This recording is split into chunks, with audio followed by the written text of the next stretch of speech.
Buongiorno a tutti, benvenuti all'Istituto Veneto di Scienze, Lettere ed Arti per questo convegno per noi molto importante. Io non parlerò più dello strettissimo necessario, essendo io idraulico di mestiere, quindi non storico, però appassionato di Venezia. Quello che mi pare di capire è che da questa attività così lodevole del codice diplomatico poliano, che nasce per questa collaborazione che è qui certificata fra l'istituto e fra naturalmente l'Archivio di Stato e la Biblioteca Nazionale Marciana, così autorevolmente rappresentate. E diciamo che da veneziano trovo straordinario tutto quello che sento delle celebrazioni poliane, perché parlare di Marco Polo, come scriveva Manno Orlando anche nella quarta di copertina del bellissimo libro che ha scritto, è un'occasione per parlare di Venezia e questo tocca il nostro cuore, anche in un momento in cui sostanzialmente dobbiamo in qualche maniera fare da coscienza civile in assenza di importanti controparti che si preoccupino del destino della città. Mi pare che sia un'occasione particolarmente bella e importante. Ringrazio naturalmente in particolare, diciamo, i consorzi che si sono dedicati così, in maniera così importante a questa iniziativa che capisco scientificamente importantissima, questo del codice diplomatico. In particolare Andrea Nanetti, che è coordinatore, che mi scuso io per lui, bloccato da 100.000 ritardi, perché questo è veramente un globetrotter, Andrea Nanetti, ed è atterrato a Venezia, almeno questo, e arriverà fra un'ora, però non possiamo aspettarlo oltre il tempo delle chiusure dei lavori. Comunque i consorzi, in particolare Andrea Nanetti, Ervano Orlando e Gerardo Ortalli, che si sono dedicati così tanto a questa iniziativa, che ringrazio di cuore, ma tanti altri soci. Formentin ha parlato un mese fa di questa straordinaria appendice poliana che è la storia di Fantina, che ci ha appassionato moltissimo. E voglio solo ringraziarvi, voglio solo immaginare che adesso naturalmente prende piede anche questa iniziativa di cui ci parlerà la magnifica rettrice Tiziana Lippiello, a proposito di questo passaggio che passa attraverso Ca' Foscari, attraverso il comune, e darei appunto a lei la parola adesso, ringraziandovi ancora una volta per la partecipazione e contando appunto su questa sentita partecipazione alle celebrazioni poliane, che appunto come scusa per parlare di Venezia, per parlare anche del suo futuro, una cosa che a questo istituto e a questa, diciamo, amministrazione dell'istituto preme in modo assolutamente particolare. Quindi ti pregherei, Tiziana, di prendere la parola. Grazie.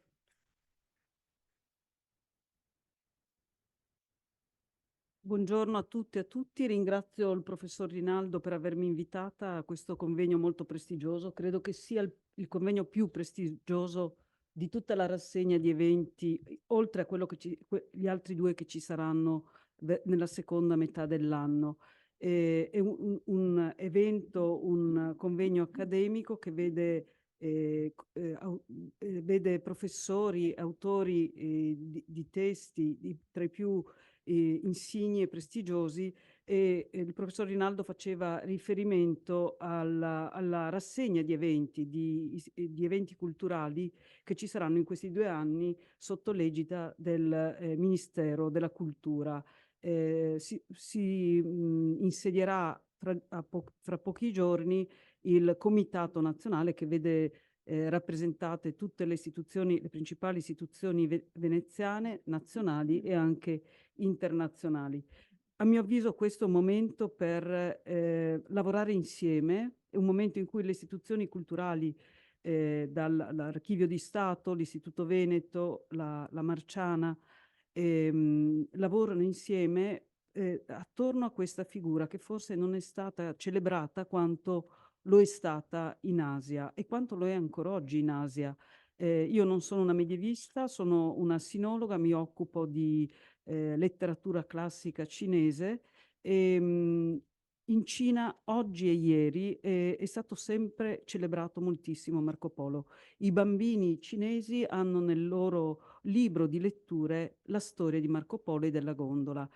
Anche oggi Marco Polo viene visto come una figura che rappresenta per loro l'orgoglio nazionale, perché è stato il primo occidentale che ha parlato dell'Asia, della Cina e sebbene sia stata messa in discussione il fatto che lui sia stato in Cina, nelle sue descrizioni è evidente una conoscenza dei luoghi cinesi molto specifica e realistica. Ad esempio, cita il grande porto, il grande ponte della città di Chengdu, un ponte che esiste effettivamente ed è chiamato il Ponte Marco Polo, cita i 600 ponti della città di Suzhou. Lui visitò varie città e in una di queste appunto lui racconta che ebbe anche un ruolo politico, istituzionale, questo non si sa se fu così,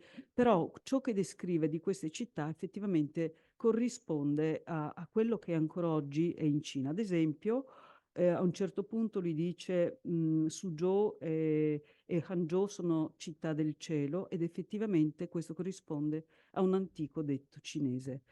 Una delle ragioni per cui è stato messo in discussione il suo viaggio in Cina, dove appunto si dichiara che rimase 17 anni, e che non menzionò alcune usanze cinesi.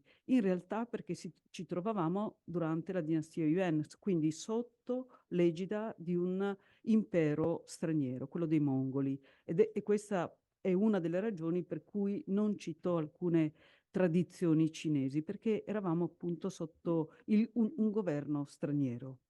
Io, per farvi capire quanto Marco Polo sia stato motivo di orgoglio in Europa e in Asia si chiedono perché noi non abbiamo ancora la statua di Marco Polo a Venezia, tant'è che i coreani ci hanno proposto di finanziare una statua di Marco Polo qui a Venezia e loro ce l'hanno a Ulaanbaatar e in Cina ci sono più musei dedicati a Marco Polo. Vorrei appunto raccontarvi cosa dissero anche i sinologi francesi, i più insigni sinologi francesi di Marco Polo. E mi riferisco a Demiville del secolo scorso e Étienne Balache.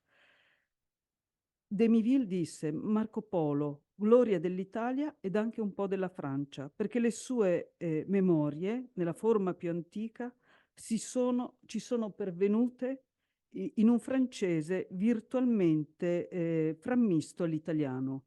Costituisce uno dei monumenti della nostra letteratura medievale. E poi anche Demiville.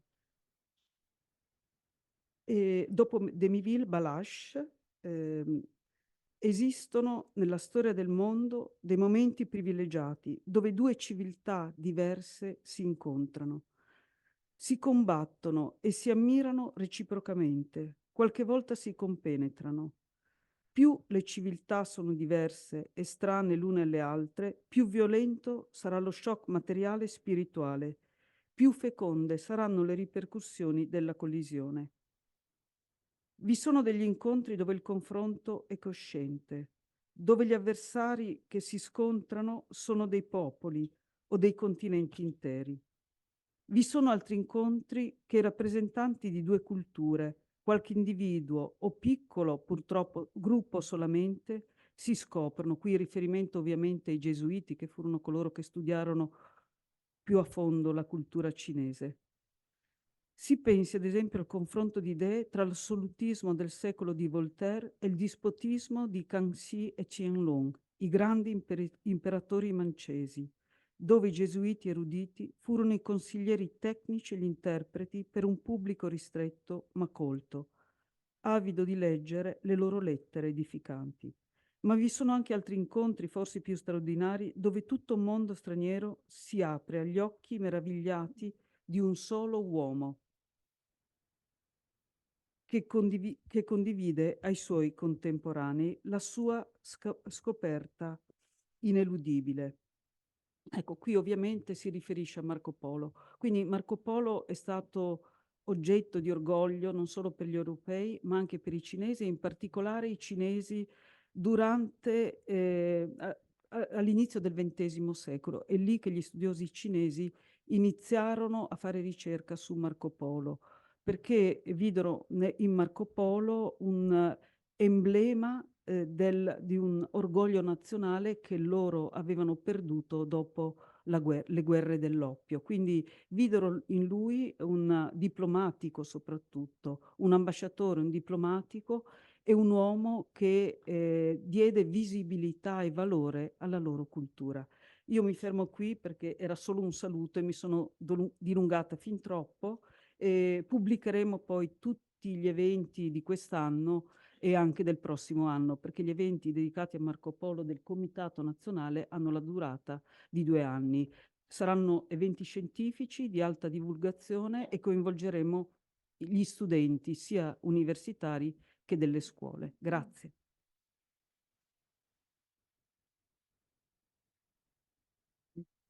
Grazie Tiziano, grazie alla magnifica rettrice e di questa interessantissima discussione da sinologa appropriatissima darei la parola a Stefania Piersanti dell'Archivio di Stato di Venezia, parte importantissima di questo nostro lavoro. Grazie.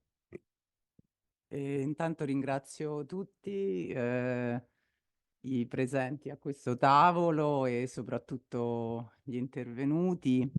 Appunto, anch'io devo semplicemente limitarmi ad un saluto perché appunto il programma è molto ricco e i contributi soprattutto che sono stati dati a questo lavoro sono veramente ricchissimi di contenuti.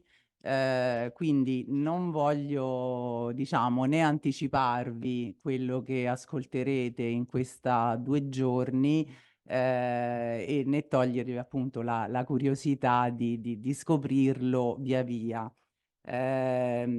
Io sono arrivata qui a Venezia all'inizio del 2022, quando questo progetto era già partito. Partito nel corso dell'anno 2021, in cui appunto c'erano state già tutte le interlocuzioni formali e informali per poter costituire questo gruppo di lavoro fatto da istituzioni e da persone all'interno delle istituzioni.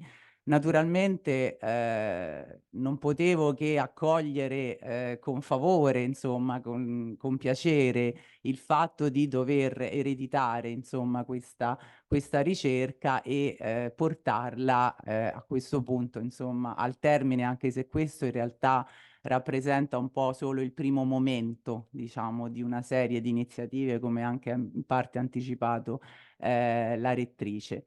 Io quello che volevo sottolineare, oltre al fatto che ovviamente oggi qui intanto vi porto i saluti da parte di Paola Benussi, che doveva essere qui in qualità di relatrice e che è stata una parte fondamentale di questa ricerca, che però purtroppo in questo periodo è stata bloccata da un'influenza, quindi non ha potuto partecipare.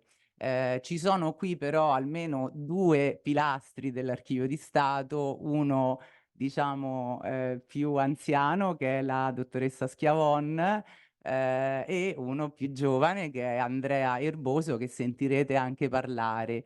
La dottoressa Schiavon, tra l'altro, è particolarmente nota per i suoi studi su uno dei documenti che conserviamo in archivio più importanti su Marco Polo, e cioè la sentenza che vede protagonista Fantina Polo.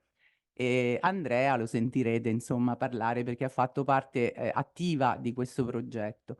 Io quello che volevo, diciamo, in questo breve introduzione, saluto, sottolineare, e è una cosa che mi è venuta in mente appunto ieri, il fatto da un lato, e vi dovrei portare un po' il punto di vista archivistico in qualche modo di questa operazione, che è un'operazione mirabile, non soltanto perché ovviamente l'Archivio di Stato di Venezia non poteva sottrarsi alle celebrazioni dell'anno poliano, perché conserva parecchi documenti su Marco Polo.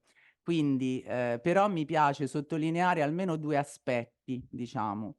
Da un lato dell'importanza di questo lavoro e dei risultati di questo lavoro, Anzitutto il fatto che questo lavoro, a mio avviso e spero ad avviso anche vostro, mette in evidenza ancora una volta, forse per noi archivisti è scontato, ma insomma magari ancora una volta il valore e l'importanza degli archivi, perché appunto gli archivi hanno da sempre come loro missione, diciamo, istituzionale quella di conservare i documenti, ma non per una finalità appunto fine a se stessa, ma proprio perché gli archivi rappresentano la memoria di una collettività, la memoria di un paese, attraverso le persone che hanno vissuto, nei territori in cui gli archivi si trovano. Ovviamente la storia è fatta di grandi personaggi, e anche di tanti piccoli personaggi e negli archivi e soprattutto, negli archivi notarili per esempio se ne trovano molti, no, di piccole persone che hanno fatto la storia.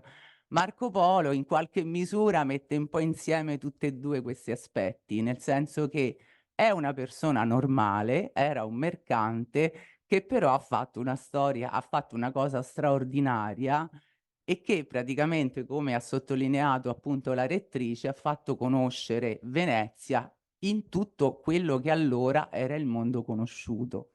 Quindi diciamo che secondo me questo lavoro rappresenta veramente un po' un emblema, un simbolo di quanto gli archivi possano dare e di quanto gli archivi possano dare anche su personaggi così noti come Marco Polo, perché ancora ultimamente si trovano e si riescono a rintracciare documenti che non erano conosciuti o a leggere documenti conosciuti in una versione, una visione diversa.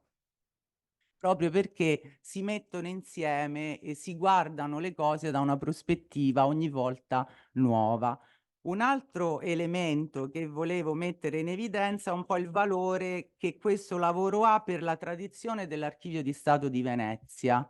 Nel senso che questo forse è un po' nesso un po' azzardato, però spero che la Schiavone che ha lavorato in archivio tanto tempo e anche Andrea non mi censurino per questo, però a me colpiva la parola diplomatico. E gli archivisti sanno benissimo che la parola diplomatico nella storia dell'archivistica e nella storia di molti nostri archivi è un po' una parola malvista, nel senso che soprattutto nella tradizione ottocentesca il diplomatico era il classico fondo che si costituiva diciamo in maniera fittizia estraendo i documenti dai fondi di appartenenza, che ovviamente per tutta quella che è stata poi la dottrina archivistica e la teoria archivistica degli anni e dei decenni successivi era considerata una cosa assolutamente da non fare, perché gli archivi, diciamo, si caratterizzano dal punto di vista, diciamo, tecnico-scientifico proprio per questo fatto che tutta la documentazione che vi è conservata è legata da quello che appunto la dottrina chiama vincolo originario e naturale. Quindi noi conserviamo, diciamo, prodotti che non vengono pensati all'inizio per essere utilizzati da un pubblico di ricercatori, erano nati in origine per finalità assolutamente pratiche, quindi i documenti si sedimentano uno dietro l'altro in maniera, diciamo, quasi obbligata. E quindi nell'Ottocento ha cominciato a venire fuori un po' questa abitudine di estrarre dai fondi archivistici, soprattutto le pergamene, quelle che venivano considerate un po' superficialmente i documenti più importanti, quelli più prestigiosi. E questo è successo anche a Venezia, che però non ha un suo diplomatico, come dice anche la Tiepolo. E diciamo è successo a Venezia perché a un certo punto fu in epoca napoleonica, diciamo, si costituì, si tirarono fuori dagli archivi delle corporazioni religiose tutta una serie di documenti e pergamene che per fortuna uno storico direttore dell'Archivio di Stato, Luigi Lanfranchi, pensò bene di riordinare ma con l'obiettivo non tanto per tenerli in ordine, per renderli fruibili, ma con l'obiettivo principale di ricondurli ai loro fondi di provenienza. E questa, diciamo che da un punto di vista archivistico è un'operazione assolutamente lodevole. Il codice diplomatico poliano in sostanza che cosa fa? Rispetta da un lato questa componente fondamentale per gli archivisti, cioè il fatto che i documenti rimangano nei fondi di provenienza, non vengano estratti, perché superficialmente si può pensare abbiamo fatto una collezione di tutti i documenti che si riferiscono a Marco Polo. In realtà abbiamo soltanto diciamo, creato un percorso all'interno della documentazione poliana, che ovviamente non è conservata solo in Archivio di Stato, ma anche, come sentirete oggi, in altri istituti, in primis la Marciana.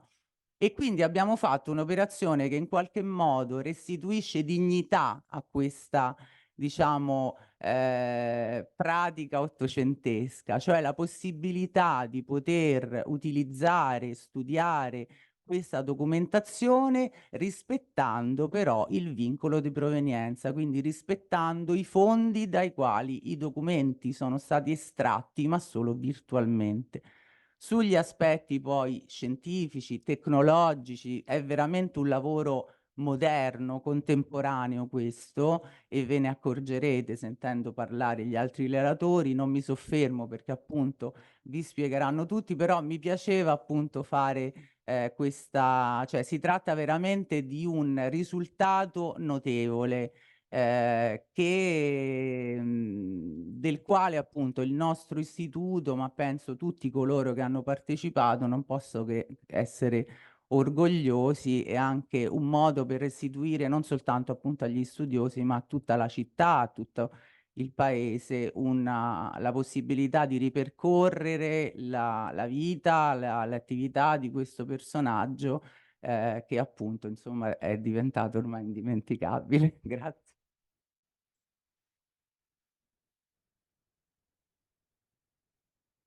Grazie, grazie alla dottoressa Piersanti e volevo solo tranquillizzarla sul fatto che questo istituto crede fortissimamente nel ruolo degli archivi, crede nel fatto dello No, ma vincolo questo legale. lo sappiamo E benissimo. questo ci teniamo a ricordarlo naturalmente con l'ammirazione, con la grande ammirazione che abbiamo naturalmente per quello che l'Archivio di Stato di Venezia rappresenta e rappresenterà anche in futuro.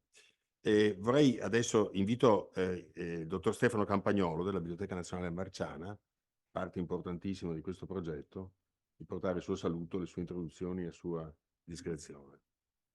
Grazie Presidente, grazie all'Istituto Veneto, un saluto a tutti voi, grazie alla collega Piersanti perché ha spiegato meravigliosamente il motivo per cui la Biblioteca Nazionale Marciana è custode di quello che è probabilmente il più importante documento su Marco Polo, ovvero sia il suo testamento.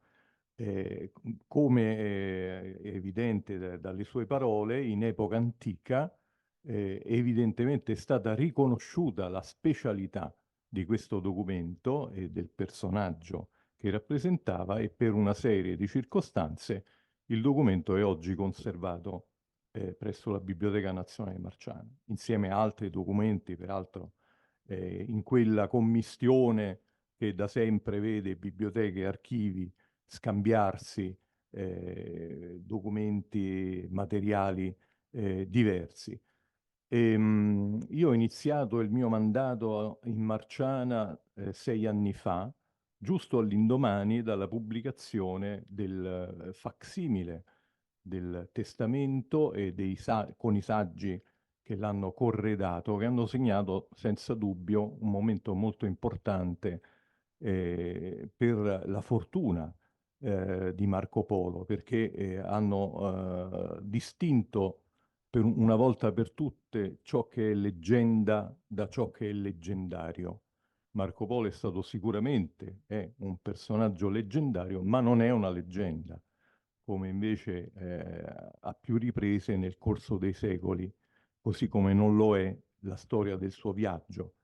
Io peraltro in Marciana ho di fronte a me sempre un un testimone molto concreto, diciamo, di Marco Polo. Noi abbiamo collocato il facsimile del testamento a fare da introduzione e preludio alla incredibile mappa di Fra Mauro, dove il racconto di Marco Polo viene dispiegato in questa rappresentazione del mondo davvero mirabile.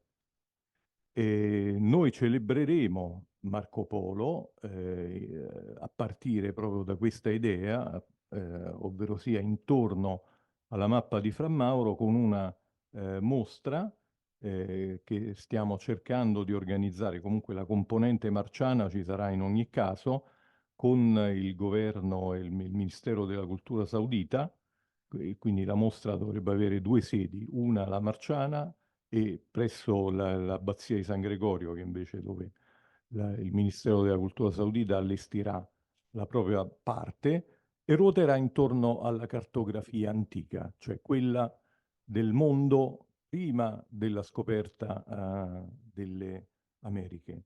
Presso la Biblioteca Marciana dovreste trovare per la prima volta affiancati accanto alla mappa di Fra Mauro ci sarà il manoscritto Borgiano V della Biblioteca Vaticana, che è per alcuni bottega di Fra Mauro, per altri originato dalle stesse fonti generatrici. Comunque è una cosa assolutamente inedita, questo accostamento che si vedrà per la prima volta, così come per la prima volta vedremo accanto la cronologia magna di Paolino Veneto nell'esemplare vaticano, che ha una mappa mundi straordinaria, con invece il testimone marciano che è privo della mappa, ma che forse è appartenuto, è stato utilizzato, rappresenta uno scartafaccio di Paolino stesso.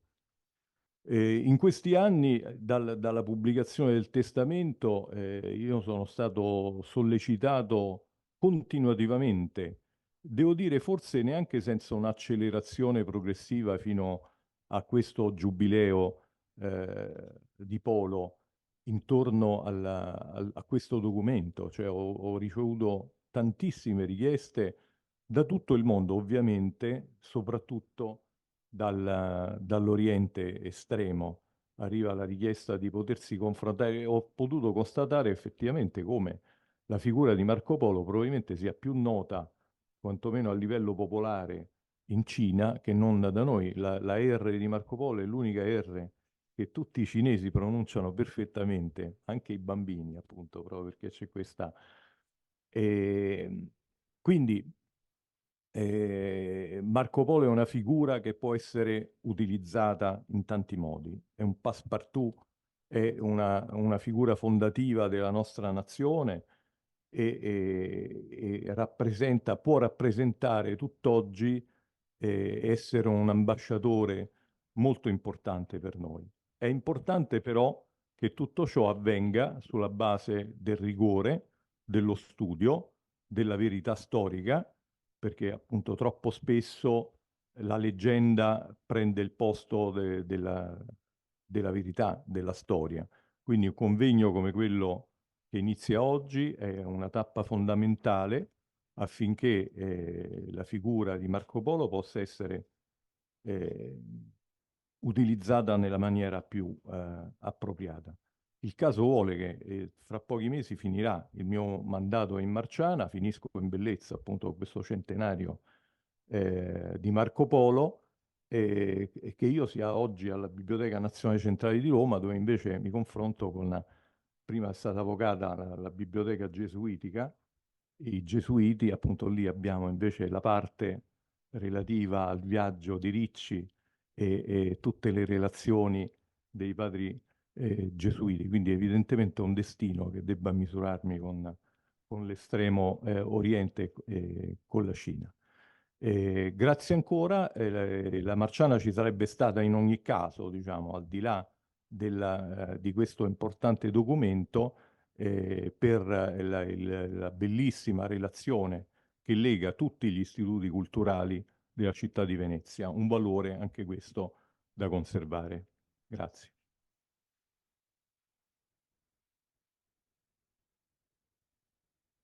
Grazie al direttore Campagnolo e concordo sul fatto che la collaborazione tra gli istituti di cultura a Venezia sia preziosa. Ho delle comunicazioni da fare prima di chiamare qua all'apertura dei lavori poi Gherardo Ortalli. Allora trovo delle note, intanto lascio a Gherardo la decisione di come ristrutturare in qualche maniera il piano delle presentazioni, perché vedo che né Paola Benussi né Francesca Girardi potranno essere qui. Allora questo magari la decisione che dovrei prendere, se far slittare, non so, vedo che c'è Lorenzo Tomasini e Marcello Bolognari nel pomeriggio, allora, decidi tu su questo.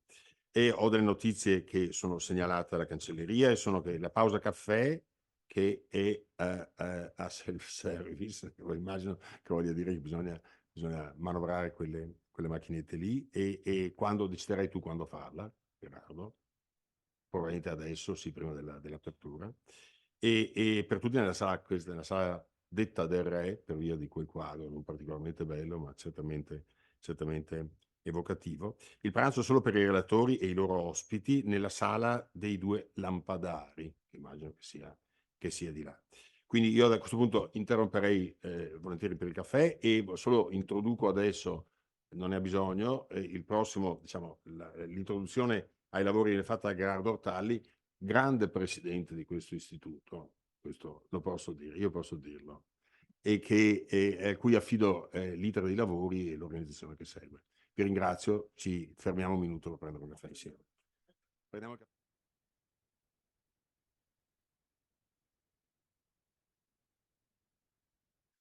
Possiamo riprendere i nostri lavori. Possiamo riprendere i nostri lavori con questa tornata di relazioni che vede una piccola modifica. Abbiamo Attilio Bartoli Langeli, poi Andrea Erboso, come previsto, e successivamente portiamo Ermanno Orlando a questa mattina, in modo da poter procedere. Mi sentite? Sì o no? Siamo più vicini.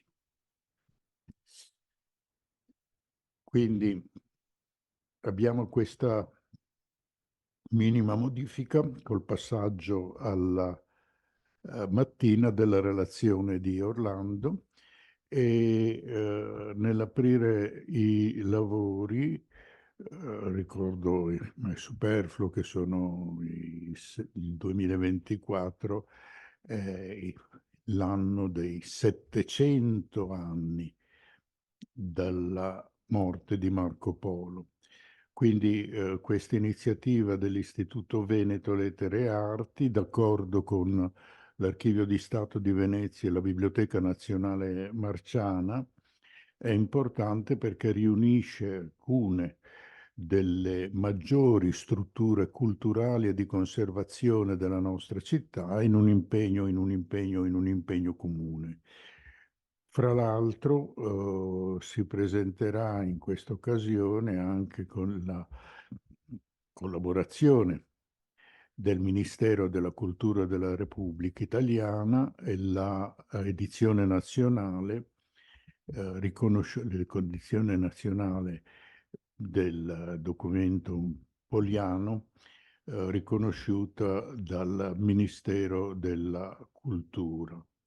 I lavori di oggi iniziano con Attilio Bartoli Langeli, che in questa nostra struttura è abbastanza conosciuto. Sei venuto altre volte e quindi gli diamo subito la parola.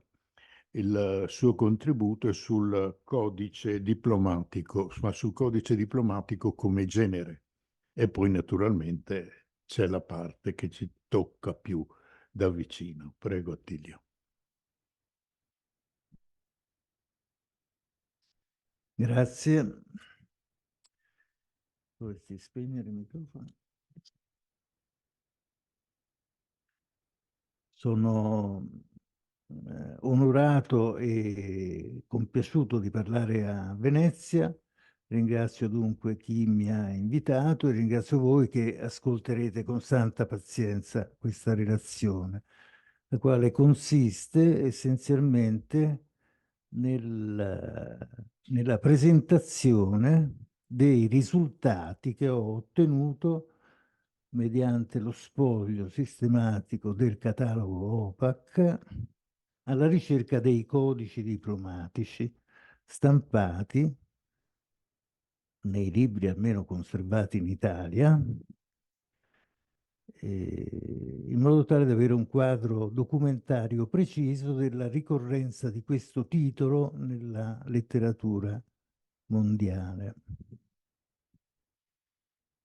Ricordo che negli anni '80, accingendomi a fare un codice diplomatico per l'appunto, volevo fare qualcosa di analogo, ma rinunciai ben presto perché era troppo complicato. Oggi fai clic e viene fuori l'universo mondo, per cui alla fine sono riuscito a raccogliere ben 166 titoli di libri intitolati appunto Codice diplomatico oppure Codex Diplomaticus.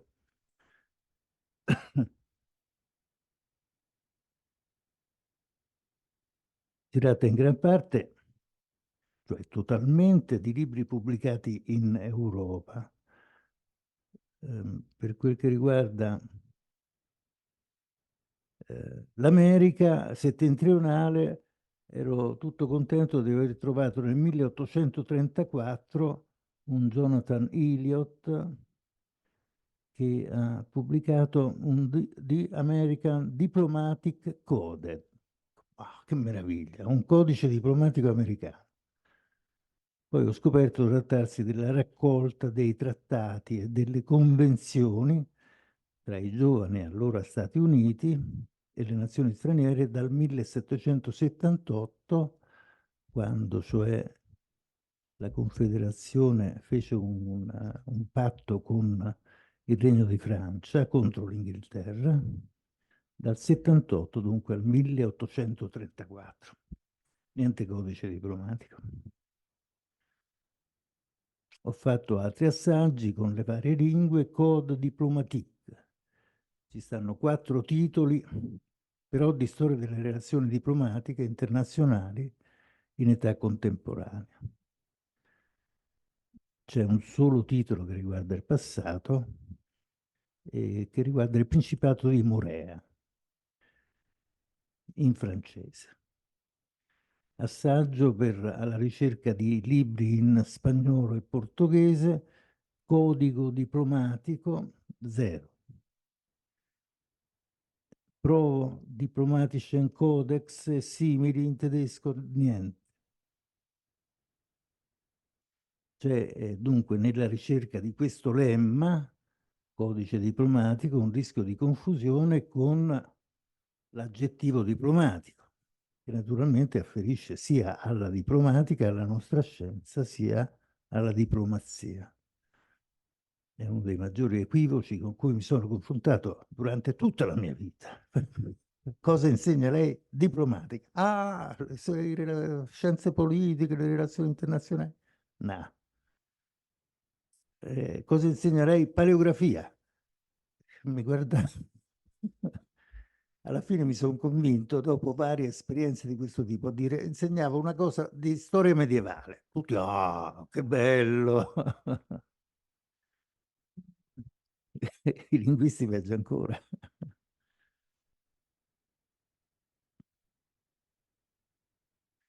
Dunque ho trovato 166 lemmi in OPAC che portano questo titolo. Adesso li faccio scorrere mentre proseguo a parlare del più e del meno.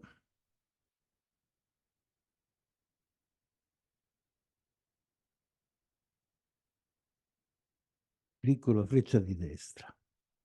Non succede nulla. Fate voi?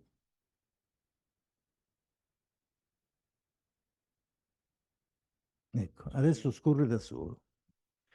Quindi vedrete i risultati di questo spoglio. Dura 20 secondi, quindi sbrigatevi a cogliere i titoli che vi fanno più curiosità.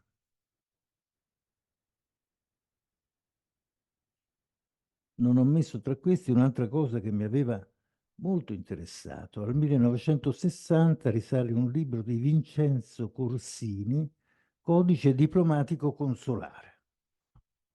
Saranno i consoli di Roma oppure i primi consoli della prima magistratura del comune? No, mancava un trattino, diplomatico trattino consolare, per dire che era un codice che riguardava gli ambasciatori e i consoli in terra straniera. Via, eliminato da questa serie. E dunque cominciamo dal dire che cosa significa codice diplomatico. Uno dei compiti della diplomatica è quella di pubblicare documenti attraverso una metodologia che naturalmente si rifà a grandi modelli, ma che è adattata in particolare alle esigenze e alle caratteristiche dei documenti, intendendosi per documento delle scritture formalizzate, dotate di publica fides e che quindi meritano un trattamento diverso da quello che può essere un testo qualsiasi che viene trasmesso per via diretta o indiretta per il suo contenuto. Nel documento c'è un problema sì di contenuto ma anche di formalità e così via. Sono tutte cose che potete immaginare.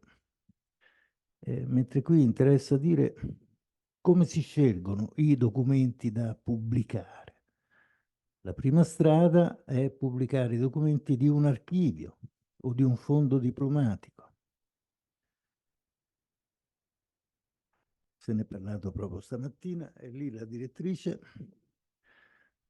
Un archivio o un fondo è tale, noi lo prendiamo e ne pubblichiamo tutti gli esponenti. C'è un'infinità di edizioni che riguardano le carte di un archivio determinato. Con ciò si assumono tutte le caratteristiche e tutti i limiti del fatto archivistico. C'è un problema anzitutto di conservazione, ma anche di casualità. Per cui se io voglio pubblicare, per esempio, l'archivio di una chiesa, troverò nel fondo intitolato a quella chiesa, il codice diplomatico di Lanfranchi di Venezia è l'esempio più tipico, ma non troverò molti documenti che probabilmente riguardano quella stessa chiesa, ma stanno altrove. In secondo luogo troverò in questo fondo, se ottimamente conservato, in continuità col passato, dei documenti che con quella chiesa non c'entrano niente, e però devo pubblicarli. Io ho pubblicato, che so, le carte del Sacro Convento di Assisi, e il primo documento è quindi una cosa che risale agli anni 20-30 del 200, il primo documento è del 1176. Perché? Perché stava in questo fondo e ho dovuto pubblicarlo. E naturalmente non c'entrava nulla con quello che sarebbe avvenuto tempo dopo. Un'altra opzione è quella di pubblicare libri di documenti, un libro di documenti, un libro di contenuto documentario. Vedo che guardate me, dovete guardare quello invece, perché lì scorrono tutti i titoli che possono interessarvi. Scherzo. Un libro di documenti, a sua volta libri di documenti ci sono di varie specie. Ci stanno i cosiddetti registri e i cosiddetti cartolari. I registri contengono documenti emessi da quella determinata istituzione. Il caso più tipico sono i registri pontifici, in cui la Cancelleria Pontificia trascrive non tutti, ma una parte, scelta chissà come, delle lettere emesse da quella stessa Cancelleria. Un altro caso è il registro di Federico II, per esempio, conservato per metà solo fotograficamente, ma che conserva molte lettere di un paio d'anni di regno di Sicilia di Federico II. Registri sono anche documenti in forma di lista per esempio il Liber Censum della Chiesa Romana, di Cencio Camerario, di fine XII, oppure ancora più arretrato il Domesday Book di Guglielmo il Conquistatore, che è del 1085, o prima ancora il cosiddetto Codice Bavaro, cioè l'elenco dei documenti attestanti le proprietà della Chiesa ravennate in un certo territorio. E quindi tu che fai? C'hai quel libro, è rimasto conservato, ha la sua tradizione e pubblichi quello. E non è un'edizione come le solite, perché è un libro di documenti. E quindi in quel caso il problema della tradizione è ancora più complicato che negli altri casi. Lo stesso dicasi per i cartolari, che a differenza dei registri non sono la raccolta in scritto di documenti emessi da quelle istituzioni, ma dei documenti o commissionati o comunque ricevuti da quelle istituzioni, che quindi ce l'hai in archivio. All'interno del proprio archivio, quell'istituzione determinata sceglie che cosa mettere in libro, con ciò dandogli una perpetuità e una organicità che le singole carte d'archivio nel loro complesso non riescono a garantire. E quindi si tratta di veri e propri libri archivi. In qualche modo dunque attengono alla stessa specie degli archivi medesimi. In questo caso però determinanti non sono fattori puramente materiali di conservazione o di perdita, ma sono fattori ideologici.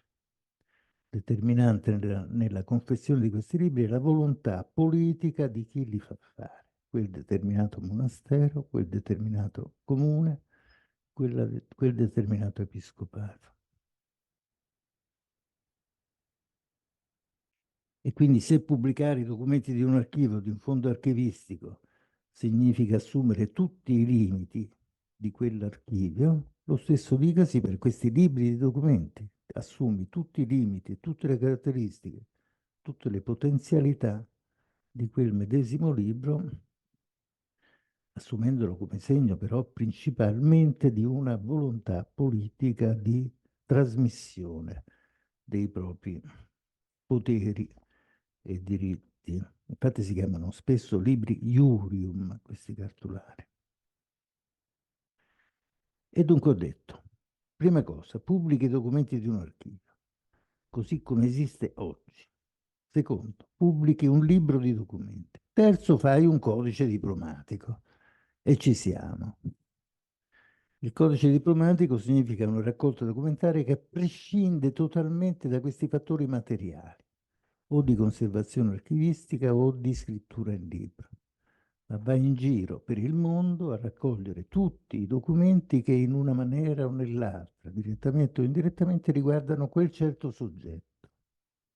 Una persona, Dante, Marco Polo, e così via, un'istituzione, un monastero, una chiesa e via dicendo. E quindi si tratta di un'operazione di carattere prettamente storiografico, perché prescinde dai fattori materiali di conservazione, di scrittura, di volontà politica e va alla ricerca ovunque siano e di qualsiasi specie siano di tutti i documenti che riguardano quel determinato soggetto. È così che viene fuori il codice diplomatico poliano.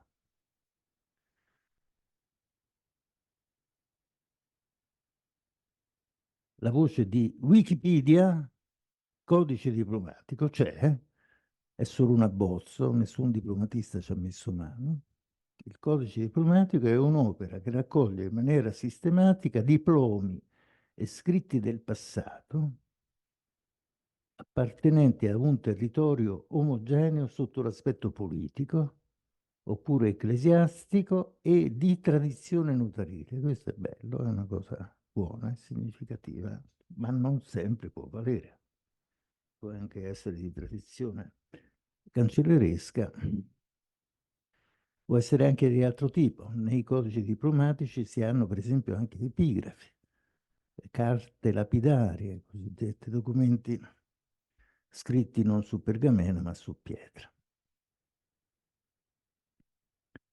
Terza possibilità, terza chance del codice diplomatico è dunque tutti i documenti ovunque sia. Documenti e non documenti, un'accezione larga, insomma, del termine documento.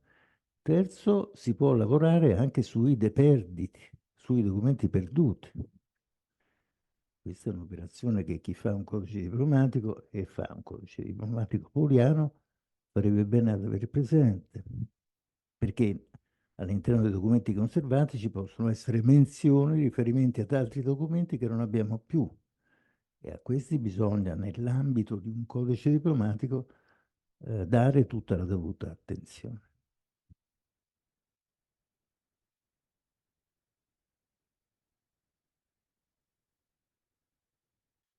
Codice diplomatico.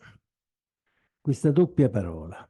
Perché abbiamo capito più o meno codice nel senso di raccolta organica di qualcosa. Siamo abituati a usare la parola codice nel campo legislativo.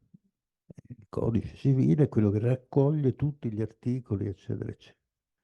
Il codice diplomatico è una cosa che raccoglie tutti i documenti di quel determinato, con quel determinato oggetto. Ma chi l'ha inventato? Qui avete visto che il primo numero è niente meno che Leibniz, 1693. Siamo quasi alla fine. Sì, siamo proprio alla fine. Andiamo un po' avanti. Il dantesco. Avete visto 3 successive edizioni del codice diplomatico dantesco. L'ultima è questa, fatto da Teresa De Robertis e Giuliano Milani. Dopo, se volete, ne parliamo. E insomma, i codici diplomatici seguitano a uscire, anzi, la prima metà del 2000, del XXI secolo, promette assai bene rispetto ai secoli precedenti, come vedremo. Vediamo dove arrivi. Volevo farvi vedere... No, andiamo avanti allora. Che è tornato indietro? Ah, state tornando indietro? No. Adesso funziona. Ecco, volevo farvi vedere queste cose. Qualcuno di voi ne sa qualcosa di questi? Christeller promette un codice, lui no, ma Maria Pia Resti Ferrari nel 1928 scrive aggiunte al codice diplomatico mantegnesco del Christeller. Alzi la mano chi ne sa qualcosa. E poi c'è Mussolini. Durante il regime, anzi prima, nel 1919 addirittura, questo Baldoni pubblica La famiglia Mussolini nel codice diplomatico Estens. C'è qualcuno di Ferrara? Ho scritto l'archivio di Stato di Ferrara, mai saputo. E adesso, se riescono ad andare all'inizio, vediamo Leibniz, che pubblica dunque nel 1693 Codex Iuris Gentium Diplomaticus, codice diplomatico del diritto delle genti. E il sottotitolo è In quo tabule autentice,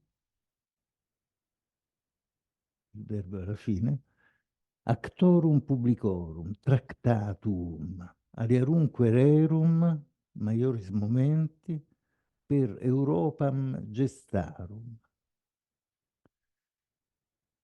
a fine secoli XI ad nostra usque tempora. Dall'undicesimo secolo al XVII secolo Leibniz si mette a fare questo tomone, sono 600 pagine, in cui raccoglie il Codex Diplomaticus del diritto delle genti. Magari l'avesse inventato lui, il codice diplomatico, avremmo una patente di nobiltà intellettuale non da poco. Poco prima, nel 1681, 12 anni prima, era uscita la prima edizione di Mabillon, De Re Diplomatica. E quella è la consacrazione ufficiale a livello tipografico dell'aggettivo diplomaticus, diplomatica, eccetera, come disciplina. Successivamente ci stanno altre cose. Nel Settecento sempre De Re Diplomatica, ma codice diplomatico non... nel corso del Settecento c'è un profumio di titoli: specimina diplomatica, commentaria diplomatica, opera, subsidia, fontes diplomatici e così via. La sorpresa però è che ti ritrovi tra i manoscritti, l'avete visti passare forse, una roba del 1554 di Gallipoli. Vincenzo Dolce scrive un codice diplomatico gallipolino alla metà del Cinquecento. Trattandosi di un manoscritto lo devi vedere, può darsi che il titolo sia attribuito ex post a quest'opera. Certo che se questo a Gallipoli nel 1554 si inventa questo titolo, bisogna dirglielo al sindaco di Gallipoli: fate qualcosa. Nel 1609, ancora manoscritto, è un Pietro Vincenti, il libro rosso della città di Ostuni, codice diplomatico. Però questo libro, manoscritto di Vincenti, è stato pubblicato postumo nel 1888 e può darsi che sia stato l'editore a subentrare con questo titolo. Piccoli misteri di un'operazione che ho fatto solo attraverso internet e quindi non sempre con esiti certissimi. Prima di andare a questi grafici, un'altra piccola divagazione sulle alternative a codice diplomatico. La più importante è Storia diplomatica. Stavolta i titoli sono, no, anche in italiano, ma la cosa principale è in latino. E qui inizia un altro grande nome che è Scipione Maffei. Nel 1727 pubblica la Storia diplomatica che serve di introduzione all'arte critica in tal materia. Con il primo documento è una cosa che si ritrova in papiro egizio. Può darsi che su internet ci sia quest'opera, ma non ho approfondito. Poi c'è una storia diplomatica dei senatori di Roma, che non riguarda i senatori dell'antica Roma, ma la Roma medievale. La storia diplomatica dell'Episcopato della città di Sezze, del 1851, ma l'approdo maggiore è, noto a molti di noi, Huillard Bréol, Jean-Marie Louis Alphonse Huillard Bréol, bibliotecario nazionale di Francia, che pubblica la Storia diplomatica Friderici II tra il 1852 e il 61, 11 volumi.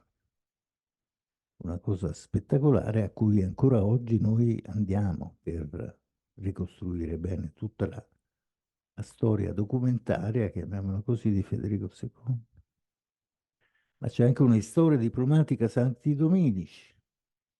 Nel 1933 padre Laurent, naturalmente domenicano, nei monumenti storica Santi Patris Nostri Dominici, pubblica questa storia diplomatica. Tempo fa si parlava inter nos di una storia diplomatica di Francesco d'Assisi. Qualcuno si è opposto, non c'è nulla, se non cose naturalmente molto, molto dubbie. Ma troverete in OPAC tante storie diplomatiche, al singolare naturalmente, nel senso di storia delle relazioni diplomatiche. Ce ne stanno tante altre che si intruppano e si confondono con il nostro obiettivo. Un altro esempio di alternativa rispetto al codice diplomatico è il titolo Regesta diplomatica. È un termine, una terminologia, una titolazione che si ritrova soprattutto in opere che riguardano paesi dell'Europa centrale.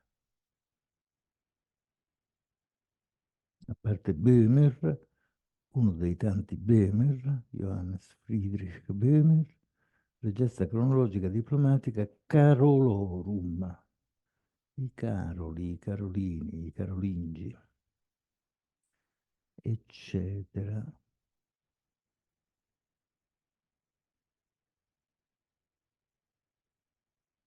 Avete visto tutti questi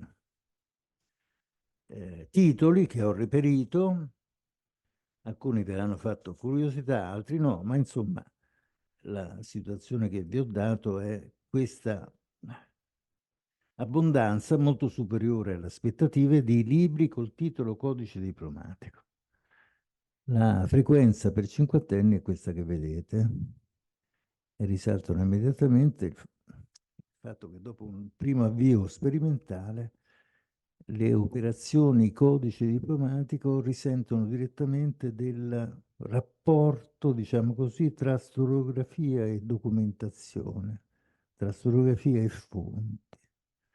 Per cui l'epoca d'oro è la seconda metà dell'Ottocento, l'età del positivismo storiografico, che andava alla caccia delle fonti come unico modo per attingere la verità, tra virgolette, storica, un calo, ma lasciando però una buona presenza.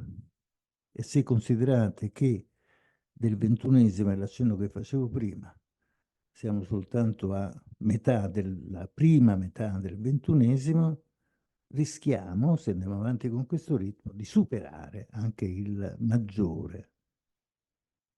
numero di maggiori codici diplomatici usciti nel corso di mezzo secolo. Insomma, è un titolo antico che però si mantiene giovane e appetibile. Qui avete uno schema che vi fa vedere come, dopo un inizio naturalmente, non dico dominato, ma frequentato assiduamente dalla grande storiografia medievistica di allora, che era quella tedesca, a poco è subentrata l'Italia e in pratica oggi gli unici appassionati di codici diplomatici siamo noi italiani. Gli altri hanno salutato allegramente la cosa, seguita qualche polacco, ma guardate gli italiani, è una cosa, sto codice diplomatico ci siamo appassionati proprio. Nel XX, secondo metà, c'è anche un codice diplomatico, quello mio. Avete digerito questa, vediamo quest'altra. Queste sono le divisioni fatte su quell'elenco secondo le diverse regioni. E insomma, penso che quantitativamente la cosa sia sufficientemente equilibrata tra le tre Italie.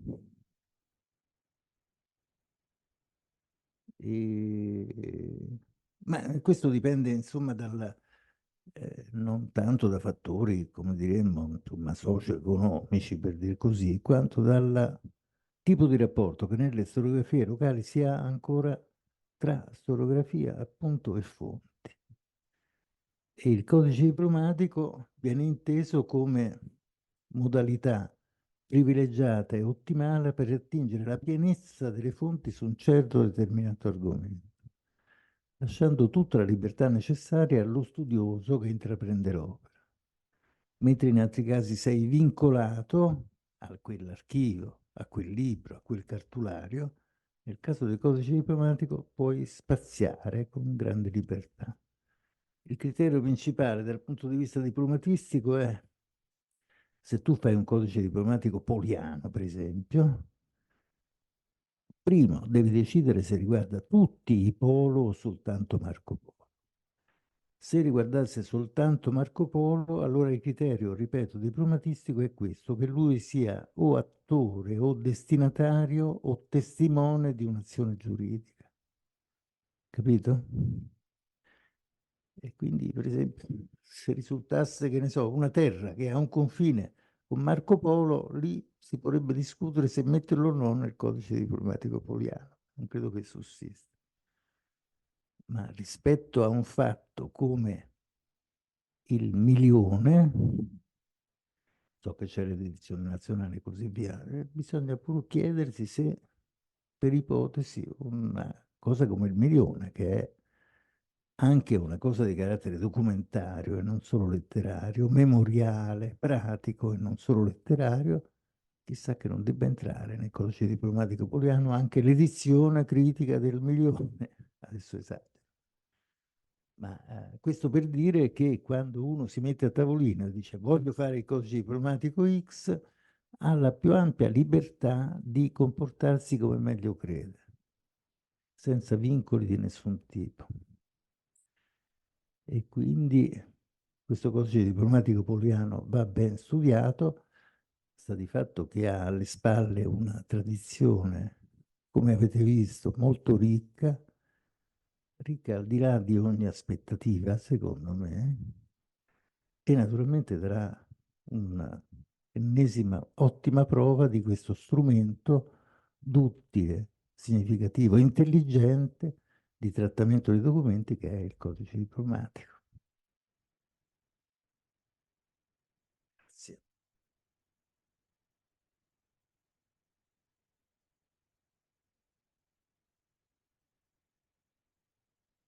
Grazie, grazie ad Attilio Bartoli, che ricordo, lo faccio ora, non l'avevo fatto prima perché abbiamo cominciato subito i lavori, è un vecchio amico dell'Istituto Veneto.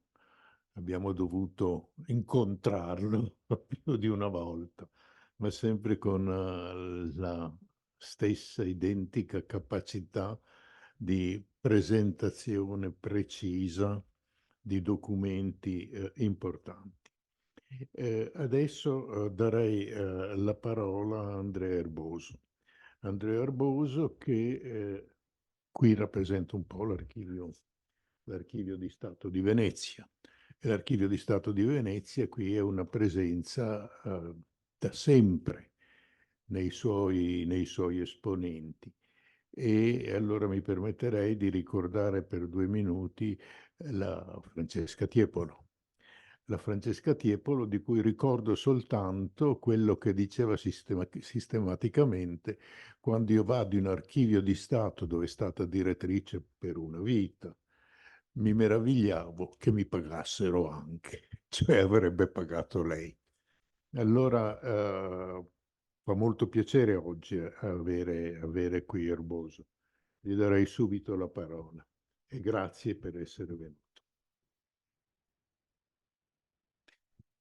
Grazie a voi per l'invito e per aver, come dire, ospitato questo momento che per noi, che ormai da un po' di tempo lavoriamo al codice diplomatico poliano, rappresenta non dico un punto di arrivo chiaramente, ma è un momento in cui iniziamo a raccogliere qualche frutto di questo lavoro che abbiamo condotto in archivio e non solo.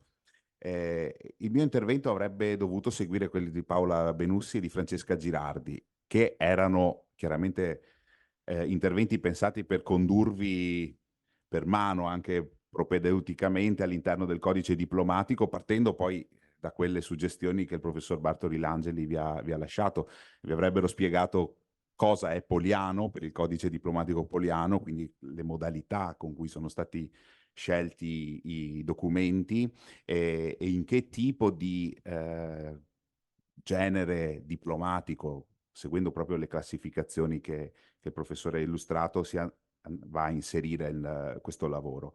Io recupero, cerco di darvi qualche informazione in tal senso, in modo tale che possiate poi gustare un po' meglio quello che in queste 2 giornate andremo a presentare.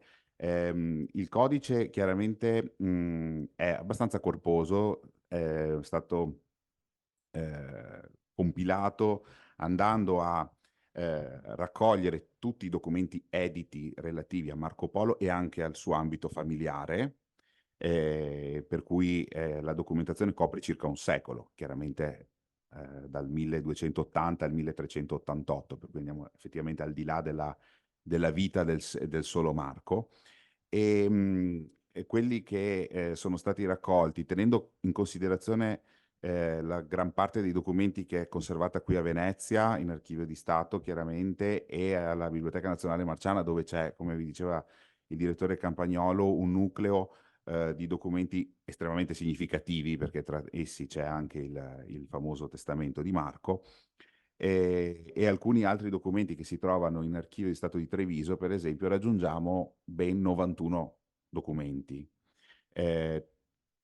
Tenendo conto che nella mia analisi ho escluso per ora quelli invece citati, introclusi, quindi trascritti integralmente o in parte all'interno di altri documenti o di cui si dà notizia, che vanno ad aumentare ulteriormente questo corpus. Possiamo vedere le slide, esatto. Nella copertina, diciamo, di questo mio intervento vi ho messo anche 4 immagini, cioè 4 versioni della stessa immagine. Di questo vi parlerà poi, vi mostrerà il senso Andrea Nanetti, che ho visto è arrivato, e lo saluto perché se il codice diplomatico poliano, che è una grande macchina, ha avuto un motore, anche un cuore in questi anni, è stato grazie a lui.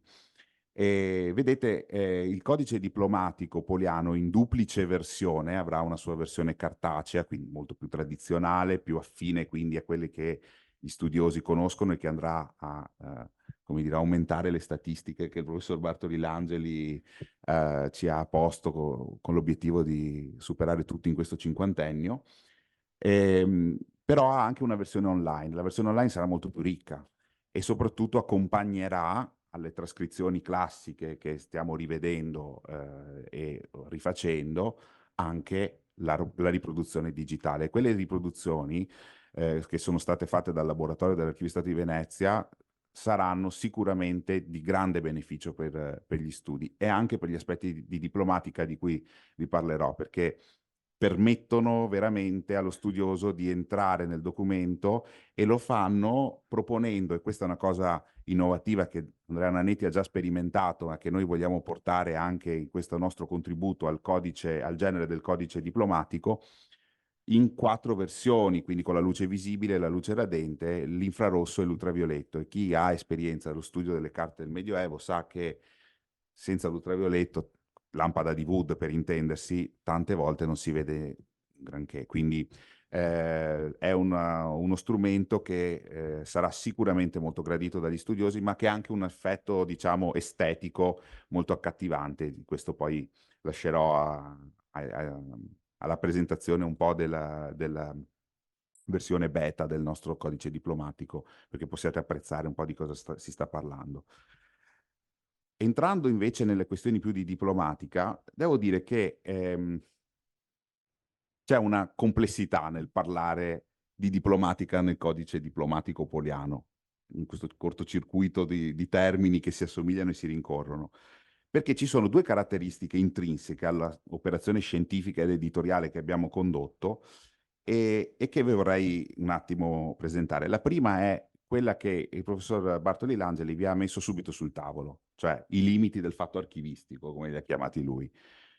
Il codice diplomatico è una selezione di documenti, ambisce alla completezza, ma è una selezione comunque, che viene operata in maniera consapevole, quindi si stabiliscono dei criteri, il codice diplomatico ha un comitato scientifico, c'è stata la condivisione di questi criteri e quindi ecco che emergono i documenti che ne fanno parte.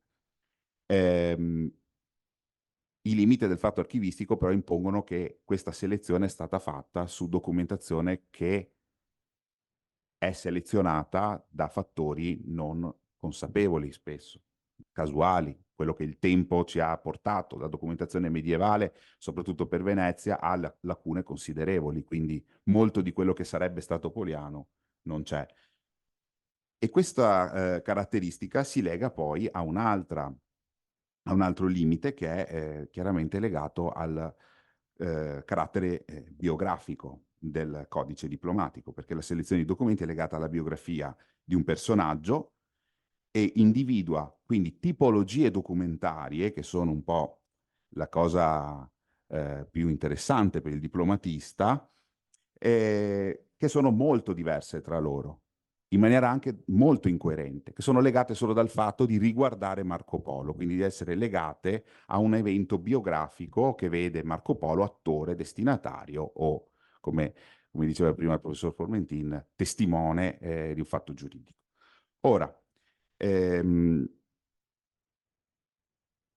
questo tipo di caratteristiche, questa varietà del codice diplomatico poliano impedisce per esempio di fare analisi quantitative, quelle che si possono fare per esempio quando si riuniscono documenti dello stesso notaio, quindi andare ad apprezzare caratteristiche legate al formulario adoperato, al tipo di tenor formularis gradito da quello scrivente, e soprattutto impedisce di fare grandi confronti all'interno della documentazione contenuta nel codice. Anzi, per poter comprendere i documenti che fanno parte di un codice diplomatico come quello poliano, bisogna continuamente rimandare alle conoscenze in campo di archivistica, di paleografia, di diplomatica, di storia istituzionale, che vanno a costituire l'ordinamento giuridico entro cui quelle carte sono vissute quando erano, diciamo, documentazione attiva e poi anche nella fase successiva in cui si sono tramandate a noi.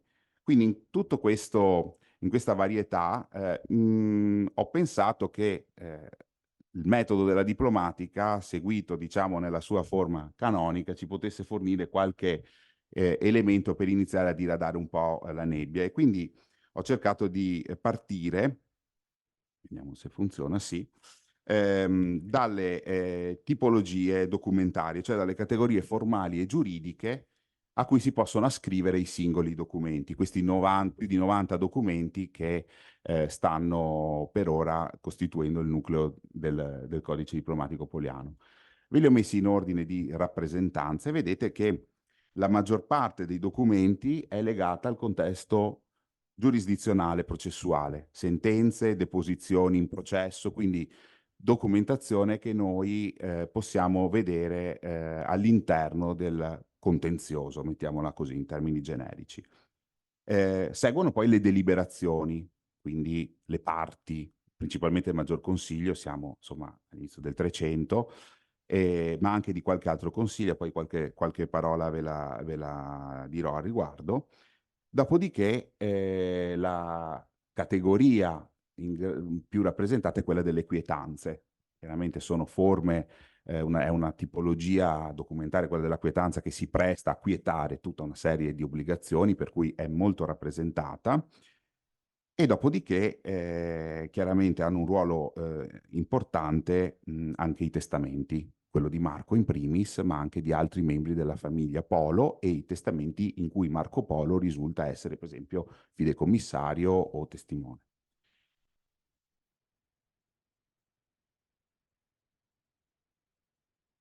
C'è anche, scusate, per concludere, una bella casistica di tipologie contrattuali che sono quelle che ci si aspetta di trovare da una famiglia di mercanti come i Polo, per cui troviamo i noli, le colleganze, le vendite di beni, ma anche interessante l'elezione di Marco Polo all'interno di confraternite cittadine, perché è una testimonianza del coinvolgimento della famiglia anche nel tessuto sociale della città di Venezia.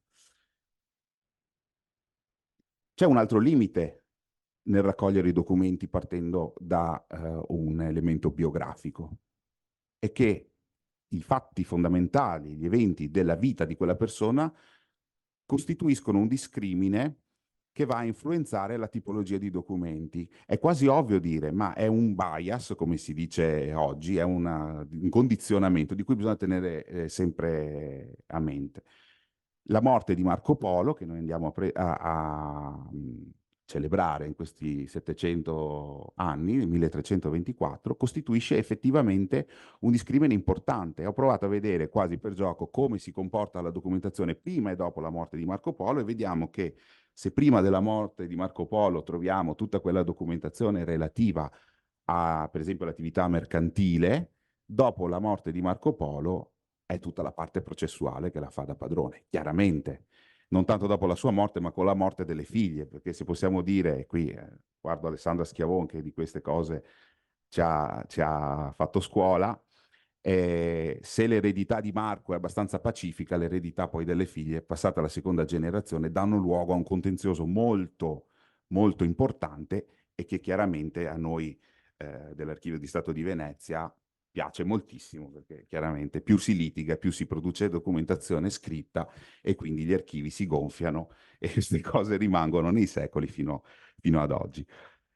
Qualche approfondimento su queste tipologie documentarie. Parto, come la diplomatica vuole, dal documento pubblico, cioè quello prodotto dalla Cancelleria Ducale. E c'è subito una caratteristica importante. Qui abbiamo di fronte le deliberazioni. La maggior parte vengono dal Maggior Consiglio, come vi dicevo, ma anche dal Consiglio di 10 e dai registri delle grazie tenute dal cassiere della bolla ducale.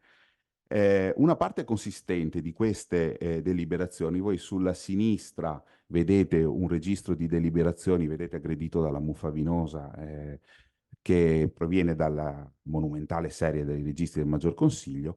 Quella che vedete invece sulla destra è una copia coeva di quelle deliberazioni che sta però nell'archivio prodotto dalla Vogaria di Comune, magistratura che, come dire, aveva diverse competenze di anche assistenza istruttoria giuridica ai grandi consiglia e che teneva a suo uso delle copie di quei registri.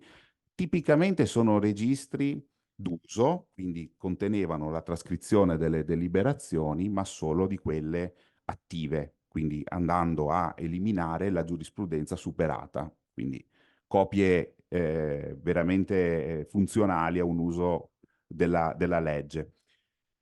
Però in alcuni casi, soprattutto e fortunatamente a partire dagli anni 20 del 300, quindi diciamo intercettando gli anni poliani, queste deliberazioni della Vogaria di Comune contengono anche delle deliberazioni che non ci sono nei registri, diciamo, ufficiali prodotti dal Maggior Consiglio e quindi integrano in parte, questa è tutta una cosa da studiare, da capire pienamente, e quindi dal punto di vista della diplomatica sono delle copie, ma in realtà contengono delle deliberazioni di cui non c'è altra attestazione, sono comunque prodotte da un ufficio pubblico che le ha pur ricopiate da qualche altro registro di cui evidentemente non abbiamo più notizia. L'altro elemento interessante sono i testamenti. Ora, ne abbiamo 13 censiti nel codice poliano e 7 sono pergamene sciolte, 6 invece sono le classiche trascrizioni nei registri di protocollo dei notai. A parte un'eccezione, che è quella che vi mostro, il testamento di Obertino da Sant'Antonino, siamo nel 1294, Marco Polo è esecutore testamentario, è un documento redatto in lingua francese perché è datato a Famagosta. Ed è un documento interessante perché è privo della complezia notarile, quindi tecnicamente è un documento non perfetto, cioè non perfezionato, la cui fede, la publica fides, non è riconosciuta dalla, diciamo, attività del notaio. E quindi chiaramente ci dobbiamo porre tutta una serie di questioni, che tipo di funzione doveva avere questo documento. Vi metto così come nota anche leggera il regesto che c'è nel documento, perché noi chiaramente ci poniamo molti dubbi ermeneutici, ma il regestatore antico ha scritto scrittura che nulla vale e con questo aveva risolto la questione chiaramente della pubblica fede. No, non si può ingrandire. C'è scritto scrittura che nulla vale, cassetta miscellanea, quindi quella chiaramente siamo a Sant'Anna di Castello, quindi documentazione che si trova nel fondo di una delle corporazioni religiose, nel cassetta miscellanea, perché visto che non vale niente, dal punto di vista chiaramente dell'ordinatore antico, finisce nella miscellanea. Tutti gli altri testamenti sono invece corrispondenti alla forma canonica del testamento veneziano. Questo è uno dei vari esempi che abbiamo, quella di Moretta, figlia di Marco, e hanno tutti la medesima struttura, quindi viene individuato il testatore, dopodiché si parte subito con l'istituzione dei fideicommissari, quindi degli esecutori testamentari, segue poi un elenco reiterato, no, di legati, quindi di disposizioni specifiche a singoli, e poi l'istituzione dell'erede, che è il fondamento del testamento, così come si elabora anche nel diritto romano, si trova alla fine con la formula del residuum, cioè su tutto il resto di cui non si dispone singolarmente vengono nominati quelli che poi sono effettivamente gli eredi universali, spesso coincidenti con gli esecutori. Se invece guardiamo al mondo delle quietanze, per loro natura queste si prestano a essere estremamente varie. Quietano, quindi come dire, considerano esauriti gli obblighi di un'obbligazione. Nella maggior parte queste cartule securitatis, come si chiamano i documenti stessi, sono legate all'estinzione di debiti oppure alla riscossione di alcuni legati testamentari che dopo essere stati ricevuti chiaramente prevedono il rilascio di una quietanza. Però ci sono anche delle quietanze legate a altre attività interessanti come quelle relative alla commendatio di beni e documenti, cioè al deposito fiduciario di beni o di documenti, estremamente interessante per chi si occupa di storia degli archivi, presso qualcuno di fiducia, magari in vista di una partenza da Venezia per una mercatura che potrebbe rivelarsi anche pericolosa sul piano personale, o anche una quietanza per risarcimento di beni persi in un naufragio. Segnalo anche, perché è una cosa abbastanza rara, che tra i documenti poliani c'è anche un mutuo amoris causa, quindi uno di quei mutui che non prevede l'interesse. Ora, tra tutte queste varie tipologie, vedete che manca un punto aggregatore che non sia la biografia poliana. Diciamo che altre raccolte, come quella, cito quella più importante perché, come dire, è stata anche utile proprio per il lavoro sul codice poliano, è quella di Morozzo della Rocca e di Lombardo sui documenti del commercio veneziano, edita nel 1940. Quella è una raccolta di tipologie documentarie ben specifiche, ci permette di capire qual è il formulario dei noli, delle colleganze. Questo tipo di ragionamento all'interno del codice poliano non lo possiamo fare perché non abbiamo sufficienti rimandi da questo punto di vista. Quindi chiaramente è un'operazione più storiografica che diplomatistica. Però abbiamo pensato che potessimo in qualche modo, almeno per l'edizione online, fornire allo studioso una parte di questi elementi provenienti dallo studio del contesto documentario entro cui questi documenti sono stati redatti e che appunto fosse fondamentale per la comprensione del documento. E ci siamo domandati, partendo chiaramente dalla grande tradizione delle edizioni di fonti, se il regesto, cioè quella sintesi formalizzata, no? Del contenuto giuridico del documento, molto sintetica, molto puntuale, che ha proprio nella sintesi il suo punto di forza, fosse sufficiente per spiegare la complessità di questi documenti, anche alla luce del fatto che molti documenti contengono tutta una serie di informazioni che lo storico, non tanto l'archivista, il paleografo, il diplomatista, possono trovare interessanti. E abbiamo cercato quindi una soluzione e chiaramente è stato Attilio Bartoli Langeli in una sua suggestione a farci venire in mente l'idea di provare a fare dei sommari. Un regesto che non si pone il tema della sintesi, ma si pone il problema invece della completezza. E abbiamo così tentato di rispondere a questa nostra necessità di fornire elementi informativi per la comprensione del documento con questo sistema. Ora vi faccio vedere qualche esempio dei casi, dei problemi che abbiamo cercato di affrontare e che poi nei sommari dovrebbero, nel nostro auspicio, trovare un minimo di risposta. Questo è un documento dei tanti che riguardano quella sfera processuale che vi presentavo all'inizio. È una sentenza. La parte dispositiva, dove si decide sostanzialmente chi in una controversia tra due parti ha ragione, è estremamente sintetica e scuola vuole che il regesto dia conto di questa parte qui. Solo visivamente vedete che la narratio, cioè quella parte in cui scusate, io vedo che ci sono tanti specialisti qui, ma non si sa mai, quindi qualche definizione la do, dove si espongono gli antefatti, quindi le premesse di fatto e di diritto che poi portano alla decisione, è la parte più consistente del documento e lì si dà conto di cosa è successo, di quali sono stati i motivi della controversia, ma anche di tutti gli elementi procedurali, quindi quali sono stati i passaggi che la magistratura ha imposto, quali sono stati magari supplementi di istruttoria, la necessità di sentire altri testimoni, di raccogliere altre informazioni per completare il quadro e poi prendere una decisione consapevole.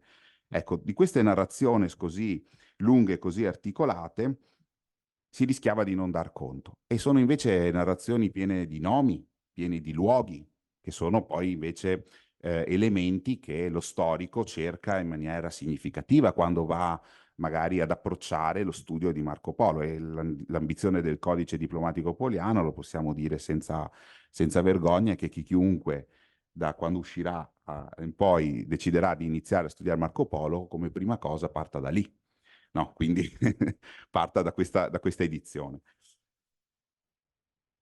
Quindi immaginate la complessità di documenti come questi, ma anche di altri documenti che hanno e che sono attestati nel codice diplomatico e che hanno delle, come dire, procedure estremamente complesse. Penso per esempio a tutte quegli istituti giuridici che a Venezia hanno una identità autonoma e diversa dai territori sottoposti alle leggi civilistiche del diritto intermedio, come per esempio la compravendita di immobili, con la sequenza della vendizio, poi della investizio sine proprio e dell'investizio ad proprio, un meccanismo che chi si occupa di cose veneziane conosce, ma che, diciamo, apprendere dalla lettura di un singolo documento può essere complicato. Oppure pensate a tutta la questione relativa alla restituzione della dote, pure altro grande tema che a Venezia ha una sua identità. Ci sono poi delle pratiche documentarie legate proprio alla redazione, alle modalità, alla genesi del documento, che anche qui in una semplice trascrizione rischiano di non essere comprese e che invece in una edizione che vi mostra le immagini, che vi dà anche una serie di informazioni aggiuntive per la comprensione del documento attraverso i sommari analitici, possono trovare soddisfazione. Sono per esempio, questi casi sono 3, in cui abbiamo la duplice redazione del documento, quindi sia l'imbreviatura del notaio che la redazione in mundum, della carta che poi viene rilasciata alle parti che ne fanno richiesta. Il primo è in realtà la doppia versione di un testamento di cui abbiamo la cedola sciolta e la versione nel protocollo del notaio. La seconda, che invece è più interessante, è una delle 2 quietanze, una rilasciata da Fantina e Moretta, le figlie di Marco, per l'eredità della madre donata, e la seconda invece è una quietanza fatta sempre da Fantina e Moretta, è quella che vedete, e assieme alla zia Agnese, sempre relativa all'eredità. Ecco, quella che vedete sulla sinistra è il registro del notaio, dove viene riportata la cosiddetta imbreviatura, cioè il contenuto sintetico del documento, solitamente privo di tutte le formulazioni che il mestiere del notaio richiede. Sulla destra invece vedete la cedola sciolta, cioè la integrale, trascrizione integrata appunto con tutto il formulario del medesimo documento. Ecco, la cosa interessante è capire, per esempio, guardando bene le immagini della imbreviatura a registro, quali erano le prassi di gestione del documento. Voi dovete immaginare che il notaio, richiesto appunto dalle parti di redigere questa quietanza, ha realizzato l'imbreviatura nel suo registro, dopodiché gli è stata chiesta anche il rilascio del mundum e lui ha preso nota di questa richiesta con una modalità di trattamento formale del documento che è imposta già dagli statuti del Comune di Venezia e che è, spero che si veda abbastanza, chiaramente qui forse un po' di infrarosso aiutava, Le imbreviature sono separate una dall'altra da una riga orizzontale, come si fa quando si usa un foglio che non è preparato, che non prevede rigature. Quando viene rilasciato il documento in mundum, quindi la copia sciolta, viene completato sul bordo a sinistra il riquadro, viene tracciata una linea in modo tale che l'imbreviatura risulti alla fine riquadrata integralmente, a testimoniare che di quella imbreviatura è stata rilasciata la copia. Noi lo vediamo da questi registri, in questo caso abbiamo, diciamo, la situazione completa, integrale, avendo la possibilità di confrontare anche entrambi i documenti. Un altro caso molto importante, legato alle prassi documentarie, è quella della cosiddetta carta incisa. Anche di questo un Regesto lascia poco spazio per la presentazione. Cosa si intende per carta incisa? È una prassi che si adopera quando si vuole annullare il contenuto del documento, mantenendone però la leggibilità. Quindi si praticano delle incisioni, quindi dei tagli intenzionali, che indicano che il contenuto del documento e le obbligazioni che in quel documento sono previste sono state soddisfatte e quindi non è più possibile adoperare quel documento per chiedere di nuovo diciamo, la soddisfazione dei propri diritti. È il caso tipico delle sentenze. Nelle sentenze chiaramente sono previsti dei risarcimenti. Se tutto viene quietato, si prende la sentenza e la si incide in modo tale che nessuno possa più adoperarla per chiedere ulteriormente soddisfazione. Quindi questa pratica, che è attestata in un paio di documenti, la vedete, quindi sia in senso verticale che in senso orizzontale, serve proprio, ed era questa è Fantina, serve proprio per indicare alla gente del tempo che il documento contiene obbligazioni soddisfatte. Ora, l'ultimo problema che ci siamo posti, che poi nel codice diplomatico vorremmo avesse, come dire, potesse dare un contributo a anche una nuova riforma del genere del codice diplomatico, riguarda la terminologia. Ora, noi ambiamo a una edizione che sia multilingue, quindi almeno l'italiano, l'inglese, il cinese, perché abbiamo tutto un mondo che studia Marco Polo, che sta alla fine della Via della Seta, e però abbiamo poi anche la lingua del documento, naturalmente, che può essere il latino, il volgare, ed è la lingua forse più importante, perché chiaramente tutte le implicazioni in termini di paleografia e di filologia. La necessità quindi di pensare ad apparati multilingue ci ha messo di fronte a una evidenza, a un nostro limite, cioè il fatto che noi con grande disinvoltura ricorriamo a imprestiti e calchi dal latino o dal volgare quando ci troviamo di fronte a termini che possono essere difficili da tradurre.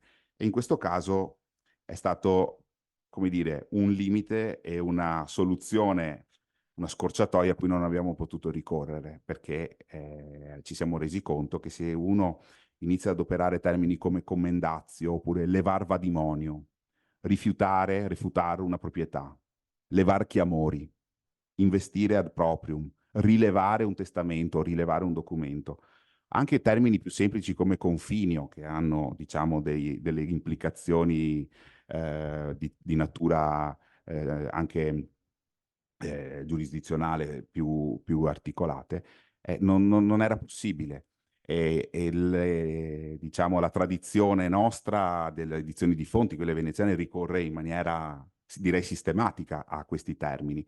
E provate a tradurli in inglese, dovete trovare e poi in cinese, chiaramente. Quindi dovete sforzarvi, abbiamo dovuto tentare uno sforzo di chiarimento, di interpretazione di questi termini e una soluzione, almeno in italiano e in inglese, che fosse comprensibile da un pubblico che magari non ha dimestichezza necessariamente delle cose veneziane o che vuole iniziare ad avere dimestichezza delle cose veneziane, magari partendo proprio da Marco Polo, visto che il soggetto è un soggetto anche attrattore, no? di interesse, soprattutto in questo periodo.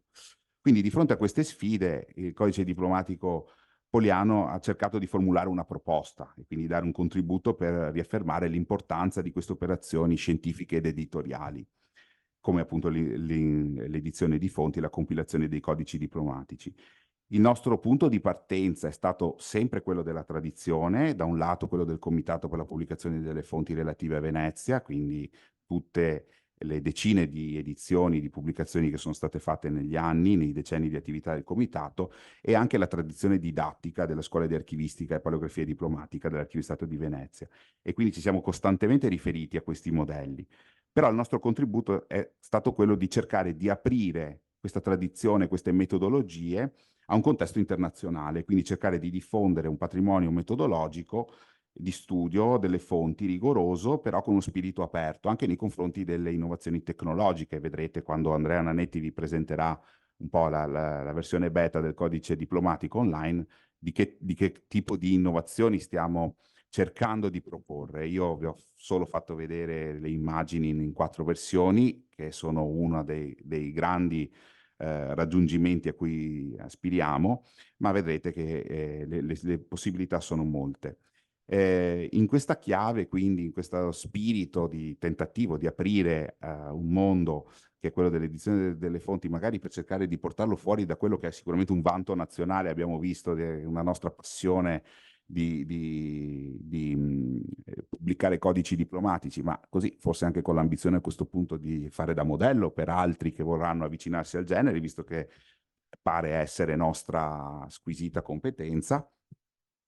E in questa ottica va letto anche un po' l'impegno dell'Archivio di Stato di Venezia, che chiaramente non punta solo a valorizzare il proprio patrimonio archivistico, ed è scontato dire che siamo al 99% parlando di documenti che si trovano nell'Archivio di Stato di Venezia, ma per perseguire chiaramente le finalità istituzionali che vedono comunque gli istituti della cultura promuovere la ricerca, come chiede la Costituzione, ma vorremmo anche offrire un contributo didattico alle nuove generazioni di studiosi che si vogliono avvicinare al mondo degli archivi e della storia veneziana, usando magari Marco Polo come volano per iniziare un po' una passione dove noi magari siamo già instradati, ma che ci piace anche sperare di voltarci dietro e vedere qualcuno che ci segue ogni tanto, no? Ecco, lo dico io che, come dire, sono sempre all'inseguimento di qualcuno, ma mi piacerebbe avere le spalle coperte. Da qui l'auspicio quindi che il codice diplomatico poliano, nella sua duplice anima cartacea e digitale, possa essere un punto di partenza anche per ripensare un po' al lavoro dell'archivista paleografo e rinnovare l'interesse per questo settore di studi che è rigoroso, tradizionale, forse viene percepito anche come un po' datato. Mi chiedo, mi stupisce il successo editoriale dei codici diplomatici, perché quale studioso dell'università si imbarca in anni oggi di studio per pubblicare un codice diplomatico? Ci vuole un grande impegno di tempo, e quindi che magari non è sempre facile mettere in campo. E quindi l'idea è quella di provare a trovare qualche nuovo stimolo, anche nelle nuove tecnologie, per continuare su questa strada, dare ancora vita ai codici diplomatici. Grazie.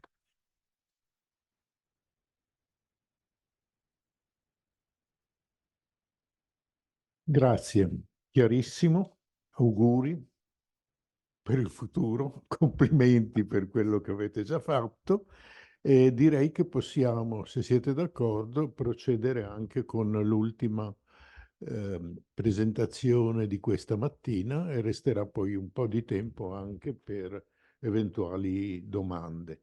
Quindi darei la parola a Ermanno Orlando. Sì, Prego. buongiorno a tutti. Quindi, come dire, se questo l'auspicio è che qualcuno...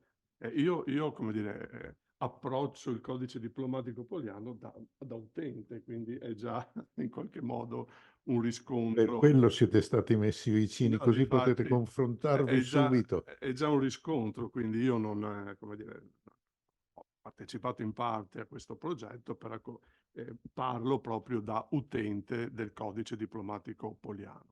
Quindi, in sostanza, che cosa può fare uno storico, in questo caso un medievista, un venezianista, come dire, sfruttando questo patrimonio, questo codice?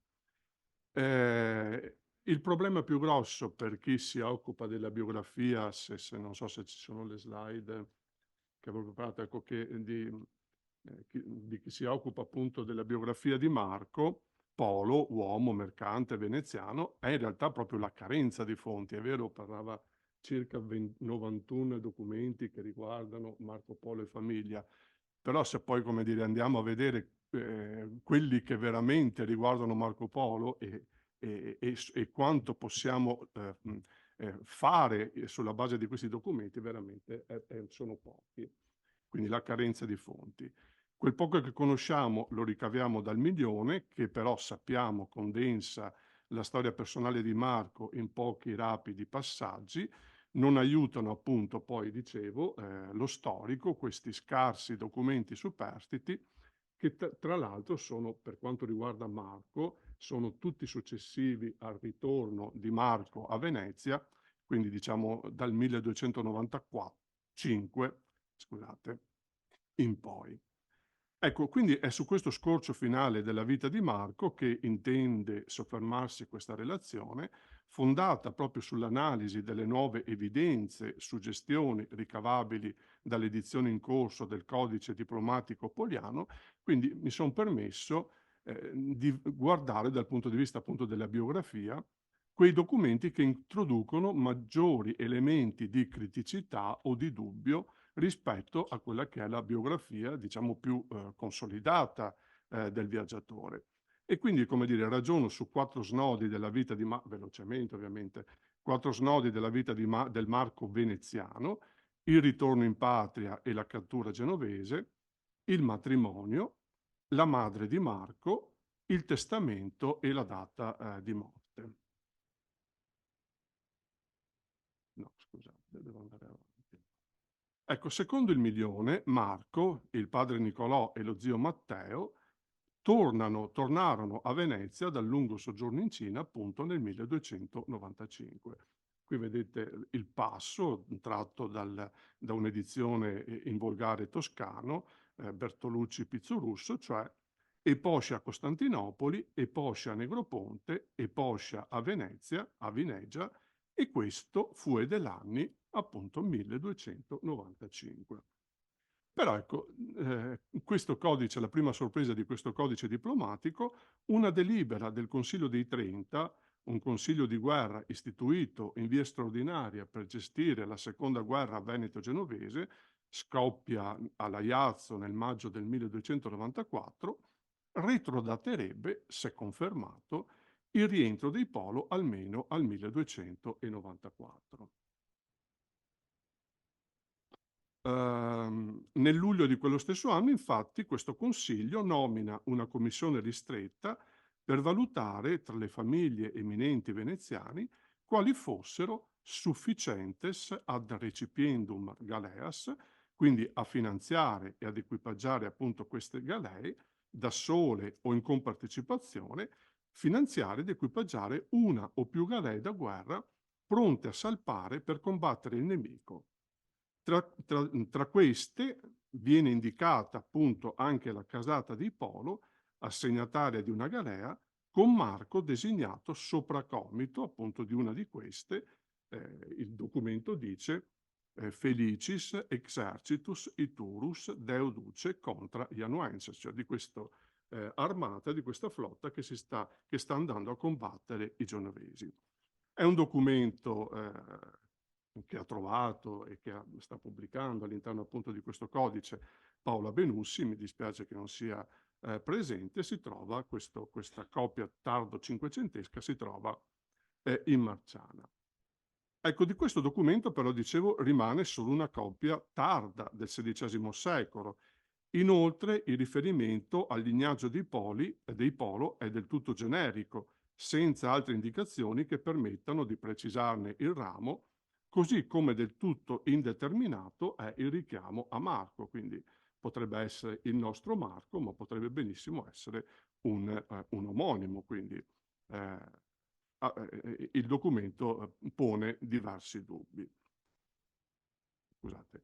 In patria poi Marco, sappiamo, non si trattenne a lungo. Già nel 1298 lo troviamo appunto prigioniero nelle carceri genovesi, dove, vuole la tradizione, dettò il racconto dei suoi fantastici viaggi in Cina, nell'estremo oriente, a Rustichello da Pisa. A Rustichello da Pisa, che a Genova era detenuto sin dalla battaglia della Menoria, quindi sin dal 1284. Ecco, Vulgata vuole che Marco figurasse nella lunga lista dei prigionieri catturati nel settembre 1298 a Curzola, durante la pesante sconfitta subita appunto dall'armata veneziana nel Medio Adriatico in piena guerra contro Genova, una lezione accettata dai più che risale a questo editore cinquecentesco che è Giovanni Battista Ramusio del Milione.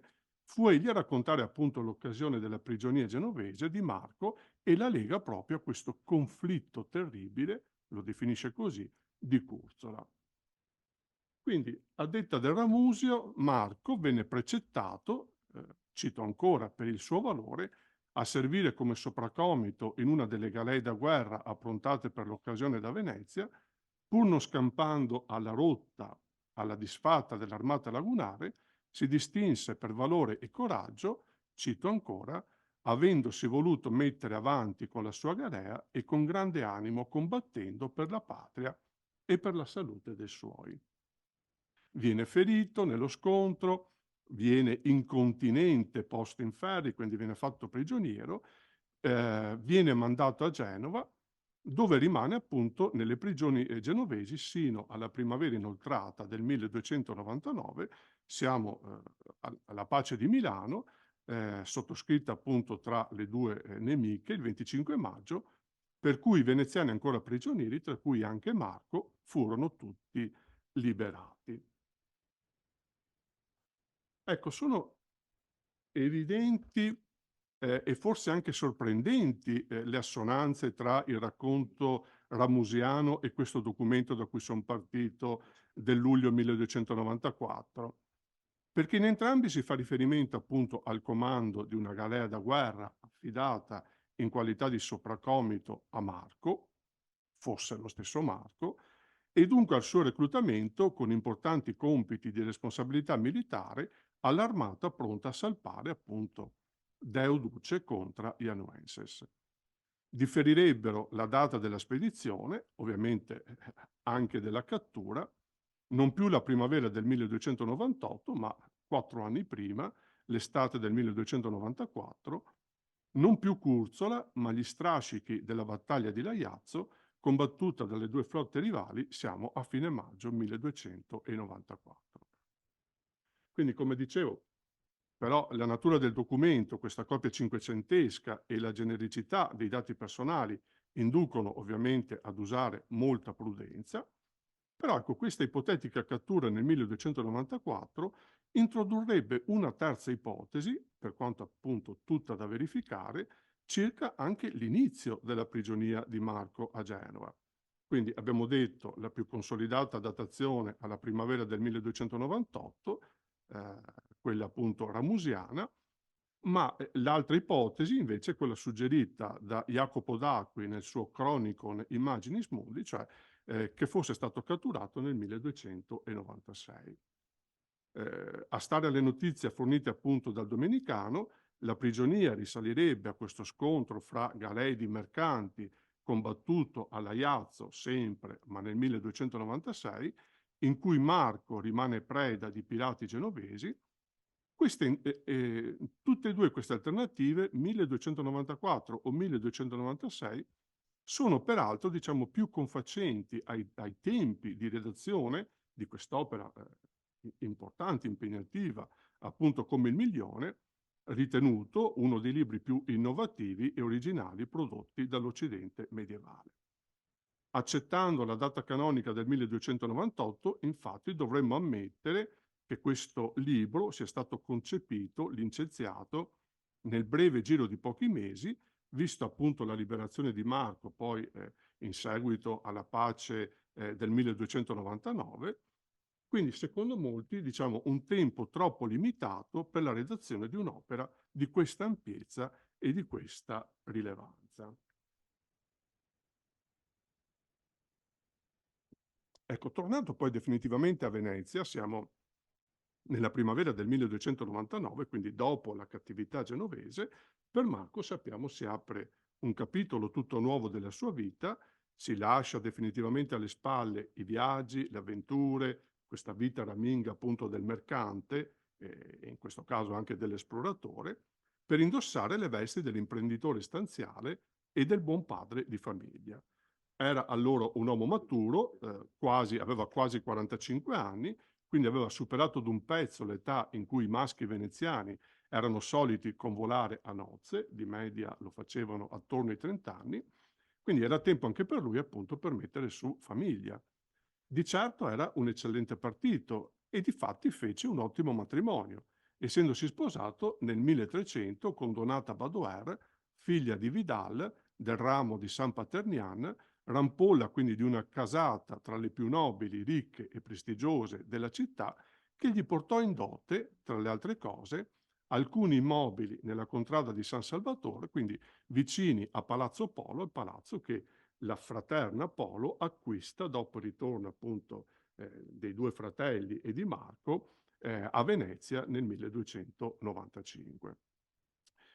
Ecco, purtroppo di questo matrimonio di Marco, però, quindi questa questione anche del deperditum, dei riferimenti ad altri documenti, ma documenti che non possediamo, di questo matrimonio non abbiamo nessun riscontro documentario, quindi non abbiamo, diciamo, l'instrumentum sponsaliorum, cioè quell'instrumentum, quel documento con cui non soltanto a Venezia si registravano le promesse al tempo futuro o sponsali proferite dai familiari dei due promessi sposi in un luogo pubblico e davanti a numerosi testimoni. Non abbiamo la carta de sponsationis, la vera e propria carta di matrimonio, cioè l'accordo consensuale formulato al tempo presente dai nubendi sotto la guida accorta di un sensale, di solito era il padre della sposa, ma poteva essere un prete, poteva essere un amico di famiglia, che fondava il vincolo giuridico e perfezionava il sacramento. Non abbiamo la carta dotalis, quindi non abbiamo la dote, che fissava l'ammontare della dote e stabiliva i termini della sua corresponsione. Qui avevo messo delle slide, ma vado un po' avanti. Ecco, non disponendo appunto di questo documento, della carta dotale, non conosciamo appunto l'entità della dote recata da Donata a Marco ad sustinenda onera matrimonica, era quello che doveva fare appunto una dote, anche se possiamo presumerne la rilevanza vista l'appartenenza di Badoer a quel ristretto gruppo di famiglie eminenti o grandi di più consolidata tradizione, potere economico e peso politico, che da tempo aveva in mano le redini, assieme ad altre grandi famiglie del comune e quindi i destini di potenza marittima della città. Sappiamo però da una promissione fatta erogare da Marco Badoer, zio di Donata, il 18 marzo 1312, che a tale data il padre di Donata era nel frattempo già morto, Vidal era già morto, questa repromissa, questa dote, non era stata ancora integralmente versata, però ecco, queste erano prassi abbastanza normali. Era normali, quasi mai la dote veniva corrisposta tutta in una volta, era del tutto abituale che una prima parte fosse liquidata al momento proprio dello scambio dei consensi, una seconda dopo la traduzione della moglie nella casa coniugale, spesso una terza parte, proprio è questo il caso in questione, dopo la morte del padre della sposa. Altrettanto consueto era che i ritardi o le eccessive dilazioni nel saldo della repromissa ingenerassero, e ne parlava prima appunto Andrea Erboso, ingenerassero contenziosi legali tra le famiglie coinvolte, spesso risolti, e questo lo intuiamo appunto dal documento, da questa promissione di cui disponiamo, risolti per via pacifica, compromissoria, piuttosto che nelle aule di un tribunale civile, questo per i costi e le lungaggini della giustizia di apparato, che facevano di gran lunga preferire il ricorso appunto a soluzioni alternative per via extragiudiziaria. Da questo matrimonio Nacquero in rapida successione 3 figlie, sappiamo, Fantina, Belella e Moretta, però è probabile, questo è un documento recente, che prima di accasarsi con Donata, Marco avesse avuto una relazione illegittima con un'altra donna, di cui non conosciamo il nome, da cui sarebbe nata una quarta figlia, Agnese, poi andata in moglie a Nicoletto Calvo. Ovviamente di questa Agnese, lì vedete proprio cerchiato, scusate, è cerchiato proprio in rosso il nome, Agnes. Ecco, non si fa menzione appunto di questa Agnese nel testamento stilato nel 1324, ma il motivo può essere molto semplice, molto banale, cioè che a quella data Agnese era già defunta, avendo dettato le sue ultime volontà nel luglio del 1319. Passò poi gli ultimi anni Marco della sua esistenza occupandosi esclusivamente del suo patrimonio, sia materiale che spirituale, e delle sue amate donne, senza farsi distrarre in alcun modo dalla politica o farsi tentare da altri viaggi e avventure, riuscendo in questo intento di accasare le figlie con nobili mercanti di acclamata reputazione e di sicuro pedigree, cioè sposa Fantina con Marco Bragadin, Belella con Bertuccio Querini e Moretta con Ranuccio Dolfin, poi in seconde nose con Tommaso Gradenigo. Ecco,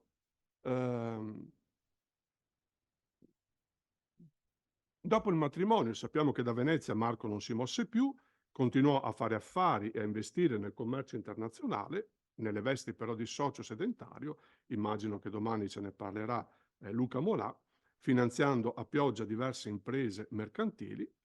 Tra questi documenti che più o meno direttamente attestano l'intensa attività commerciale e finanziaria di Marco, ma non soltanto, più in generale della famiglia Polo, diciamo che ce n'è uno che sicuramente, da poco pubblicato, presenta più di altri diversi elementi di criticità, cioè una quietanza di pagamento rilasciata il 13 luglio 1314 da Elena, supposta madre di Marco, a giudici del comune all'uopo nominati, in cui la donna attesta di essere stata regolarmente rimborsata per la quota di frumento perduta in mare in seguito all'insabbiamento della galea che ne trasportava il carico nelle acque prospicienti Modone, documento appunto pubblicato nell'ultimo numero di Archivio Veneto da Luca Molà, che è qui presente, per cui in qualche modo ci possiamo anche confrontare con l'editore del documento. Ecco, al di là dell'episodio in sé, quello che però interessa è proprio l'identità dell'attrice, la quale sia in apertura sia in chiusura di questo rogito si qualifica come Mater Marcipoli, quindi come madre di Marco Polo. Qui c'è un po' di suspense ulteriore, perché il notaio lascia poi uno spazio bianco, quindi non sappiamo la residenza, la parrocchia, la contrada di residenza di questa donna, che sicuramente avrebbe dato ulteriori elementi per identificarla. Quindi dobbiamo in qualche modo supporre che questa Elena fosse la madre del nostro Marco, viaggiatore ed esploratore, e che a questa data, in piena contraddizione con quanto narrato nel Milione, fosse ancora viva.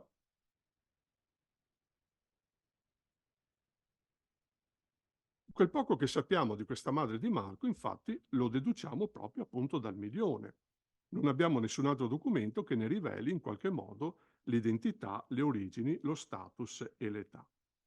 In un rapido passaggio dell'opera, Marco, Rustichello, appunto, che ci raccontano il ritorno dei fratelli Nicolò e Matteo Polo dal loro primo fantastico viaggio in Cina, siamo nel 1269, ricordano quasi di sfuggita come Nicolò, appunto, padre di Marco, avesse solo allora scoperto che la moglie nel frattempo era deceduta, era morta, lasciandogli, qui è la citazione, il passo appunto del Milione, uno figliolo di 15 anni che aveva nome Marco. Però di quella donna non conosciamo nient'altro, nemmeno il nome. Morta anzitempo, senza lasciare tracce di sé, forse di parto o poco dopo aver messo al mondo il figlio, Questo è sempre il Ramusio, quindi questo tardo editore cinquecentesco, e ovviamente è anche questa una tradizione tutta da verificare.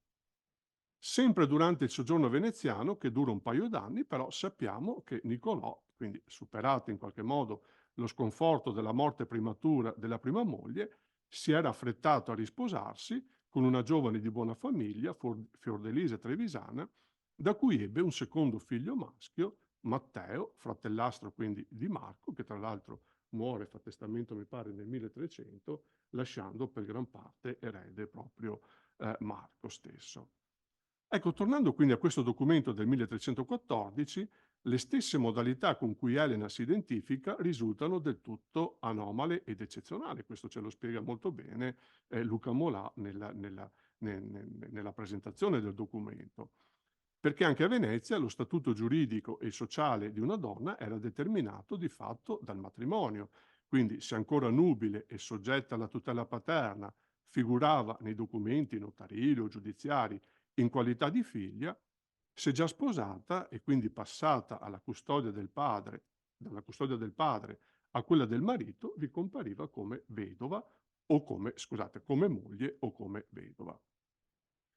Sono rarissimi i casi in cui invece la capacità giuridica di una donna è qualificata dal suo status di madre, cioè quando appunto questa donna agisce in qualità di esecutrice testamentaria di un figlio defunto, elemento che però, come dire, a me sembrerebbe in qualche modo già di per sé escludere Elena dall'essere la madre del Marco viaggiatore, perché appunto se questa donna, lei non lo dice, ma se in qualche modo facesse questo rogito in qualità di esecutrice testamentaria, vorrebbe dire che appunto lo fa per un figlio, un Marco, che però è già morto, non è vivo.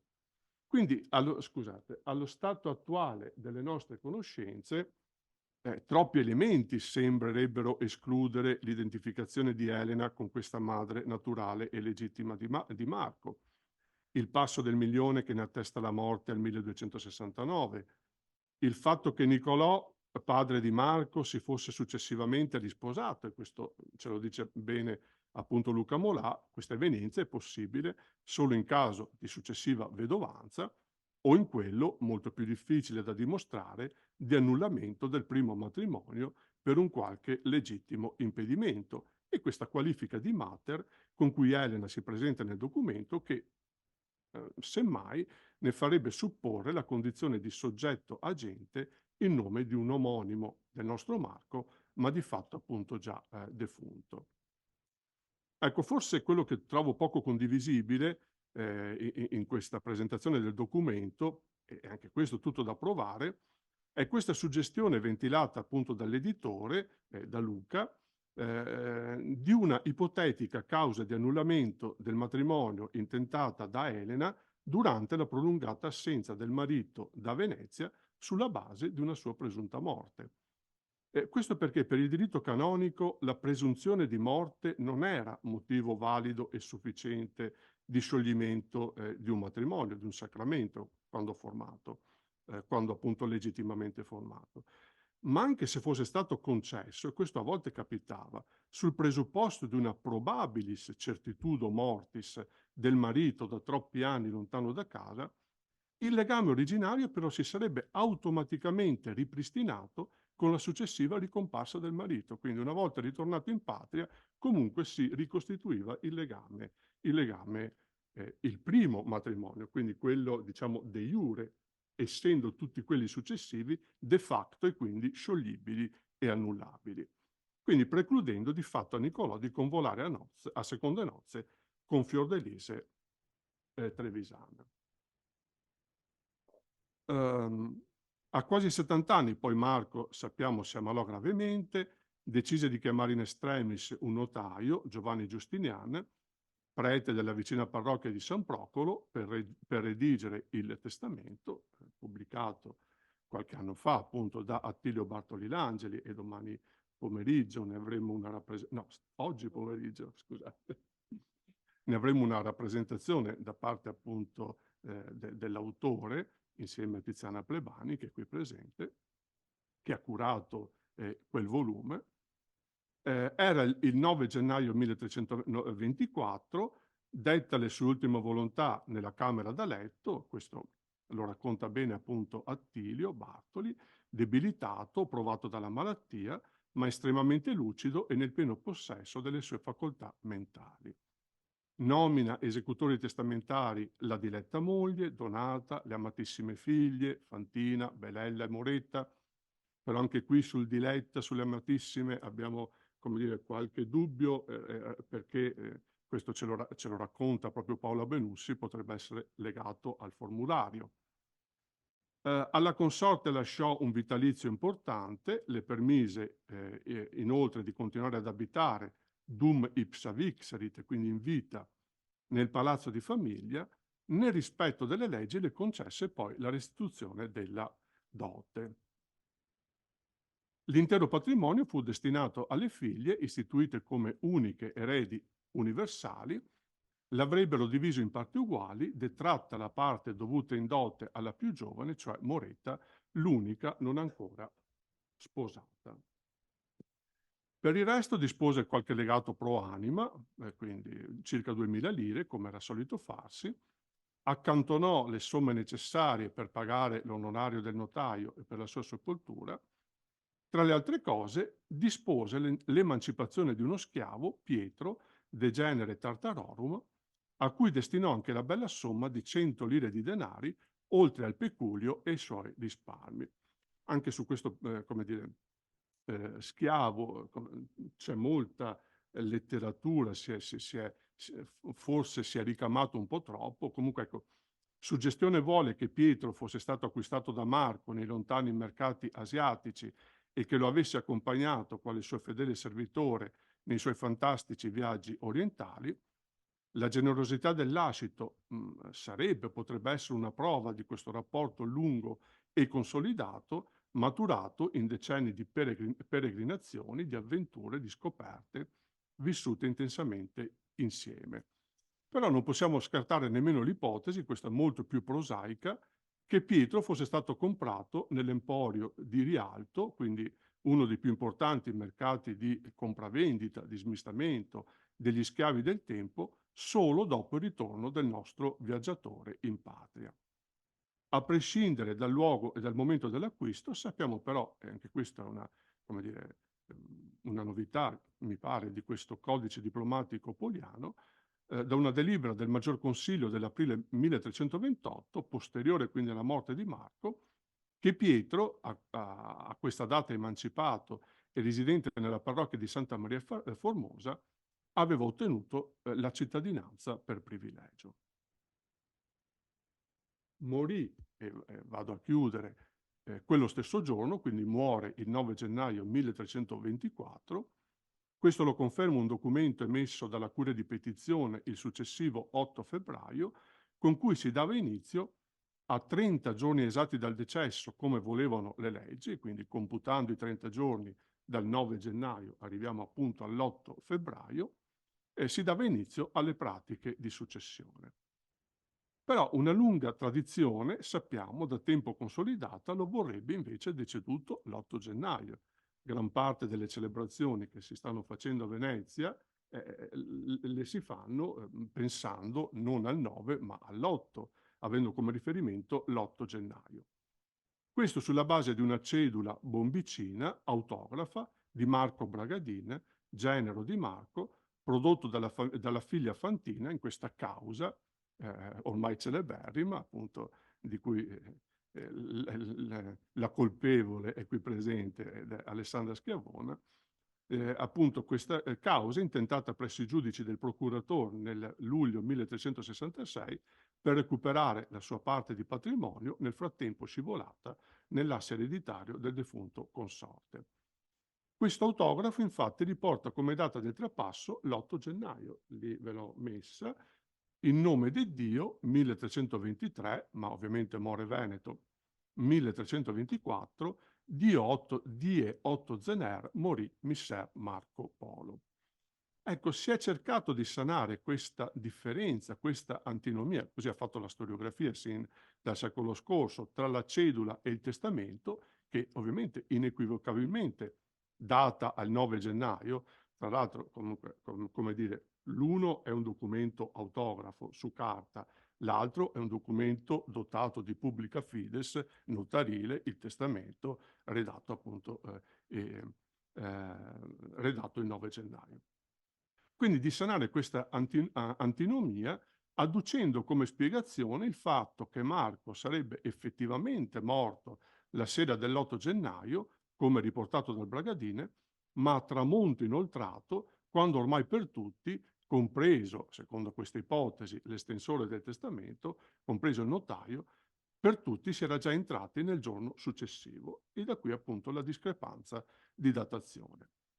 Questa a me sembra una spiegazione ovviamente molto debole ormai, e credo ormai dai più rigettata. Grazie, ho finito.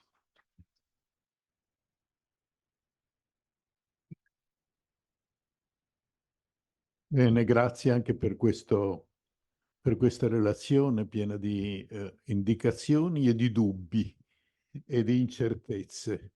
E forse la morale di questa mattinata è che la storia serve per non insegnarci cosa c'era nel passato, ma per dirci che in fondo non l'abbiamo ancora capito bene fino in fondo.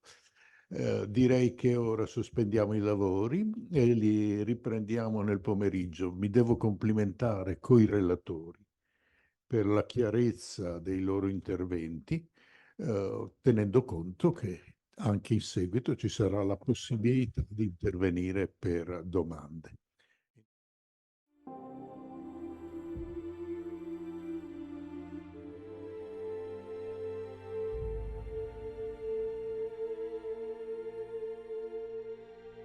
This video demonstrates how traditional scholarship, media art, and AI can be integrated to enhance visual knowledge discovery, transmission, and creation.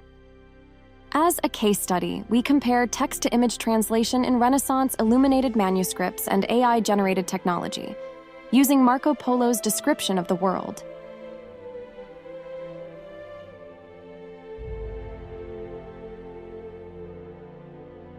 We'd like to begin by offering you some contextual information about Marco Polo's book.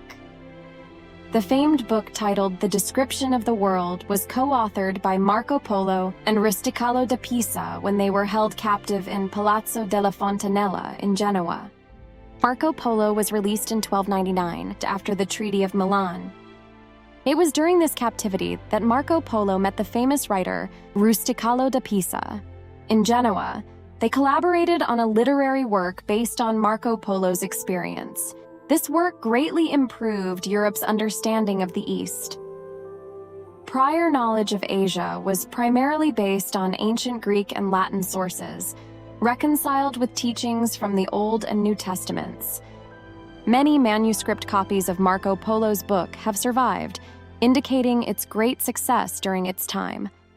While the original manuscript was written in French, the existing copies cover a variety of Western European languages, including Latin and Italian vernaculars, which are considered the most important, as illustrated in the Stemma Codicum by Eugenio Burgio, professor at Ca' Foscari University of Venice.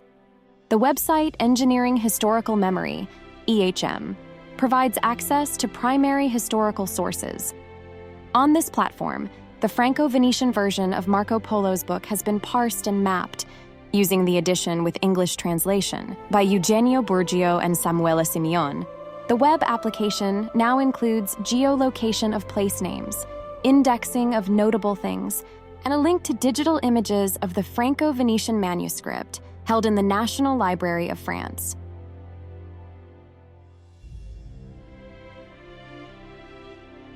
As discussed, the narratives of Marco Polo's experiences became a text with the help of Rustichello da Pisa at the end of the 13th century.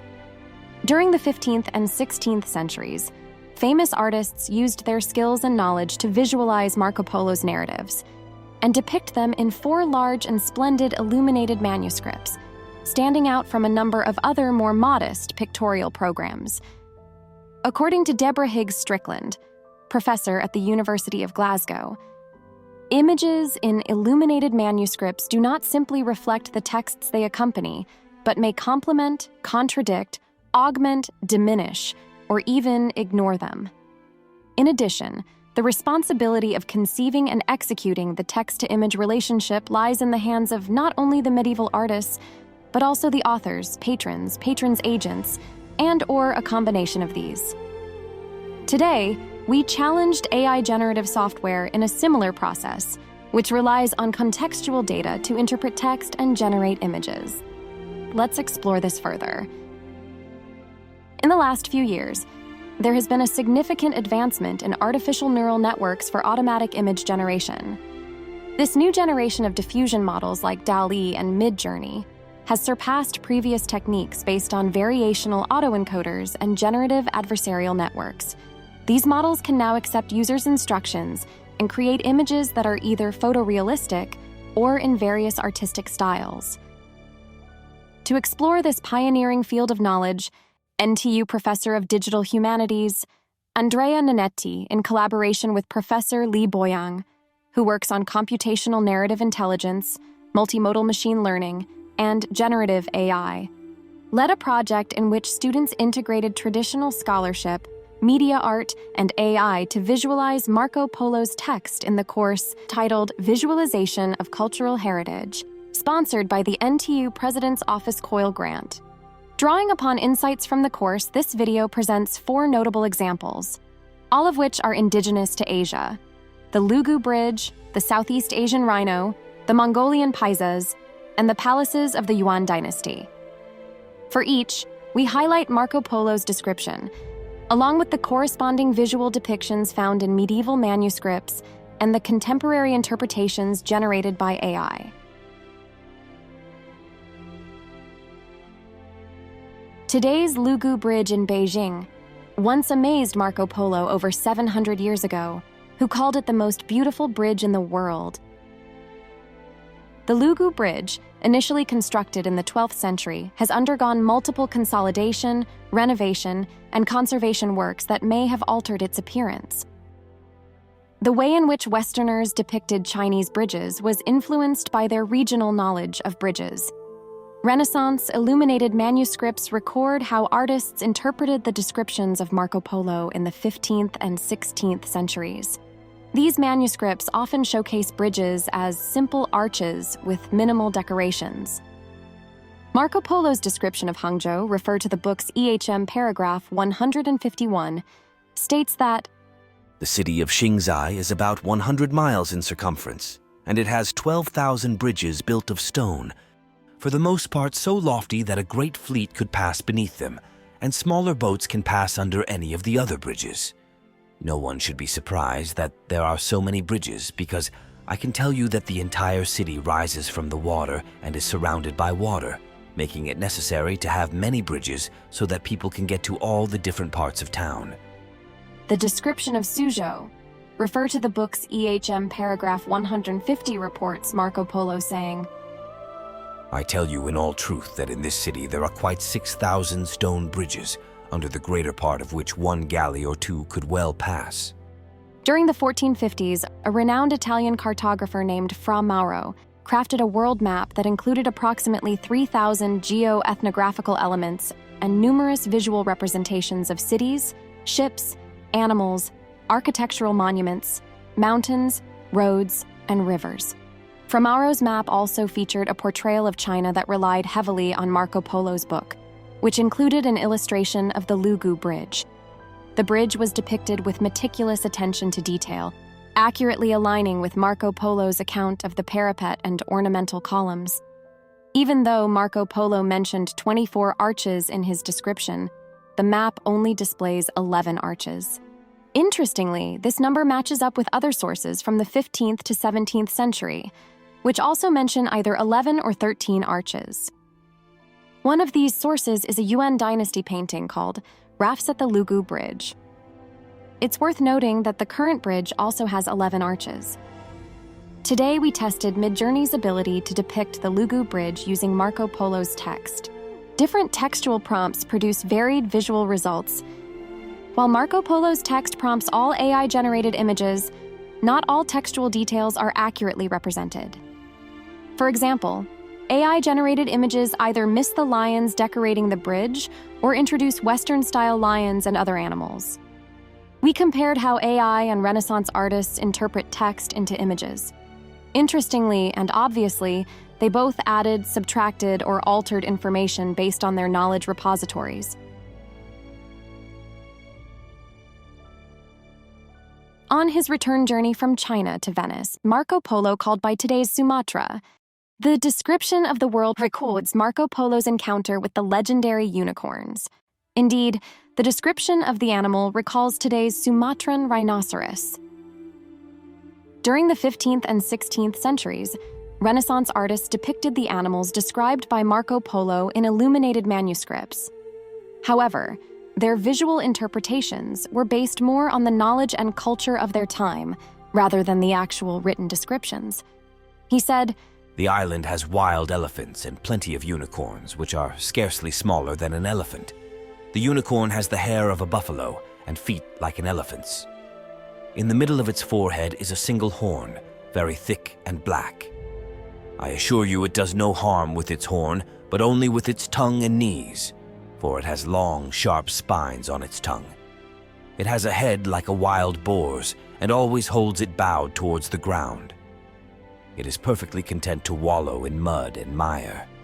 It is a very ugly beast to look at. It is nothing like the animal we talk of and describe in our parts, where we say that it lets itself be caught by a virgin. In fact, I can tell you it is the exact opposite of what we believe it to be." A few centuries later, Western science's first drawing of the Sumatran rhinoceros was published by the Royal Society of London in 1793.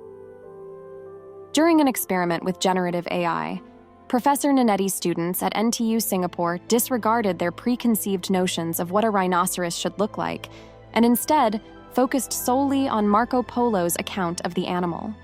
They broke down the description into specific sections, used them as textual prompts, and generated AI images using multiple software including Hotpot, Imagen, DALL-E, and Midjourney. Then, they collaged these images' details of different body parts to visualize Marco Polo's description. Certainly, these AI-generated collaged visual representations are nowhere close to the Sumatran rhinoceros.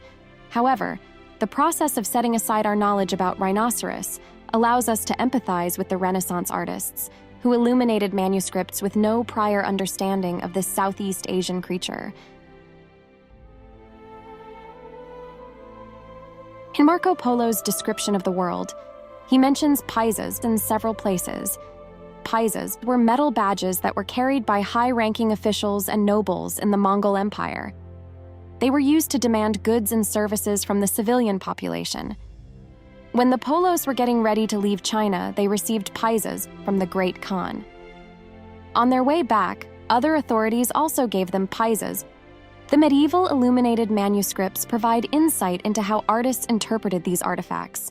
Professor Strickland argued that in order to meet the expectations of the aristocratic patrons, the artists had to translate concepts unfamiliar to Western readers into visual forms, in such a way that retained narrative coherence as well as high entertainment value.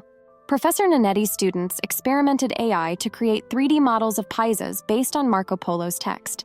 According to Marco Polo, some of the tablets bore the portrait of a gerfalcon, or the head of a lion, and were all inscribed with these words: "By the might of the great God and of the great grace he has granted to our emperor, blessed be the name of the Khan, and death and destruction to all those who do not obey him." Students first tested CornLP, Pop AI, and Google Bard to summarize and annotate primary and secondary literature, to understand the measurements of paisas, including its weight, size, materials, and designs.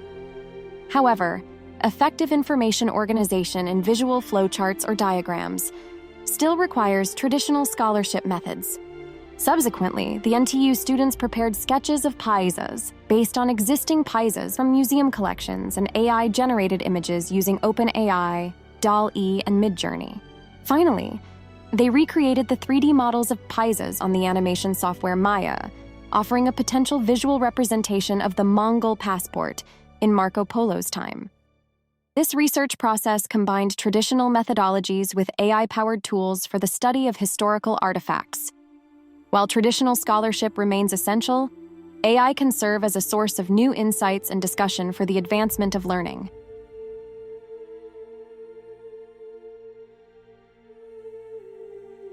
In his book, Marco Polo provided a detailed account of the palaces in the Yuan capitals Dadu and Chengdu.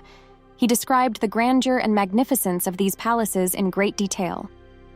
When talking about the palace in Dadu, today's Beijing, Marco Polo mentioned that it was the most prominent palace he had ever seen. The walls of the rooms and chambers were entirely covered with gold and silver and were decorated with relief pictures of dragons, birds, knights, scenes of battle, and many different types of beasts. The ceiling was similarly fashioned with gold and pictures. The hall was so large that more than 6,000 men could easily eat there. The roofs were a blaze of scarlet, green, blue, yellow, and every other color. They were so beautifully and skillfully varnished that they shimmered like crystal, and their gleam could be seen from far away. During the 15th century, illuminated manuscripts depicted these palaces in a European style based on Marco Polo's account and the artist's knowledge and experiences. Fra Mauro's map follows similar visual patterns, depicting the palaces in distinct Renaissance style, seen especially in the proportions of the classical columns, cylindrical towers, and semicircular arches. While there are hardly any remains of the Yuan palaces today, one may find a visual representation in the 13th century Chinese painting, Episodes from the Career of a Yuan Official. It portrays the city gate of Dadu, with high walls and a massive entrance with 5 gates, aligning features of the city gate as recorded in Chuogeng of the Ming Dynasty. Moreover, accounts of this grand entrance with 5 gates can also be found in Marco Polo's Description of the World. NTU students picked up keywords from Marco Polo's description of the palaces and used them as textual prompts for Dream Studio to generate images. The experiment also involved using Photoshop AI to expand the canvas and to clean up certain details, like crooked walls, missing pillars, or non-realistic areas. Students conducted a comprehensive study of the architectural styles of the Yuan dynasty by reviewing literature and conducting iconographic research. Subsequently, they created 3D models of the imperial palaces and gardens, which can be explored from a first-person perspective using mobile devices. This was made possible by the Live Link feature of Unreal Engine. This case study shows how in the absence of still-standing Yuan palaces, digital reconstructions benefit from a combination of sources, including ancient literature and visual materials, archaeological evidence, and more recently, AI and computer technologies. Renaissance artists took creative liberties in illuminating Marco Polo's book, especially with unfamiliar concepts. AI seems to act similarly. Just like humans, generative AI can only produce outputs based on what it has learned from its training data and the information it has access to. We demonstrated that blending traditional approaches with generative AI opens new possibilities for historical sciences. Moreover, this exploratory research has raised numerous questions that need to be addressed. How can we improve generative AI to capture the complex details that are often overlooked? Moreover, how can AI visualizations integrate more textual, visual, and archaeological evidence? Please stay tuned to EHM for further discussions on this topic.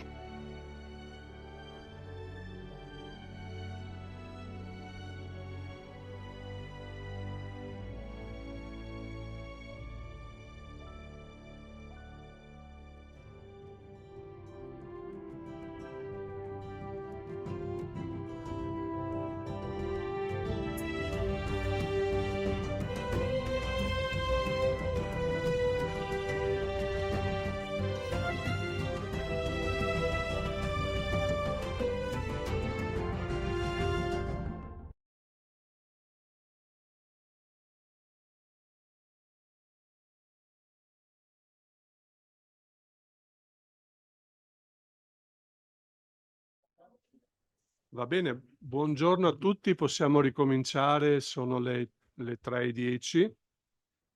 Quindi riprendiamo questo nostro convegno sulla Venezia di Marco Polo, il codice diplomatico poliano 1380, stamane abbiamo già avuto delle anticipazioni, però adesso entreremo in media res, entreremo un po' più diciamo in questo codice diplomatico poliano, ci sarà anche l'effettiva presentazione. Però cominciamo con come dire, una lettura del veneziano, quindi anche qui forse un utente più che del veneziano al tempo di Marco Polo, da parte di Lorenzo Tomasin. Lorenzo Tomasin, a parte che non ha bisogno di presentazioni da parte mia, però è in ordinario, insegna storia della lingua italiana e filologia romanza all'Università di Losanna. Sapete, socio dell'Istituto Veneto, ma anche socio dell'Accademia della Crusca, Accademia dell'Arcadia. Si occupa appunto di storia linguistica e di linguistica storica con riferimento proprio alle lingue romanze in generale, all'italiano e al veneziano in particolare, su cui sapete bene ha scritto molto. Per cui lascerei la parola appunto a Lorenzo Tomasin e il suo intervento su il veneziano al tempo di Marco Polo. Prego. Grazie.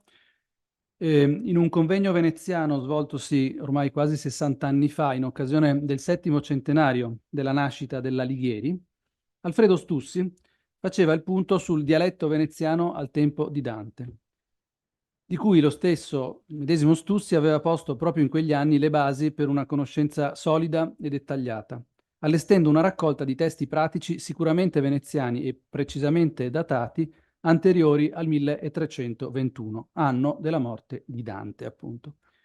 Si trattava di una collezione di 108 documenti, attinti per lo più a fondi notarili e giudiziari dell'Archivio di Stato di Venezia, e costituiti in maggioranza da cedole testamentarie, deposizioni processuali e testi simili. Era insomma una sorta di codice diplomatico del veneziano, nella sua più antica fase di attestazione. E sebbene la disponibilità di testi veneziani non letterari in prosa volgare sia all'incirca raddoppiata oggi rispetto a quell'epoca, e sebbene nuovi e fortunati rinvenimenti abbiano consentito di illuminare, pure di una tenue luce radente, anche il volgare debolmente attestato nella prima metà del secolo XIII, nonostante tutto questo, il quadro complessivo descritto dai testi veneziani del 200 e dei primi del 300, da Stussi appunto, rimane di fatto confermato fino nei dettagli. Ad essersi ampliate sono le tipologie testuali disponibili, come ad esempio le annotazioni tergali, che sono emerse sempre più numerose, qualche lettera privata, i primi esperimenti in volgare della cancelleria, qualche interessante prodotto d'ambiente mercantile. E ancora un'attenzione crescente è stata dedicata alla zona di confine, cioè a quella scrittura ancora latina, il latino dei mercanti, come l'ha battezzato veneziani, come l'ha battezzato felicemente Vittorio Formentin, che lo ha studiato e lo ha inquadrato magistralmente, redatti tra 100 e 200, o ancora il tema del contatto linguistico, del contatto tra il veneziano e altre lingue, che è centrale fin dalla prima fase documentaria, o documentata meglio, delle sue attestazioni scritte, che ovviamente Stussi lasciava al margine nel concentrarsi sulle testimonianze più chiare e definite della varietà, diciamo così, realtina, quella che oggi chiameremo del centro storico, quanto più possibile immune da interferenze e alterazioni, secondo un principio tipico delle raccolte di questo genere, che sono disponibili anche per altre città italiane. Ora, la circostanza di un nuovo centenario e il fatto che l'arco della vita di Marco Polo copre per intero quello di Dante, nato nel 1265 Dante, quindi 9 anni più giovane di Polo, e morto 3 anni prima di lui, quindi Polo lo racchiude completamente. Queste circostanze suggeriscono oggi una riflessione sulle cospicue informazioni di cui disponiamo circa quella che certamente fu la lingua prima, o madrelingua, direbbe qualcuno, di Marco, quella da lui appresa nella fase dell'acquisizione linguistica infantile e forse impiegata anche durante i lunghi decenni dei suoi viaggi, visto che egli si accompagnò pur sempre con 2 parenti stretti, il padre e lo zio, anch'essi veneziani, con i quali è ben possibile che abbia continuato a praticare la lingua dell'infanzia, comunque recuperata con il ritorno a Venezia durante la maturità e la vecchiaia trascorse notoriamente in Italia. Insomma, che Marco Polo uomo medievale vissuto stabilmente a Venezia tra la nascita e la piena adolescenza parlasse veneziano, è sicuro quanto, se non più ancora, del fatto che sia arrivato fino in Cina e abbia appreso il mongolo, forse il persiano, nonostante ci siano dubbi su questi fatti, ma non, per quanto è dato ricostruire, il cinese, che del resto era probabilmente ignoto o comunque poco noto persino allo stesso interlocutore principale, cioè Kublai Khan, come apprendo dagli studiosi di etnografia e linguistica poliana. Questo ovviamente non è il mio territorio. Insomma, se quasi ogni circostanza biografica, prima o poi, è stata revocata in dubbio nella vita del mio grande concittadino, almeno questo, a quanto pare, non è mai stato messo in discussione. Occorre però richiamare un curioso paradosso. Del quasi coetaneo Dante, inequivocabilmente fiorentino, abbiamo almeno una frase scritta in veneziano, o meglio, forse riecheggiata citando un perduto componimento altrui, inserita nel trattato De Vulgari Eloquentia come esempio di quel dialetto, il dialetto veneziano, raccolto per la rassegna delle parlate italiane che l'Alighieri mette insieme nel suo trattato. Questa frase, notoriamente, è «Per le plaghe de Dio tu non verras». Al contrario, come è noto, non una sola riga ci consente di ascoltare in presa diretta la voce del Polo, che conosciamo solo, anche a prescindere dal fatto che non esiste alcun manoscritto originale del Milione, ovviamente, attraverso il filtro della voce franco-italiana del pisano Rustichello, a sua volta rifranta nel caleidoscopio di lingue in cui l'opera fu notoriamente tradotta e adattata fin dalla sua prima circolazione, oppure attraverso il dignitoso latino del notaio Giovanni Giustinian, già evocato oggi, parroco di San Provolo, ben noto rogatario delle ultime volontà di Marco, scritte in prima persona, come era normale nel tipo della cedola testamentaria veneziana di quest'epoca, e conservate appunto nel testamento oggi alla Marciana. Ma c'è di peggio. Della versione veneta, o meglio veneziana, del Division du Monde, che è traduzione di un originale franco-italiano, come ci ha insegnato la fiorente filologia poliana dell'ultimo secolo, non esiste alcun esemplare anteriore al quinto decennio del 400. Tornerò tra un attimo sul codice poliano, sul cosiddetto Milione Veneto. E quanto alle testimonianze trecentesche, che a lungo sono state considerate come le più antiche tracce della circolazione del testo del Milione in area italiana nord-orientale, gli studi più recenti hanno ricacciato il manoscritto chiave di questa filiera in ambiente piuttosto emiliano che veneto, insomma, piuttosto a Bologna che a Venezia. Detto in altri termini, i più antichi testimoni della versione in veneziano del Milione sono di un secolo abbondante posteriori alla morte di Polo e sono scritti in un dialetto che riflette condizioni già sensibilmente diverse da quelle del periodo a cavallo tra 2 e 300, così che l'illusione di poter ascoltare le vicende del grande viaggio esattamente nella lingua in cui Marco dovette riferirle con tutta probabilità alla moglie, alle figlie, nelle quiete stanze della contrada di San Giovanni Crisostomo, si infrange di fronte all'indisponibilità, almeno per ora, i fortunati ritrovamenti sono sempre possibili, di qualsiasi testimonianza veneziana coeva.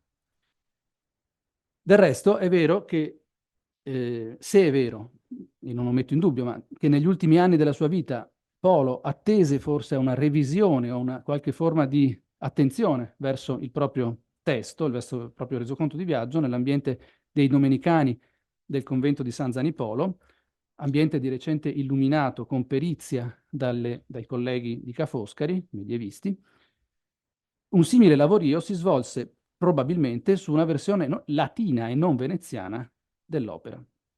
Di fatto, comunque, in latino è scritto il codice che, assieme a quello franco-italiano conservato alla Nazionale di Parigi, viene oggi considerato come uno dei due in assoluto più autorevoli del Milione e più vicini alla sua perduta e nebulosa forma originaria, messa insieme, come è stato già detto più volte oggi, nel 1298, durante la detenzione nelle carceri di Genova. Tutte queste considerazioni iniziali non hanno un valore solo aneddotico, ma dicono già qualcosa, se non sul veneziano, certo sull'ambiente linguistico veneziano dell'epoca che ci interessa e su un tratto tanto caratteristico quanto ai nostri occhi un po' curioso, sconcertante, dell'atteggiamento dei veneziani del tempo nei confronti della scrittura in volgare. se una volta morto Dante a Ravenna, in esilio, no? La cultura fiorentina provvide assai per tempo, quasi subito, immediatamente, a reimportare e a marcare culturalmente e linguisticamente l'opera del poeta, come prodotto tipicamente e autenticamente fiorentino, ciò che era fino a un certo punto nella sua forma originaria e quasi bandiera della sua eccellenza linguistica e culturale, quasi nulla del genere avvenne a Venezia. La notizia, riportata da un copista toscano del primo 400, Meo Ceffoni, della disponibilità pubblica di una copia del Milione nel mercato di Rialto, appiccato con le catene, ognuno lo può leggere. Questa notizia è forse una leggenda metropolitana o comunque la rielaborazione di una circostanza probabilmente piuttosto diversa da quella riferita.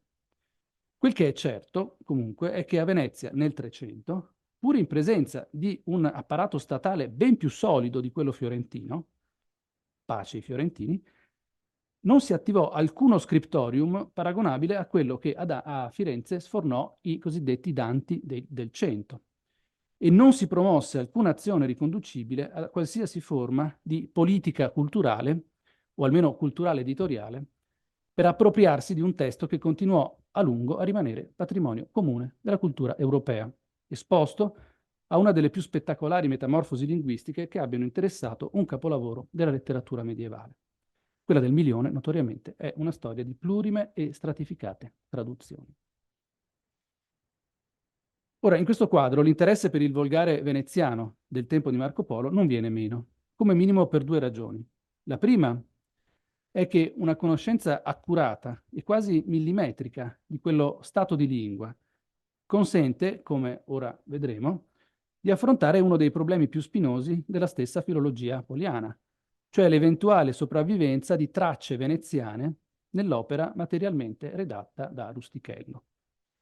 La seconda è che quella conoscenza del veneziano contribuisce, come abbiamo peraltro già visto, a illuminare il contesto storico, culturale, sociale e quindi anche linguistico in cui concretamente si svolse la vita del Polo, oggetto precipuo oggi del nostro interesse come collaboratori del codice diplomatico.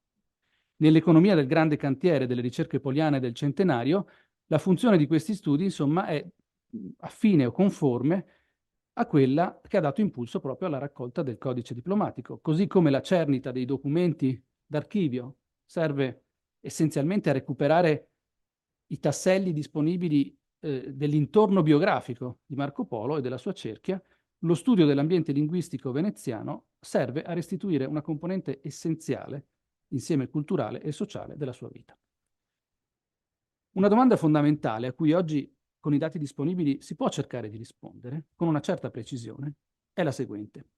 Quanto la lingua parlata ai tempi di Marco Polo, cioè a cavallo fra i secoli XIII e XIV, differiva strutturalmente, non quindi quanto alle ovvie differenze legate alla diversità del mondo e delle cose che nel frattempo sono mutate, quanto differiva strutturalmente dal dialetto veneziano di oggi, che molti di noi conoscono e alcuni anche parlano.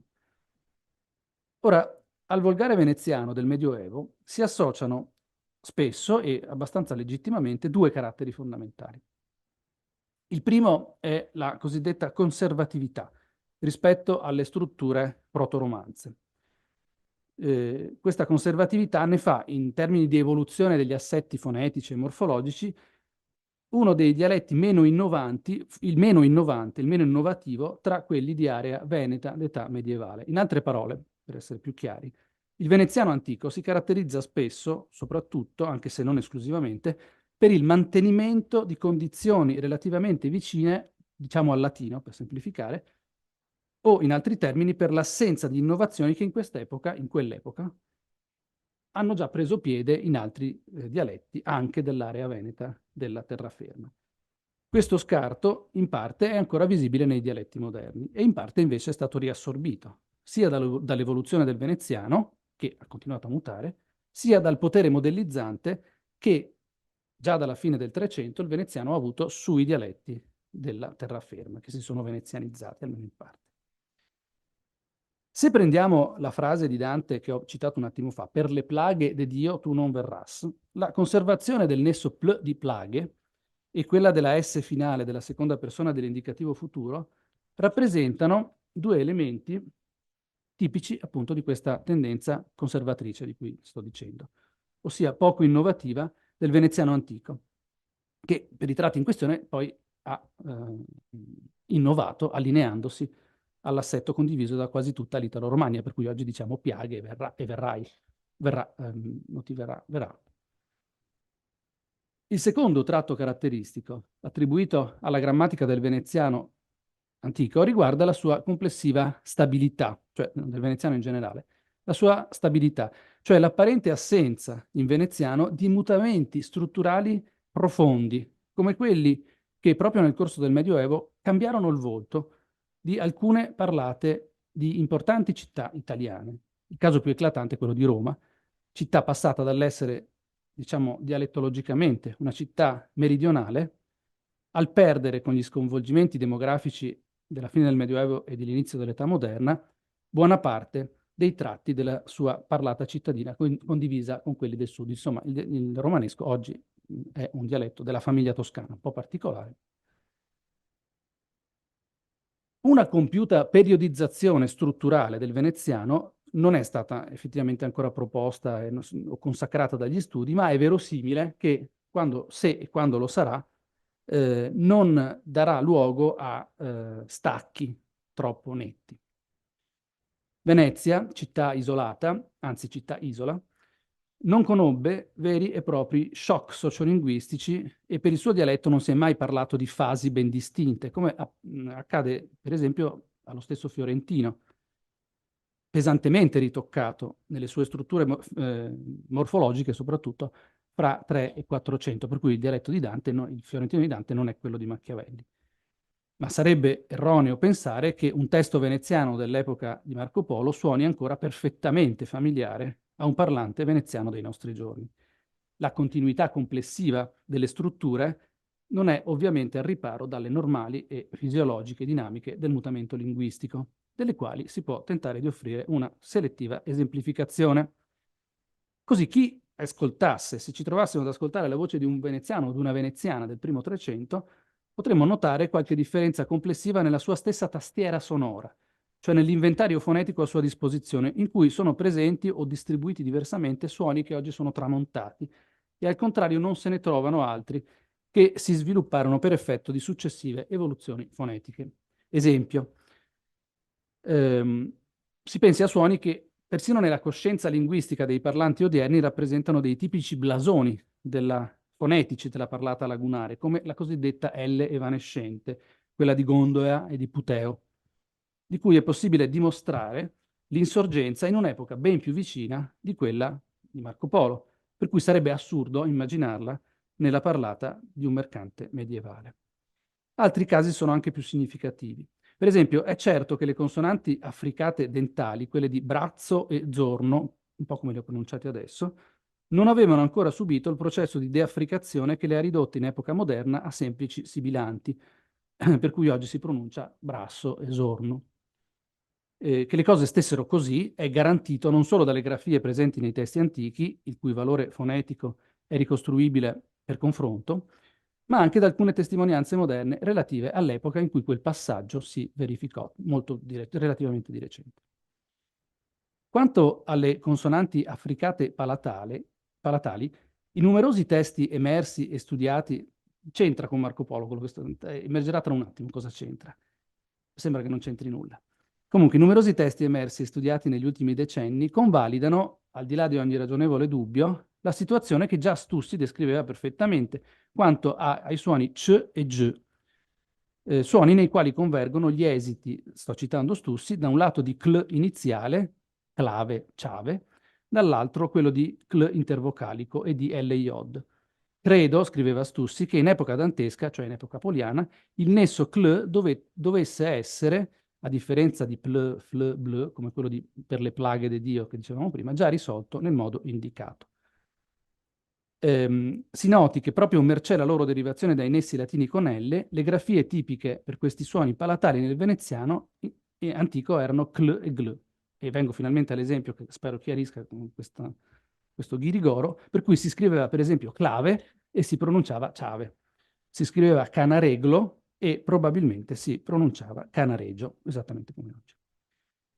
Per quanto possa stupire, simili minuzie fonetiche e grafiche non mancano di un curioso contraccolpo sulla lettura del testo di Marco Polo. Come ha mostrato acutamente uno dei migliori filologi poliani in circolazione, è in circolazione anche in questa sala, credo, sì, eccolo là, Alvise Andreose, molti dei toponimi cinesi terminanti in giù, cinese ciu, provo, non lo so, vabbè, prefettura, provincia, l'ho ascoltato a più riprese stamattina, ma me lo sono già dimenticato. Si presentano nel manoscritto franco-italiano francese 1116 della Nazionale di Francia in una grafia più vicina alle abitudini grafiche toscane di Rustichello che a quelle veneziane di Marco Polo. I vari nomi propri che verosimilmente il Polo doveva adattare alle abitudini articolatorie del veneziano sono resi in quel codice, nel codice franco-italiano dell'1.000.000, con soluzioni più tipicamente pisane che veneziane. Simili raffinate agnizioni sono possibili naturalmente solo sulla base dell'accurata ricostruzione oggi possibile per il veneziano parlato e scritto di quell'epoca. È possibile, quindi, come ha fatto Andreose, ipotizzare con buona verosimiglianza il modo in cui l'esploratore poté pronunciare quelle parole e forse anche trascriverle, se, come è probabile, dispose almeno di appunti propri o addirittura di ordinati manoscritti relativi alle informazioni raccolte durante i suoi viaggi, simili ai manuali di mercatura o ai portolani che ci sono giunti per la sua epoca e per il suo ambiente. Ma appunto a un'interazione soprattutto orale con Rustichello rinviano, secondo Andreose, le grafie adottate nel manoscritto cruciale. Altri tratti fonetici, con i quali passiamo dal quadro delle consonanti a quelle delle vocali, distinguono crucialmente il veneziano dell'epoca di Marco Polo da quello delle epoche successive a Venezia. Per cui, ad esempio, un altro tratto macroscopico, come lo sviluppo dei numerosi dittonghi simili ma non sempre coincidenti con quelli del toscano, rappresenta una delle principali novità del veneziano tardo trecentesco, quindi dopo la morte di Polo, e primo quattrocentesco. Così, la presenza di numerose forme con i dittonghi uo e ie, adesso arrivano gli esempi, fidatevi. Nel manoscritto CM 211 della Biblioteca Civica di Padova, copiato a Venezia nel luglio 1445, è il milione veneto di cui parlavo prima, è fra i tratti che separano sicuramente la lingua di questo testo, pur redatto in laguna, dalla parlata dei tempi di Marco Polo, nonostante il breve intervallo cronologico interposto. Non Vegnesia si diceva ai tempi di Marco Polo, ma Venesia. Non diese o diese, ma dese o dese, meglio. Non buone, ma bone, mentre l'attuale pronuncia bone è forse frutto della successiva richiusura di questo dittongo dopo la fioritura di dittonghi tipica appunto della fase successiva. Questi dettagli ci consentono appunto di separare la lingua del più antico manoscritto veneziano del milione dalla lingua di Marco Polo. L'estensione dei dittonghi è un elemento diagnostico, diventa un elemento diagnostico per valutare l'antichità del testimoniale scritto o per rafforzare le ipotesi cronologiche sul testimoniale.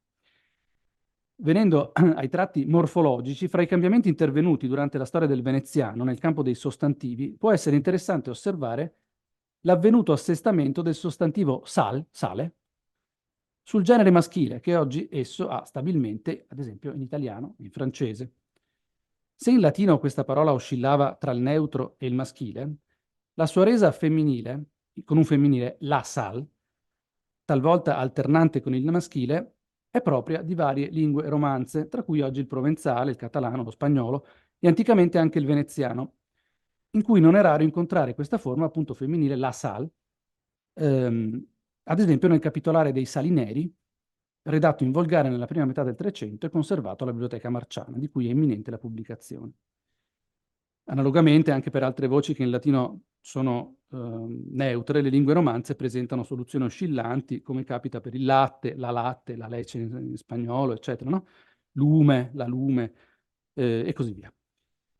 Anche da questo minimo dettaglio può discendere un'interessante agnizione nel testo rustichelliano del Devisemont du Monde, in cui l'apparizione di una selle femminile, il prenne la selle e la font cuire, lo leggo come, chissà, dovrei fare un accento pisano nel leggere francese, e puis l'agite en forme, di per sé estranea sia al sistema francese cui Rustichello mirava probabilmente, sia a quello toscano, questo certamente, di cui era madrelingua, potrebbe rappresentare una occasionale e preziosa infiltrazione del veneziano di Marco. Quest'ultima deduzione, me ne rendo conto, va avanzata con molta cautela, perché i soli casi nei quali si possa ipotizzare con una certa sicurezza l'influsso del veneziano di Marco sul testo franco-italiano redatto dallo scrittore pisano sono quelli lessicali, cioè sono le parole. Le rare parole che assenti sia in francese sia in pisano, o lì attestate con diverso significato, appaiono nell'opera come tipici venezianismi, che con tutta probabilità hanno una buona probabilità di risalire ai racconti del viaggiatore, qualsiasi sia stata la loro forma in cui sono stati trasmessi a Rustichello. Si tratta, in alcuni casi, di parole per le quali il corrispondente francese e quello toscano semplicemente non esistevano, ossia di termini che proprio da Venezia irradiarono nelle lingue europee. Tipico e direi clamoroso è il caso di sec, scritto seque, resa approssimativamente francese del termine veneziano d'origine araba con cui Marco Polo indica il luogo in cui si produceva la carta moneta dell'impero mongolo, dell'impero del Khan. Insomma, la parola zecca, un arabismo che anche all'italiano arriva quasi certamente per tramite del veneziano, come accade per altre voci orientali simili, e mi pare significativo che il milione toscano, quello citato questa mattina da Armando Orlando, nel capitolo corrispondente riformuli senza attribuire alcun nome a questo luogo, che invece per il quale nel milione franco-italiano c'è il nome, ed è zecca, appunto. Evidentemente per incomprensione del raro e ancora peregrino termine corrispondente a poi quello che sarà l'italiano zecca. Un caso simile potrebbe essere, forse, quello di Cavan, nell'espressione il fait Cavan de tout blé, cioè fa scorta di tutte le granaglie, cioè il can che mette da parte derrate alimentari, dove Cavan non è semplicemente la capanna del toscano, ma potrebbe essere la cavana del veneziano, cioè il deposito, quelli che i montanari chiamano la cascina, insomma, che in laguna serve in particolare per il ricovero delle barche, naturalmente, e dove però il milione toscano ha canove, scusate, che questo pure c'è anche in veneziano, tipo Canova, che però condiviso in questo caso dal toscano.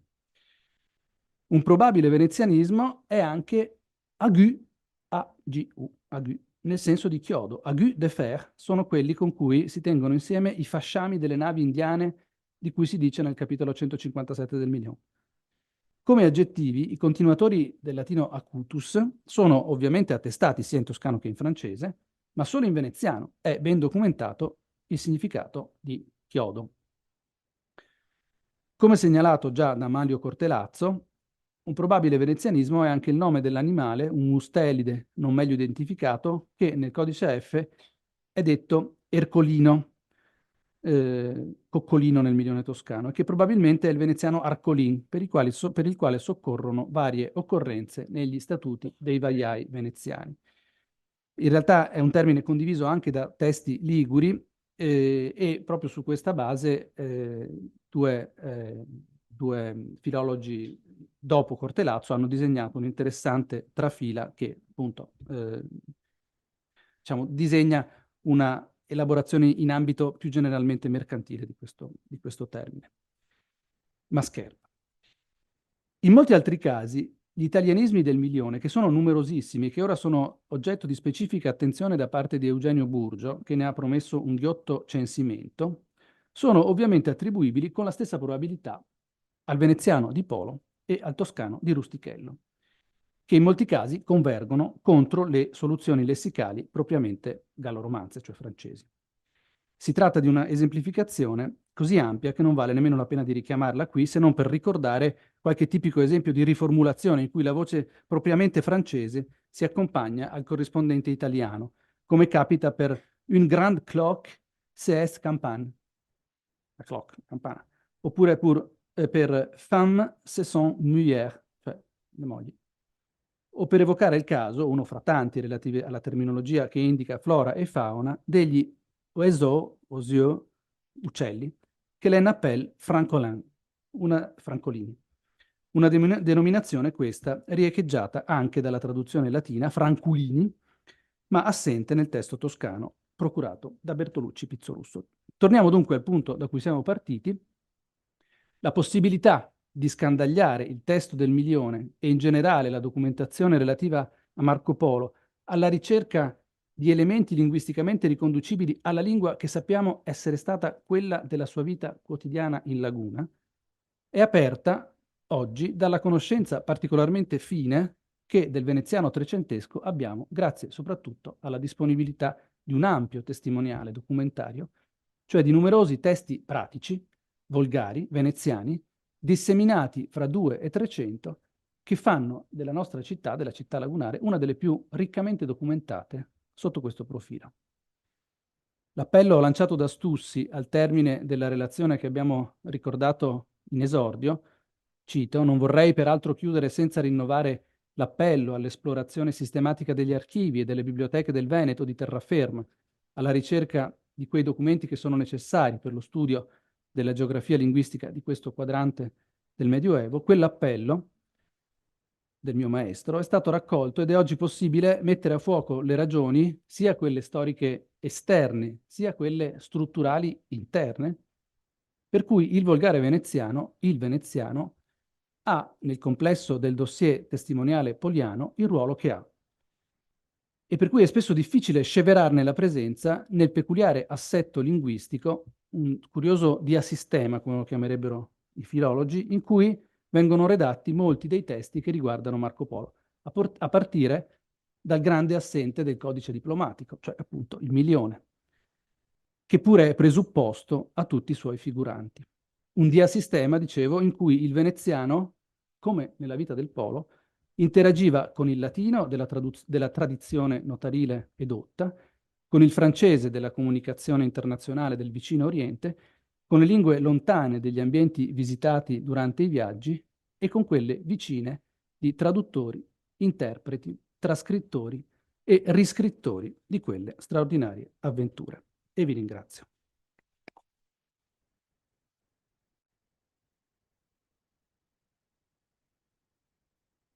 Bene, ringrazio Lorenzo Tomasin per questa affascinante ricostruzione un po' delle attestazioni del veneziano di Marco nei codici poliani, dopo aver messo almeno un punto fermo in questa giornata, cioè che il veneziano è la lingua abitualmente parlata, usata da Marco Polo. No, perché sento che viene messo in dubbio oggi anche che... E quindi questo almeno l'abbiamo chiarito. E lascerei ora la parola, do la parola a Marcello Bologna. Prego. Le facciamo dopo. A questo punto sì, facciamo un'unica carrellata di domande in coda proprio ai 4 interventi, compresi quelli di stamattina. E quindi lascerei la parola appunto a Marcello Bolognari, che è dottorando in filologia medievale, ma che, come dire, in questi anni di ricerca ha, tra virgolette, scoperto alcuni documenti relativi alla vita di Marco Polo. Il documento che citavo stamane appunto su questo matrimonio illegittimo di Marco Polo precedente al suo matrimonio, diciamo, ufficiale, è stato pubblicato da Marcello Bolognari, mi pare, Studi medievali, un paio d'anni fa, adesso non ricordo bene la data, 21? No, 22. Perfetto. Quindi lascio la parola appunto a Marcello Bolognari. Il titolo, se è rimasto, è Le persone nel codice diplomatico poliano. Grazie, sì, il titolo è sempre lo stesso. Allora, a complemento della versione cartacea è prevista una versione online del codice diplomatico poliano, all'interno della quale un posto avrà il database persone. Nella silloge archivistica compresa nel codice, che consta di una novantina di documenti in 70 unità documentarie datate tra il 1280 e il 1388, si muovono e agiscono centinaia di persone, alcune ricorrenti, altre attestate una sola volta, altre ancora già note grazie a fonti edite o studi. Ne consegue quindi che la costruzione di una banca dati che censisca tutte le attestazioni degli individui sia centrale per la definizione del contesto sociale, economico e spirituale in cui erano inseriti i polo di San Giovanni Grisostomo. Lo studio e l'allargamento ad altre fonti edite e inedite riguardanti gli individui citati nel codice o ad essi collegati permetterà, nella speranza dei suoi ideatori, Paola Benussi, che non c'è, Andrea Nanetti e me, la ricostruzione di un ritratto vivido e prismatico della società veneziana del primo Trecento, che trova in Marco un ideale epicentro, ma che è ben lungi dall'esaurirsi in lui. La proprietà espansiva del database è quindi un elemento cruciale. Il campo della venezianistica, dedicato alla progettazione e alla realizzazione di banche dati, può contare su alcune felici esperienze recenti. E per girare il PowerPoint. Ho scritto a destra, forse. Vabbè. Ed è normale, quindi, che a monte della definizione delle linee guida da adottare per la banca dati sulle persone, ci siamo confrontati con i database maggiormente attinenti a quelle che erano le nostre necessità descrittive. I due progetti presi a modello sono il frutto del lavoro di ricerca del grande medievista Reinhold Müller e sono stati sviluppati negli anni del suo insegnamento nell'Ateneo veneziano di Ca' Foscari. Entrambi i database sono approdati stabilmente in rete nel 2016. Il primo, quello che vedete, è l'Estimo veneziano del 1379, che si fonda sull'edizione del documento fatta da Gino Luzzatto nel 1929, ma riveduta e corretta per l'occasione da Müller e il suo gruppo di ricerca. La banca dati in camera, sotto la casella ditta, il nome dei vari capifamiglia, con la specifica nobile o non nobile, o degli enti religiosi, indicando per ognuno la cifra d'estimo, ossia il valore stimato del patrimonio imponibile. Gli elementi che compongono il database e la schermata di ricerca sono i nomi delle persone, con anche il genere, o degli enti, così come sono attestati nell'edizione Luzzatto, comprensivi quindi del numero di pagina, la cifra dichiarata, la parrocchia di residenza con il sestiere e la provenienza se immigrato, la professione e un generico campo note. I risultati di questa banca dati sono incrociati con quelli dell'altro progetto di Müller, dedicato in questo caso al censimento dei privilegi di cittadinanza concessi a Venezia fino al 1500 e chiamato Cives Venetiarum. Quello del conferimento della cittadinanza è un tema caro allo studioso, a cui è dedicato anche il noto libro del 2010, Immigrazione e cittadinanza nella Venezia medievale. Come si può leggere nella descrizione del progetto, che ha mosso i primi passi negli anni '80, i record inseriti sono circa 3600. Una semplice e pulita schermata di ricerca guida lo studioso nel reperimento dei vari privilegi. Entrambe le banche dati sono strumenti utili e solidi, la cui natura così specifica, un documento del tardo 300 di carattere economico nel primo caso e una raccolta orientata all'immigrazione e alla cittadinanza nel secondo, è lontana dalla profondità e dinamicità descrittiva che un database sulle persone richiede. Certamente i tre progetti, i due guidati da Müller e il nostro, condividono alcuni elementi di base nella descrizione delle persone, come possono essere il nome, il cognome e la parrocchia di residenza. Tuttavia, tra loro sussiste una differenza macroscopica che ha reso impraticabile l'adozione passiva di questi modelli. I progetti sull'estimo del 1379, quindi le dichiarazioni del reddito imponibile rese dai cittadini in un determinato anno e sulle concessioni di cittadinanza, rappresentano infatti una fotografia fondamentale ma statica della società veneziana. Il database persone è invece, per sua natura, uno strumento dinamico e diacronico. Descrivere le persone in uno specchio temporale molto esteso, per ora 1280-1388, e in un dossier legato a una famiglia in rapida evoluzione e arricchimento, non può infatti prescindere dalla rappresentazione del cambiamento di status degli individui nel corso della propria vita. Da bambini residenti in una parrocchia si diventa adulti e ci si può trasferire, ci si può sposare e adottare un altro cognome, si può entrare in un ordine religioso, ricoprire ufficia e praticare mestieri diversi. Oltre a questo, la nostra banca dati sarà implementabile, cioè soggetta all'inserimento di nuove acquisizioni documentarie relate ai polo. Insieme ad Andrea Nanetti e Paola Benussi, quindi, siamo stati costretti a partire da zero. Le maggiori difficoltà hanno riguardato la suddivisione dei dati fondamentali delle persone, come nome, cognome, soprattutto nel caso delle donne che passano da nubili a sposate, mestiere e parentela. Per ora ci siamo fermati a matrimoni, figli, genitori, fratelli e una generica casella per i rapporti di parentela. Per cercare di ordinare la messe di dati sono state progettate due strutture distinte ma interdipendenti. La prima consiste nella raccolta meccanica di ogni attestazione delle persone citate nei documenti del CDP. Una stessa persona, quindi, è schedata ogni qualvolta compare nel dossier. La seconda, invece, consiste nell'interpretazione e nell'aggregazione dei dati al fine di redigere una biografia documentaria per ogni individuo. La prima tabella è stata chiamata evidenza documentaria e si compone di elementi sia discorsivi che precompilati, trascritti così come si leggono nei singoli documenti, con la conservazione del caso. Ad ogni menzione viene assegnato un ID, ossia un codice identificativo univoco che rinvia all'ID del documento da cui si stanno estraendo i dati. Viene poi indicata la lingua dell'attestazione, che può essere latino, volgare, francese, il genere maschile o femminile, la tipologia di citazione, se si tratta di una menzione diretta o indiretta, se sia una figura singola o collettiva, come possono essere i frati predicatori, le congregazioni religiose, le confraternite e così via. A seguire si trova il nome proprio, il cognome della famiglia o per le donne anche quello successivo al matrimonio, la localizzazione geografica agganciata all'individuo, che nel caso del CDP possono essere Venezia, Costantinopoli, Sudak, in Crimea, Tabriz, in Iran e Famagosta a Cipro, e quindi la normalizzazione attuale, l'eventuale soprannome, che è molto diffuso a Venezia per sfuggire alla ripetitività onomastica, a cui soggiacciono anche i polo, la parrocchia, se residenti a Venezia, il titolo secolare, se si tratta cioè di un nobilis vir, un cavaliere o altro, il titolo religioso, quindi chierico, presbitero, frate, eccetera, e la professione svolta, che può svariare da mercante a una magistratura fino all'attività notarile, all'artigianato e all'insegnamento. Consapevoli della difficoltà di riempire con sicurezza le varie caselle e al fine di segnalare eventuali particolarità o anomalie, tutte le celle sono provviste di una sezione discorsiva di note. Non sempre, infatti, lo stato conservativo della documentazione permette una piana estrazione dei dati.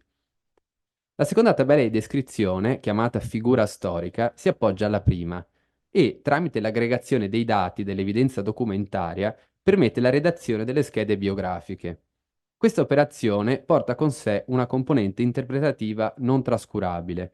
Non tutti i Marco Polo, infatti, corrispondono al viaggiatore e le varie fiordelise non sempre coincidono tra loro. L'identificazione è ovviamente più semplice se si tratta di personaggi noti, più complessa, invece, per figure poste ai margini degli ingranaggi della storia. La familiarità con la documentazione poliana, quindi, sarà una condizione necessaria ma non sufficiente alla fase interpretativa, che dovrà, invece, fondarsi sulla conoscenza della prassi documentaria lagunare e dei meccanismi della vita civile e religiosa veneziana. Gli elementi che compongono questa seconda struttura sono l'ID della figura storica e la tipologia, cioè persona fisica, ordine religioso, casata e così via, uno o più ID dell'evidenza documentaria, cioè tutte le volte che è attestata quella determinata persona, il genere e la biografia, che si avvarrà anche di fonti bibliografiche qualora esistenti. Poi seguirà la data di nascita e di morte, con i relativi termini ante e post-quem, la normalizzazione del nome proprio e del cognome, la residenza o la localizzazione geografica, il soprannome e, infine, la costruzione dei rapporti di parentela, tramite il collegamento dei vari ID personali. Operazione questa di primaria importanza, in quanto permetterà di rivedere l'albero genealogico dei Polo, che presenta ancora oggi alcuni nodi problematici. Anche qui, come per la tabella precedente, ogni dato è accompagnato da una casella di note. La scomposizione di ogni attestazione in elementi singoli, quindi nome, cognome, provenienza, titoli, professione, eccetera, è orientato alla ricerca storica. È chiaro infatti che questo database potrà essere consultato con profitto anche dai non poliani, in quanto, grazie alla finestra di ricerca, sarà possibile compiere sul corpus indagini mirate o statistiche, come abbiamo visto quella di Andrea Erboso di questa mattina, studiare l'occupazione delle magistrature da parte di determinate famiglie, la politica matrimoniale e la prassi testamentaria dei veneziani, l'onomastica e molto altro ancora. Il dato fondante di questo strumento è la separazione tra l'individuazione e la raccolta del dato documentario e la sua aggregazione interpretativa in sede biografica. Questo permette, uno, un lavoro aperto, cumulativo e partecipativo nell'investigazione documentaria e due, interpretazioni diverse dell'evidenza documentaria in sede storiografica.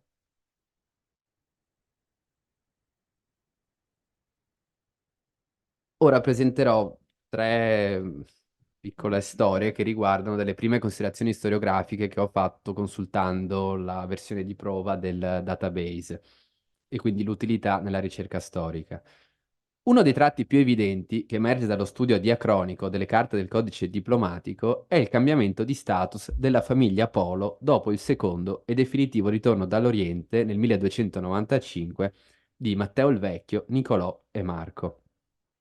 La consultazione del database persone permette di enucleare le varie sfaccettature di un innalzamento dei Polo, che è certamente economico, ma anche e soprattutto sociale. In questo senso, la rete matrimoniale da loro intessuta è eloquente e fa emergere una netta cesura tra la generazione dei padri, quella cioè di Marco il Vecchio, Matteo il Vecchio e Nicolò, e quella dei figli, Marco il Viaggiatore e Matteo il Giovane, e dei nipoti e pronipoti, le figlie di Marco, Fantina, Bellela e Moreta, e i figli di Fantina, in particolare uno che vedremo. Scorrendo i documenti poliani, nel proprio testamento del 1280, Marco il Vecchio, del confino di San Severo, dove ancora risiedevano i Polo, zio paterno del viaggiatore, non fa alcuna menzione della moglie. Dalla medesima pergamena emerge qualche dettaglio in più sul fratello Nicolò, padre dell'autore del Devisement du Monde, del quale si esplicita il nome della moglie, Fiordelisa Trevisan, esponente di una famiglia insigne ma non posizionata nelle prime file dell'elite lagunare. Fiordelise non è la madre di Marco, della quale invece non conosciamo neppure il nome, in quanto deceduta in giovane età, come si legge nel milione, ma su questo sospendo, perché si è già parlato stamattina del documento sulla madre Elena e se ne continuerà a discutere. Comunque, insomma, il milione dice che Nicolò e Matteo, tornati a Venezia, scoprono che, insomma, Nicolò era rimasto vedovo e che aveva un figlio di 15 anni. Sia Nicolò che Fiordelise comunque muoiono prima del 1300, quando il loro figlio Matteo il Giovane, cioè il fratellastro di Marco, fa testamento. Anche per il successore di Marco il Vecchio, alla guida dell'impresa commerciale di famiglia, ossia il fratello Matteo, zio paterno del viaggiatore, la situazione coniugale è fumosa. Nel suo atto mortis causa del 1310, che è uno dei più bei documenti del corpus documentario poliano, la moglie è una tale Marta, di cui non si conosce il cognome, e che era già morta al momento della stesura dell'atto. Matteo, tra l'altro, muore senza prole e nomina sostanzialmente erede carismatico, economico e spirituale della famiglia il nipote Marco. Le cose iniziano sensibilmente a mutare con i figli di Niccolò Polo, Marco il Viaggiatore, che convola a nozze con Donata Badoer, e il fratellastro Matteo il Giovane, la cui consorte è una Sagredo di nome Caterina. Ancora, le figlie di Marco contraggono matrimonio con esponenti delle casate patrizie più prestigiose. Fantina si sposa intorno al 1318 con Marco Bragadin, Bellela va in moglie a Bertuccio Querini, Moretta, infine, prima sposa Ranuccio Dolfin e poi Tommaso Gradenigo.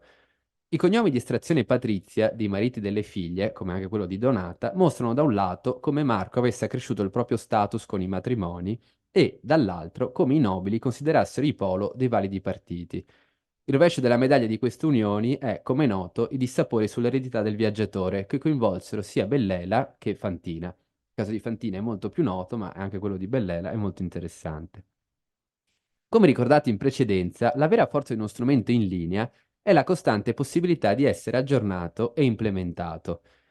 Di recente mi è capitato di leggere un documento solo segnalato in modo impreciso e lacunoso da Giovanni Orlandini, che è il padre nobile del codice diplomatico poliano, perché è colui che nel 1926 ha raccolto la maggior parte dei documenti che conosciamo sulla famiglia Polo.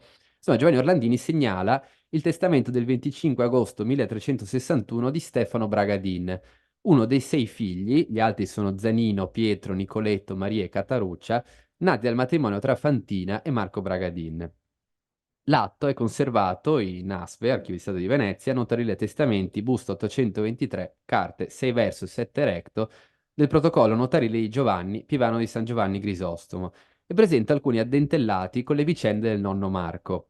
Nella pergamena, infatti, si parla di tessuti provenienti da Giava, in Indonesia, di un anello col balascio, che è una preziosa varietà di rubino, di cui parla anche Marco nel Milione, e anche di unum pactum, e di una serie di scritture che furono fatte da questo patto, stilato dallo stesso Stefano con i fratelli e la madre Fantina. Dal testamento non emerge la natura dell'accordo, ma che possiamo immaginare essere uno degli amari frutti maturati dal burrascoso matrimonio della madre con il Bragadin. Nella pergamena Stefano menziona la moglie Nicoletta. Anche di questa si conserva il testamento, che è posto accanto a quello del marito, a carta 6 verso nello stesso protocollo notarile. E Nicoletta si capisce essere una Gradenigo. Nel suo atto mortis causa del settembre 1361, tra l'altro, si definisce figlia della dogaressa e dice Madonna la dogaressa me amare, cioè la moglie del doge, che pertanto comparirebbe nel database come citazione indiretta. Appartenendo Nicoletta ai Gradenigo, il padre si dovrà identificare in Giovanni Gradenigo, doge tra il 1355 e il 1356. Giovanni è noto per essere stato uno dei più accesi protagonisti della repressione della congiura ordita dal suo predecessore Marin Falier nel 55. Entrambe queste elezioni ducali, tra l'altro, sono legate ai Polo. Marcolino, cugino del viaggiatore e nipote di Marco il Vecchio, che è il vero nemico di Marco all'interno della sua famiglia, gli farà una guerra continua per tutta la sua vita, è noto per essere stato tra gli elettori del Falier nel 54 e del Gradenigo l'anno seguente. Il matrimonio di Stefano con la figlia del doge, in sostanza, sancisce la riuscita e anche il punto di massima acme della politica matrimoniale dei Polo nel 300. E ricordo che un altro Gradenigo, Tommaso, era marito di Moretta Polo, e Tommaso, tra l'altro, è un fratello di Nicoletta, probabilmente è un caso di omonimia, perché sembra essere un po' successivo. Vorrei insistere ancora sulle possibilità di espansione del database, a partire da un documentino inserito in un manipolo di testimonianze relative all'annullamento del testamento di Bellela, figlia di Marco e Donata, con decisione del Maggior Consiglio del 16 ottobre 1326. Alla base dell'invalidazione vi era l'insanità mentale della testatrice, vulnus che costò al notaio che erogò l'atto, tale Bartolomeo da San Giovanni Grisostomo, la privazione del diritto di praticare l'attività notarile. Bartolomeo, tra l'altro, sempre per le interrelazioni che si costruiranno con il database persone, si raffaccia nel 1361 come testimone del testamento di Stefano Bragadin, di cui abbiamo appena parlato. Tornando a Bellela, la sua morte diede il là a contrasti sull'eredità tra la madre Donata e il vedovo Bertuccio Querini. Donata era la commissaria del testamento obliterato, cosa che, insieme alla punizione inflitta al notaio, fa venire più di qualche sospetto sul ruolo giocato dalla vedova Polo. Le testimonianze raccolte sul contenzioso con il Querini insistono sulle disposizioni circa la salvezza dell'anima della figlia date da Donata nei momenti subito successivi alla morte. Si tratta sostanzialmente di piccole elemosine o di richieste di preghiere a religiosi. Al fine di risolvere il contrasto tra suocera e genero, i giudici di petizione, che si occupavano delle questioni riguardanti l'eredità, stabilirono il sequestro dei beni di Bellela, lasciandoli però alla custodia, interessata e disonesta, di Donata. Gli strascichi giudiziari, infatti, depongono a sfavore della Badoer, che nel maggio 1328 venne condannata al risarcimento della somma sottratta alla figlia defunta e al pagamento di una multa di 200 lire. Tramite la messa in relazione di documenti del CDP e pergamene suscettibili di fare il loro ingresso nella versione online, che è sarà più estesa di quella cartacea, è possibile scavare a fondo del motivo che portò Donata, poco dopo la morte di Bellela, a chiedere a tale Filippa Loredan di San Canciano di intercedere presso i frati predicatori dei Santi Giovanni e Paolo di Venezia affinché, per 4 soldi di grossi, celebrassero alcune messe pro anima. La testimonianza di Filippa è del 27 novembre 1326 e sostanzialmente Filippa Loredan di San Canciano, testimone, disse che nel giorno in cui morì Bellela, la madre Donata gli aveva ordinato di andare a dire ai frati predicatori che dovevano celebrare delle messe per la figlia Bellela e che avrebbero ricevuto 4 soldi di grossi. cosa che poi effettivamente la testimone fa, perché va dal sacrestano del convento a dirlo, e i frati celebrano queste messe. Ora, nel documento del 31 marzo 1323, nel quale si vede Marco Polo partecipare in qualità di testimone all'accettazione da parte dei domenicani veneziani riuniti in capitolo del notevole lascito testamentario che era destinato all'ingrandimento della chiesa di San Giovanni e Paolo, fatto da Giovanni dalle Boccole, vengono nominati tra gli oltre 50 frati 2 domenicani fratelli tra loro, Tommaso e Paolo Loredan. Il primo è anche protagonista di una brillante carriera nell'ordine, che lo vide ricoprire cariche di vertice a Treviso, nel 1299 è il subprior del cenobio di San Nicolò, e a Venezia, negli anni 10 del 300, è il priore di Santi Giovanni e Paolo. Un gruppetto di testamenti, conservati nel fondo notarile testamenti dell'Aspe, collocati cronologicamente nel primo quarto del 300 e riferiti ai Loredan, rende possibile ricostruire il legame di parentela di molti membri di questa famiglia. Per farla breve, Filippa è una sorella di Tommaso e Paolo, e sarà quindi da individuare all'interno di questo rapporto il motivo per cui Donata si fosse rivolta proprio a Filippa per chiedere ai frati di pregare per la figlia appena defunta. La stessa Donata, tra l'altro, aveva una sorella, di nome Agnese, maritata in Loredan. Ad inspessire i fili del triangolo Polo, Loredan, Santi Giovanni e Paolo contribuisce pure il fatto che tra i frati predicatori citati nella pergamena del 1323 vi fossero anche Benevenuto da Venezia e Centorio, che sono i 2 domenicani ricordati da Marco Polo nel suo testamento del 1324. Dato ulteriore, che deriva da un censimento a tappeto delle attestazioni fratesche sull'asse Venezia-Treviso, è che Tommaso Loredan e Benevenuto dovevano conoscersi da molto tempo, perché entrambi erano nel 1299, quindi 24 anni prima, frati nel cenobio trevigiano di San Nicolò, quindi insomma era una conoscenza di lunghissima data. Le connessioni tra i Polo e i Loredan non si esauriscono qui e arrivano a lambire l'esperienza asiatica di Marco. Nel 1958 Raimondo Morozzo della Rocca ha pubblicato, nel primo volume della Miscellanea in onore di Roberto Cessi, un tanto breve quanto denso articolo intitolato Catai, nel quale venivano schedati, con brevi cenni documentari, gli epigoni di Marco Polo in Oriente. Uno di loro è Marco Soranzo Cavalier dei Santi Apostoli, di cui si conserva ancora la commissarià del 1371 che sto studiando perché è un documento molto interessante che ha a che fare con la Cina, ma anche con dei libri, parla di Tito Livio, Dante, quindi insomma, è un personaggio molto, molto curioso. Il Soranzo aveva fatto parte nel 1338 di una societas di 6 mercanti veneziani, tutti esponenti del patriziato, che voleva raggiungere Delhi, il cosiddetto Viaggium del Delhi, per commerciare con il sultano.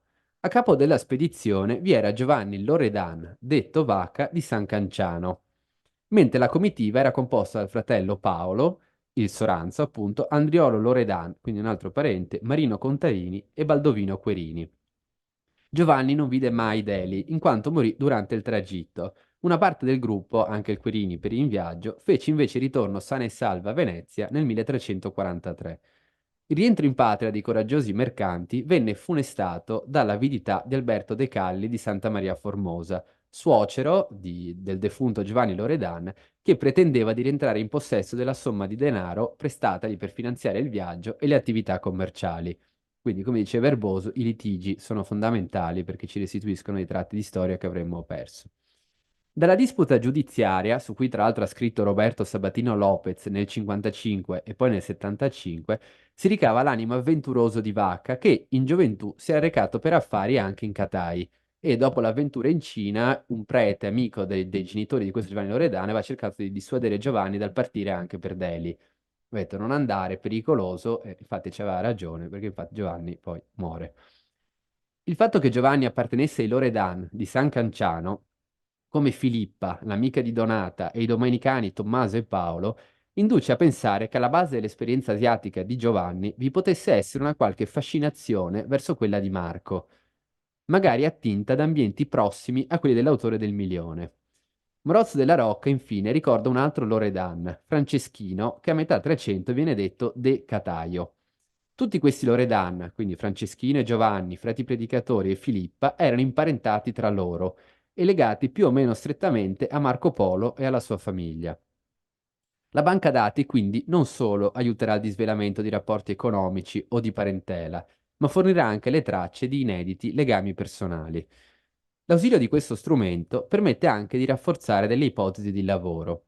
Il 7 luglio 1319 fa testamento Agnese, moglie di Nicoletto Calvo di San Giovanni Crisostomo, una probabile figlia naturale del viaggiatore. Questo documento si trova nell'Archivio di Stato di Venezia, Notaria dei Testamenti, busto 830, nel protocollo del prete notaio Pietro Pagano di San Felice. Tramite l'utilizzo della banca dati del CDP è semplice constatare come lo stesso Pagano sia arrogatario dei testamenti di Matteo il Giovane del 1300 e di Matteo il Vecchio del 1310. Anche il primo dei due testes, chiamati dal notaio a sottoscrivere l'atto di Agnese, tale Petrus Zufo, presbiter, è noto per rivestire il medesimo ruolo nel testamento del padre del 1324. Allo stesso modo, dalla banca dati emerge la presenza di un Barberius tra i testimoni degli atti mortis causa di Matteo il Vecchio, e si chiamava Tommasinus Barberius, e del nipote Marco il Viaggiatore, in questo caso era un Nufrius Barberius. Questo dato sulla ricorrenza dei notai, usati dai Polo per la redazione e sottoscrizione degli atti più solenni della famiglia, riflette un modus operandi di un certo interesse e il confronto andrebbe allargato ad altre famiglie di pari estrazioni sociali. Vi è poi un altro elemento che accresce la sensazione di una certa chiusura dei Polo. Agnese, infatti, oltre al marito Nicolò, nomina come esecutore testamentario come fede commesso Marco il Viaggiatore e il fratellastro di questi Stefano. La stessa coppia di esecutori testamentari si trova nel testamento di Matteo Polo Signore del 1310 e in quello del 1314 di Nicola, moglie dello speziere Valor di Santa Marina, sul quale torneremo a brevissimo. Discorso analogo, quindi relativo a questa chiusura dei Polo, si può fare anche sulla persistenza di alcuni servi al servizio della famiglia, i quali quindi a questo punto avevano la tendenza a costruire attorno a sé una rete molto stretta e ricorsiva di persone fededegne. Il possesso di schiavi nella famiglia di mercanti è noto per citazioni generiche già dal testamento di Marco il Vecchio del 1280, in cui liberava servi e ancelle. Nel testamento di Matteo il Vecchio del 1310 figurano invece diversi lasciti a servi, compreso quello in cui destina una somma non irrilevante a Reni e ai figli di lei Marino e Marchesina. Una famula di nome Reni si ritrova 9 anni dopo al servizio di Agnese Polo e Agnese rilascia 10 soldi di grossi. Non solo quindi i notai, i testimoni e gli esecutori testamentari, ma anche le domestiche che lavoravano per i Polo erano sempre le stesse. Ancora Agnese, subito dopo, destina un lascito alla Santola, una sorta di madrina, benevenuta, Santola, e dice: voglio che per il rimedio della mia anima siano dati a donna benevenuta 3 soldi di grossi, che da un altro documento del CDP, cioè il testamento di Nicola di cui abbiamo appena parlato, era al servizio suo anni fa. E infatti dice Nicola: lascio a Cali e a Benevenuta, che una volta erano al mio servizio ma che ora dimorano a Capolo, 50 lire di denari veneti. Benevenuta quindi, insieme a Cali, era in servizio da prima del 1314 a Capolo.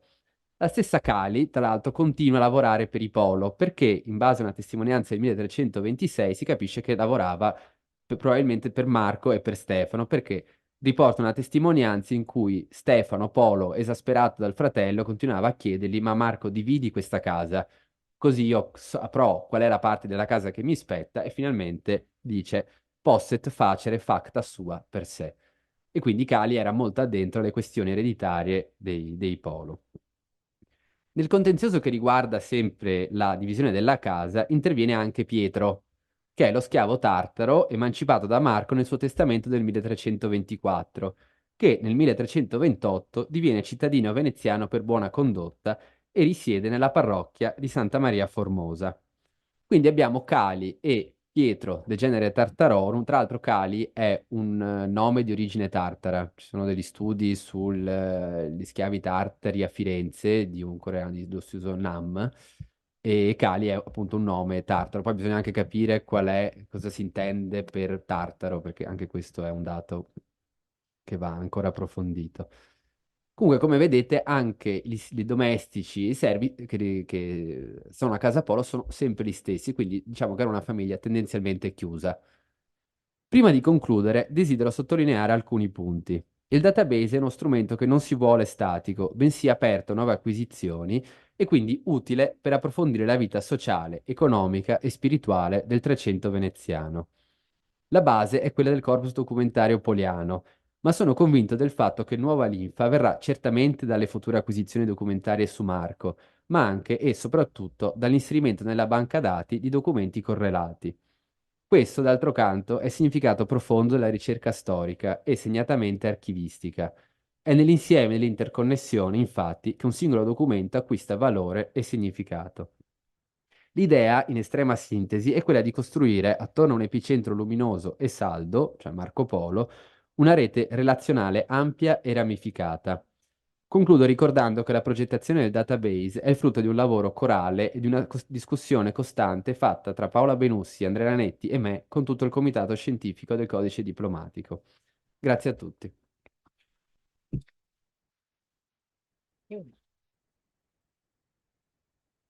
Allora ringrazio Marcello Bolognari per questa presentazione di questo database relazionale aperto su cui si sta appunto lavorando, che potrebbe dare molte soddisfazioni.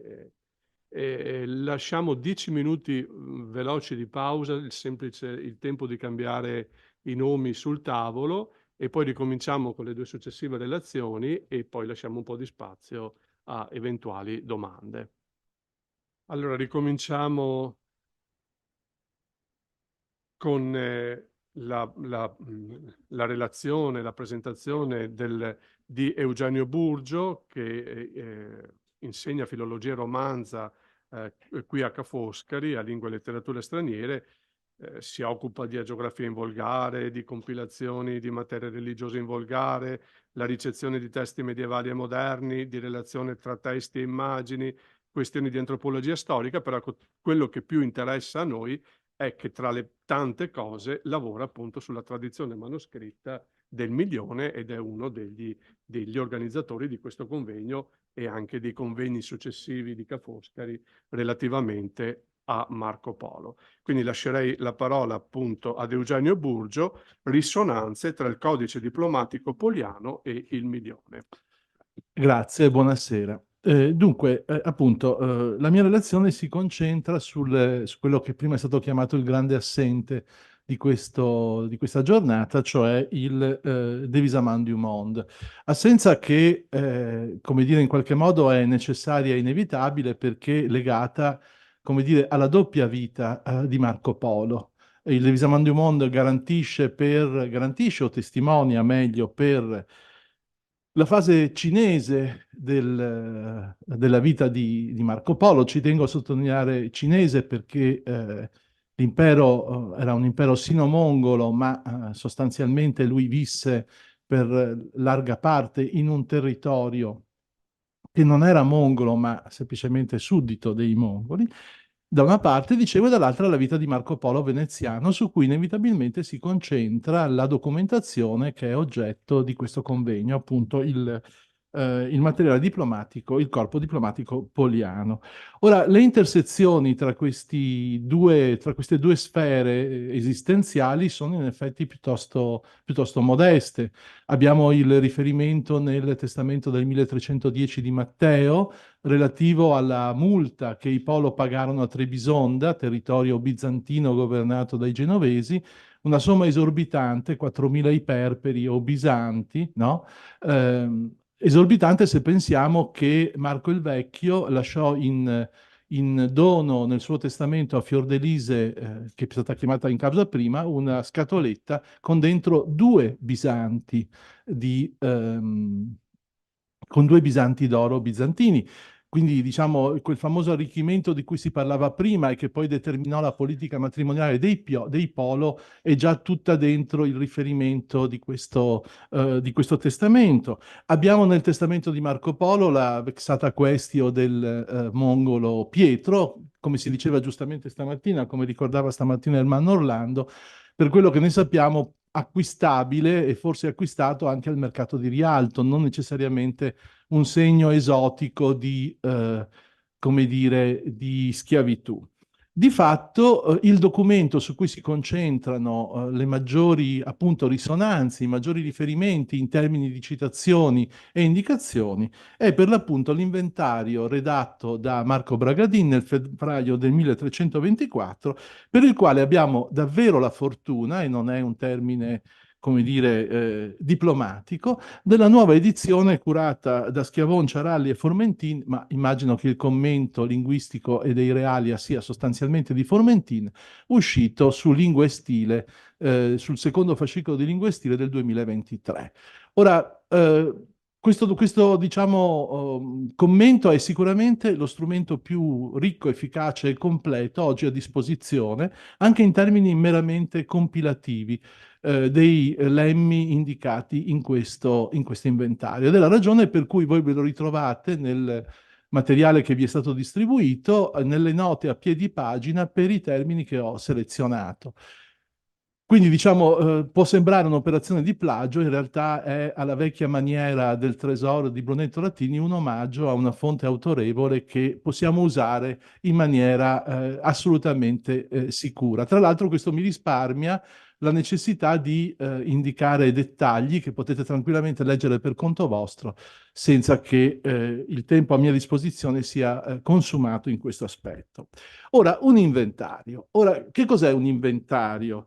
Allora, un inventario è un oggetto anfibio o bifido, è fatto di verba che fanno riferimento a delle res. E naturalmente queste res, questi oggetti, sono la parte significativa dell'inventario, specialmente in una situazione di tipo familiare urbano come quella antico regime, in cui, come è stato segnalato da uno storico francese, Daniel Roche, le case, specialmente quelle patrizie, sono una sorta di museo immobile in cui si stratificano generazioni di oggetti e del ricordo dei loro proprietari. Insisterei sul carattere anfibio perché da una parte un elenco, come ci hanno mostrato semiologi come Philippe Hamon oppure in Italia Umberto Eco, è in fin dei conti una forma, un grado zero della descrizione, ridotta alla sostanza, cioè la nominazione degli oggetti stessi,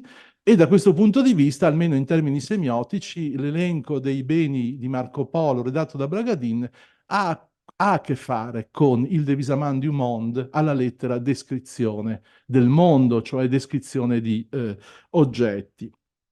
Dall'altra parte naturalmente ci sono le res, gli oggetti in quanto tali, e bisogna dire che la filologia poliana, sin dai suoi primi, come dire, passi in epoca tardo-positivista, mi riferisco al commento per esempio del colonnello Yule, poi arricchito da Henri Cordier, oppure dalle note di Paul Pelliot, ha sempre usato questo inventario come una sorta di museo verbale, in cui gli oggetti citati funzionavano come objet témoin, come oggetti testimoni, che garantivano con la loro esistenza nella nominazione, appunto, della verità e dell'autenticità del discorso di Marco, condotto naturalmente nel Devisaman du Monde. In un certo senso gli oggetti di questa lista sono in qualche modo dei fossili guida, e qui il richiamo a Paul Maas è esplicito perché esattamente come nelle tradizioni testuali servono a definire, come dire, una sorta di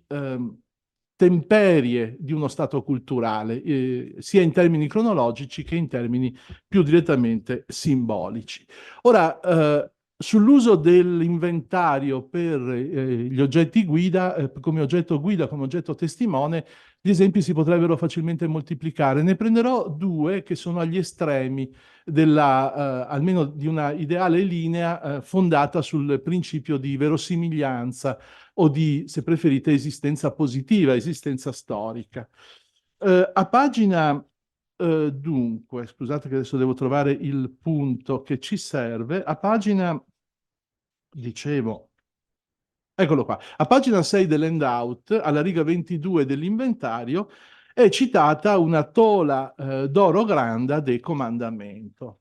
Ora, la tola granda del comandamento, vi segnalo, è una descrizione perifrastica, quindi è un'operazione anche linguisticamente sofisticata che corrisponde, come potete vedere nelle indicazioni accanto tratte dal Devisaman du Monde, al termine table, indica quella che oggi conosciamo come la paisa, cioè quello strumento, quel salvacondotto di origine mongola che venne affidato ai Polo in diverse circostanze, che permetteva loro di attraversare l'impero in tutta sicurezza e anche con l'aiuto dei locali. Come ricorda il commento di Formentin in nota, nel Marco Polo, nel Devisamment du Monde, appaiono 7 paisa in diversi momenti e per diversi personaggi. Prima i 2 fratelli, poi i 2 fratelli e il nipote, in circostanze diverse. 3 sono quelle citate nel testo nel testamento di Matteo Polo. Alla fine della fiera, nel testamento di Marco Polo, la paisa si riduce a 1. E qui naturalmente ci sarebbero i margini per un bel romanzetto, 7 tavole che si riducono a 1, anche ammesso che siano 3, le altre che fine hanno fatto? Per esempio fuse e utilizzate dal punto di vista economico, base della ricchezza. In fin dei conti, in un famoso episodio a cui adesso farò riferimento, nel Marco Polo di Ramusio, Ramusio dice che, come dire, trasportare l'oro, come sanno tutti i ladri professionisti, è molto più faticoso che trasportare gioielli o altri beni preziosi. Quindi pensare che siano spariti. Però, ripeto, questo è un romanzetto. Quello che a me interessa è invece che la paisa è un segno di autorità. Ed è il massimo segno di autorità imperiale disponibile per un mercante, ambasciatore, viaggiatore, anche occidentale, nell'impero Yuan. In altri termini, il fatto che i Polo dispongano della paisa corrisponde sul piano narrativo a quello che accade nei capitoli 15-16 o 14-16, non mi ricordo mai, del Devisamment du Monde, dove Marco Polo cerca di autenticarsi come narratore autorevole, indicando il favore del Khan alle sue relazioni.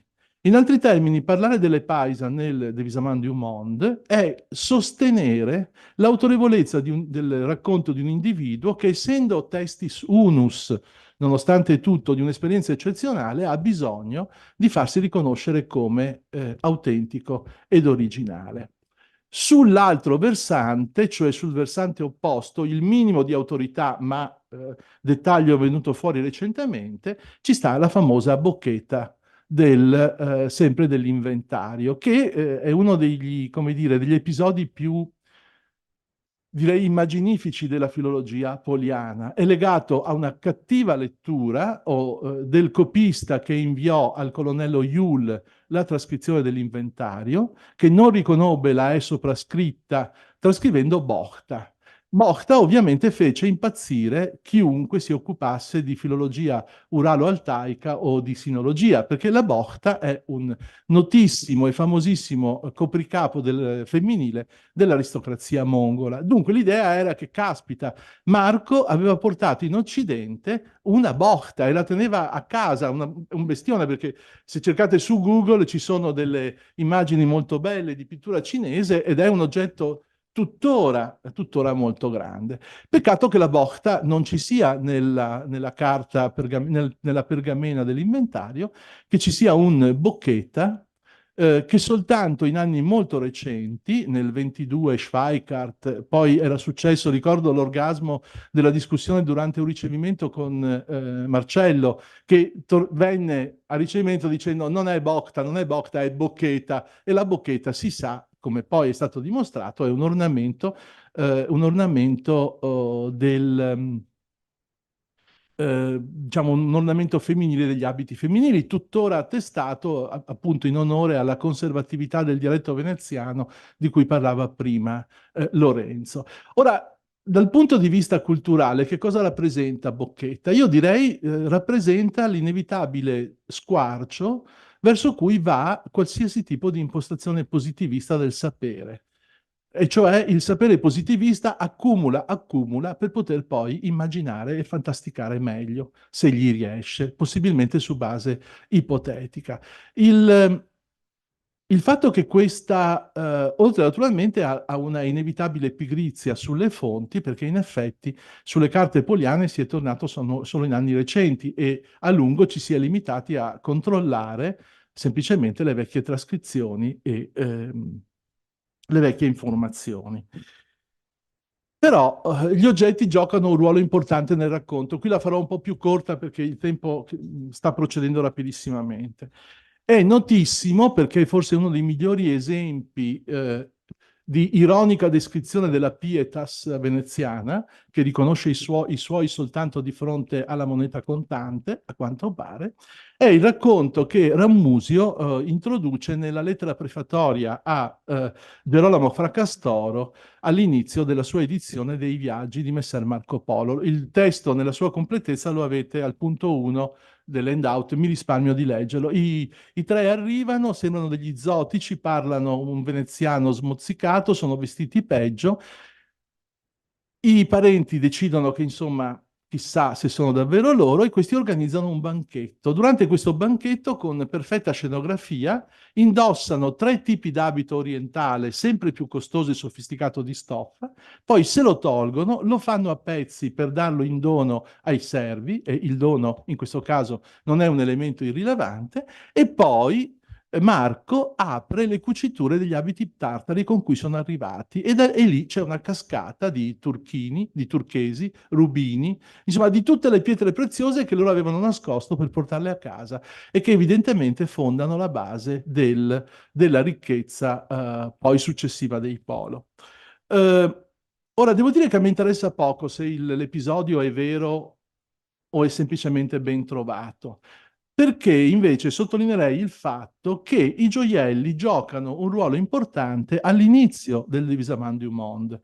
Quando i 2 fratelli Niccolò e Matteo abbandonano Costantinopoli spingendosi verso il Mar Nero, partono e quindi sostanzialmente raggiungendo i territori meridionali dell'Orda d'Oro, uno dei 4 khanati in cui all'epoca è diviso l'impero mongolo, acquistano una certa quota di gioielli, per l'appunto. Ora, questi gioielli, dice, se non ricordo male, il secondo capitolo del Divisamment du Monde, o il terzo, non siamo molto lontani, vennero donati dai 2 fratelli Polo a Berke, che viene chiamato Barca Khan. Berke è in quel momento il signore del Khanato dell'Orda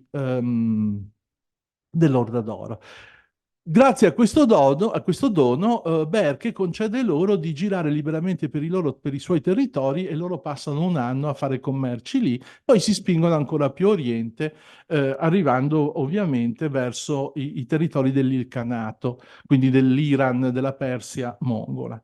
Ora, diversi studiosi di economia mongola, a partire dalla fine degli anni '80, e cito in particolare Alsen, poi Endicott West e poi quello che ha messo più a frutto questo materiale, cioè David Jacobi nel 2006, hanno interpretato il racconto di questo dono come sostanzialmente la definizione commerciale, cioè la fissazione commerciale di un ortoich, scritto ortak, ortok in forme diverse, cioè di quel tipo di contratto a cui i signori mongoli sottoponevano i commercianti occidentali, non necessariamente latini, ma in generale, con il quale si stabiliva una sorta di patto di reciprocità. Questi mercanti avevano la disponibilità di commerciare liberamente nei territori, però contemporaneamente diventavano, come dire, degli agenti sul territorio dei signori mongoli, per cui il loro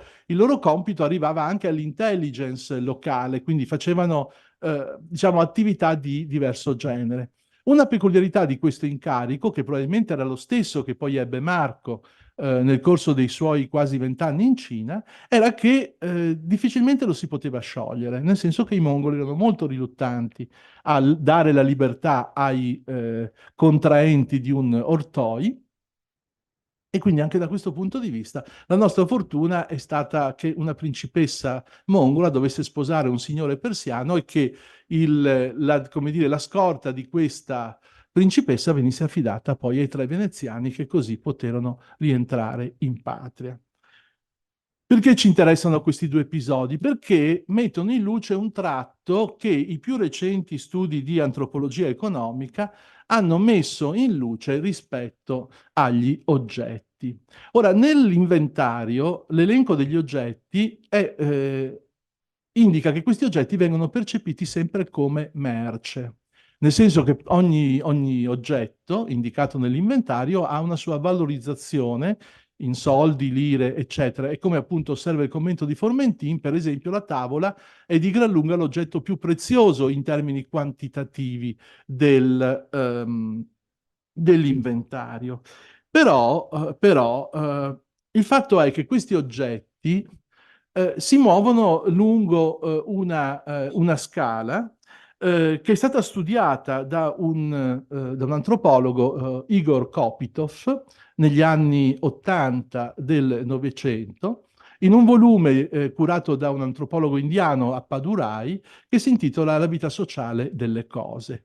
Kopitov studiava la schiavitù e aveva sottolineato il fatto che la schiavitù non è una condizione permanente degli individui, ma è uno stato che può variare nel tempo. Un individuo nasce libero, diventa schiavo, poi come il Pietro del testamento di Marco Polo, non solo torna libero, ma addirittura acquisisce la cittadinanza.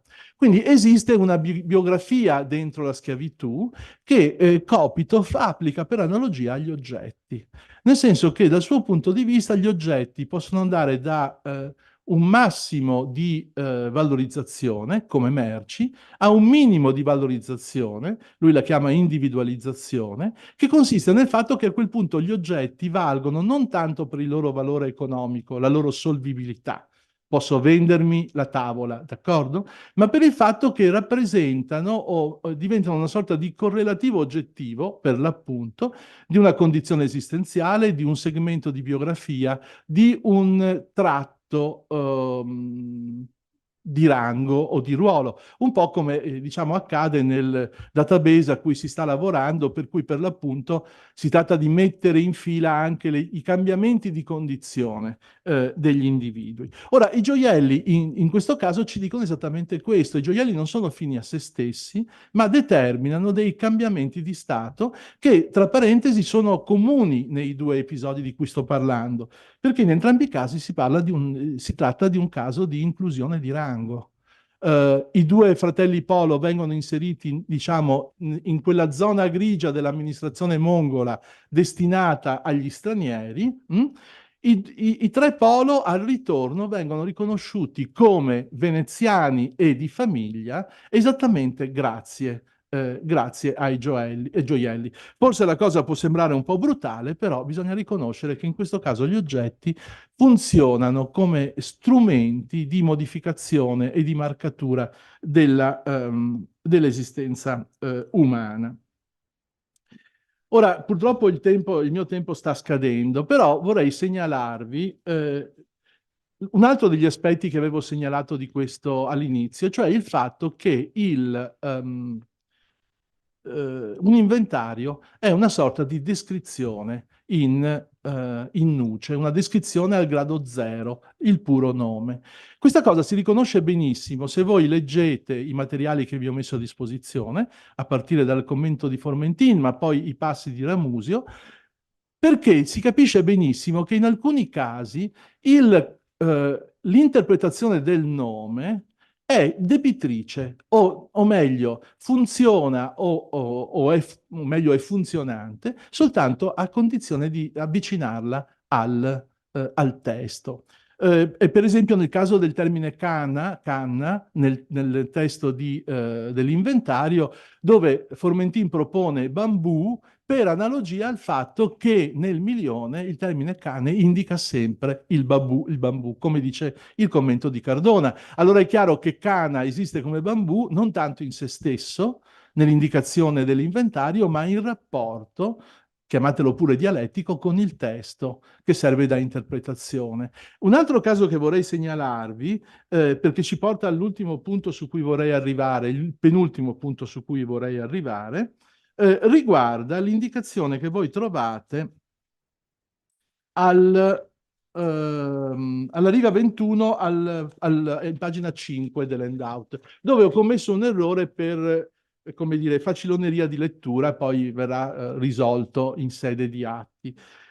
Si parla ovviamente del muscio, e sul muscio, il muschio, potremmo dire un'infinità, però rinviamo a Jacobi che ci ha spiegato come questa sostanza fosse nel cuore intendo non metaforico, ma concreto, delle attività commerciali dei Polo in Levante. Invece l'altra osservazione è quel item saccheto de pelo che è della bestia.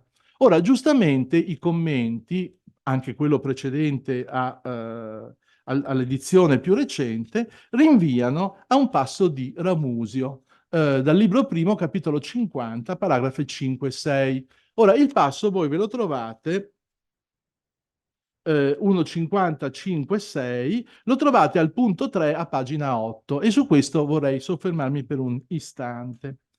Perché allora si parla di un territorio del Gansu cinese, quindi siamo nel nord-ovest della Cina, dove si trovano dei buoi selvatici, che sono chiaramente degli yak, di cui si descrive con precisione il pelo. È un pelo lungo 3 palmi, è un pelo di lanoso sottilissimo e bianco, e addirittura più sottile e bianco che non è la seta. Poi dice Ramusio, e Messer Marco ne portò a Venezia come cosa mirabile, e così da tutti che la videro fu reputata per tale. Ora, questa informazione, che è in Ramusio, non è nel testo del francese 1116. Il nostro commento di alcuni anni fa del Ramusio, del Marco Polo ramusiano, quello che si trova online ed è tuttora consultabile, ci dice che l'unico testimone di Ramusio che citi questa descrizione del pelo è l'edizione veneziana, che è nota come VB e che è attestata da 3 codici quattrocenteschi, tardo quattrocenteschi, e un frammento di alcune carte iniziali che sono la trascrizione di Paolo Ramusio di un pezzo di questo testo. Quindi una roba che Ramusio controllava direttamente. Ora, perché è interessante VB? È interessante rispetto al racconto da cui siamo partiti, quello dei gioielli. È interessante perché VB, oltre a essere una riscrittura dai toni, Renzi ha detto, dalla sintassi boccacciana del testo poliano, il testo poliano dal punto di vista sintattico è di una semplicità in molti casi esasperante, specialmente se volete provare a tradurlo. VB si caratterizza per diventare il collettore di una serie di voci chiaramente di tradizione orale, affini a quella, come viene indicato chiamando in causa per esempio Gasparo Malipiero e i vecchi della sua casa, affini a quelli usati da Ramusio nell'episodio da cui abbiamo cominciato, quello dei gioielli. Ora, è evidente che all'altezza del 400 siamo in una specie di incubazione della cristallizzazione ramusiana. Uso il termine cristallizzazione perché è quello che usa Stendhal in Dell'amore, in cui, come si ricorda, se voi gettate un ramo nelle miniere di Salisburgo e poi aspettate un po' di tempo, quel ramo che tirate fuori è tutto modificato dai cristalli che si sono via via costruiti. Non a caso il testo di VB ha come incipit nella rubrica Marco Polo la sua leggenda, cioè la sua leggenda o ciò che si deve leggere, leggenda nel senso agiografico del termine. Ora, in VB si raccolgono in diversi punti, e qui voi avete almeno 3 esempi, che sono quelli in grassetto sottolineato del punto 3 A, B, C, eccetera, in cui VB riferisce di un elemento di carattere biografico relativo al viaggio non attestato da altre fonti. E qui naturalmente si potrebbe giocare sul rapporto che c'è tra l'indicazione nell'inventario e il racconto di VB. L'inventario parla di una sostanza, c'è il problema di bestia, non voglio entrare nei dettagli filologici che restano aperti, però è interessante il fatto che potremmo anche invertire i termini. Noi leggiamo l'inventario alla luce di quello che dice VB, però nulla ci impedisce di pensare che VB, per la sua posizione cronologica, non sia semplicemente il raccoglitore di una tradizione che magari partiva dalla circolazione delle informazioni redatte nell'inventario. Quindi in qualche modo inventario e e De Visamand du Monde nella sua ramificata e complicata tradizione interagiscono con un gioco che non è sempre attivo e passivo in un unico verso, ma si potrebbe ragionevolmente supporre in certi casi anche nel verso contrario. Alla fine della fiera, e così arrivo alla conclusione di questo mio intervento, che tipo di immagine dell'Oriente emerge dal testo di Marco Polo? Allora, credo che non si sia mai letto Marco Polo alla luce delle teorie di un sociologo austriaco, Werner Sombart, autore di un saggio che nel titolo ha Dal lusso al capitalismo.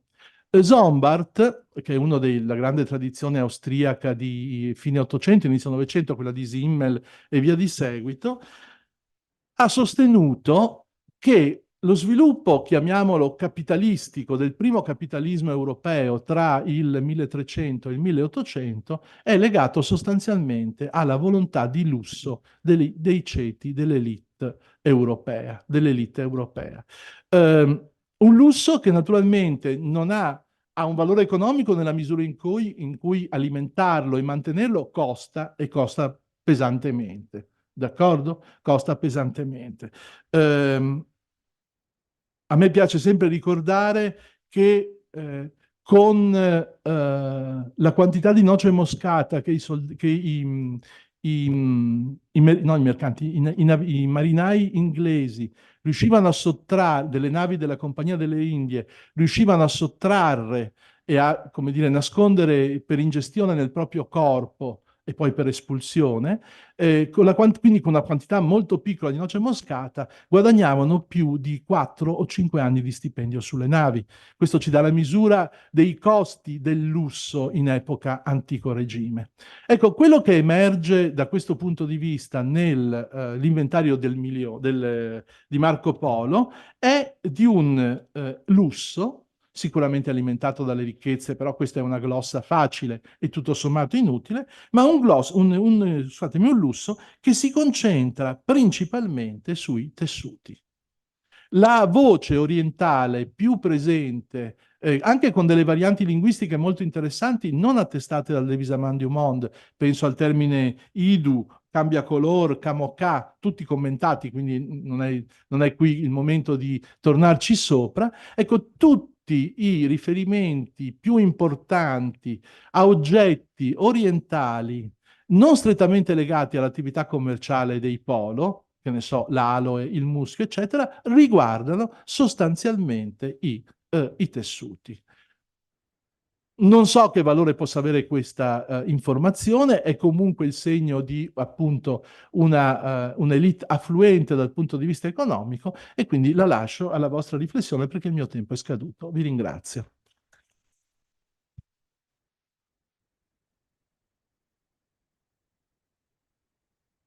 Bene, grazie davvero molto per questa relazione così ricca e di assonanze veramente, come dire, alcune parole sono veramente significative, ci hanno fatto riflettere molto a partire appunto dall'inventario del 1324.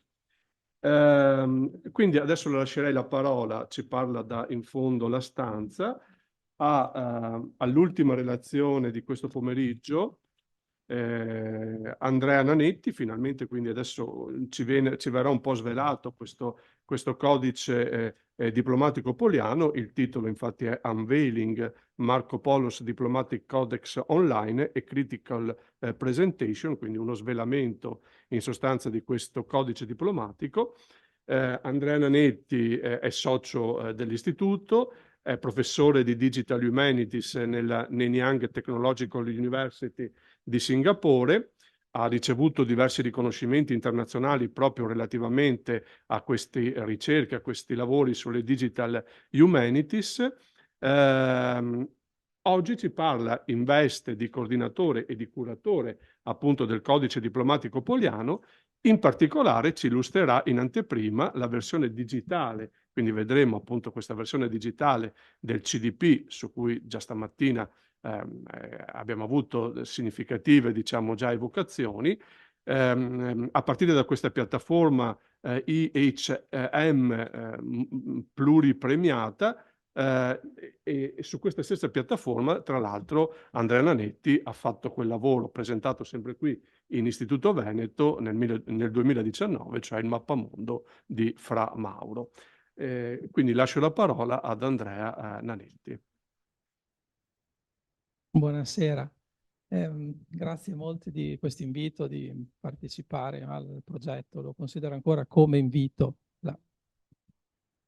Si sente?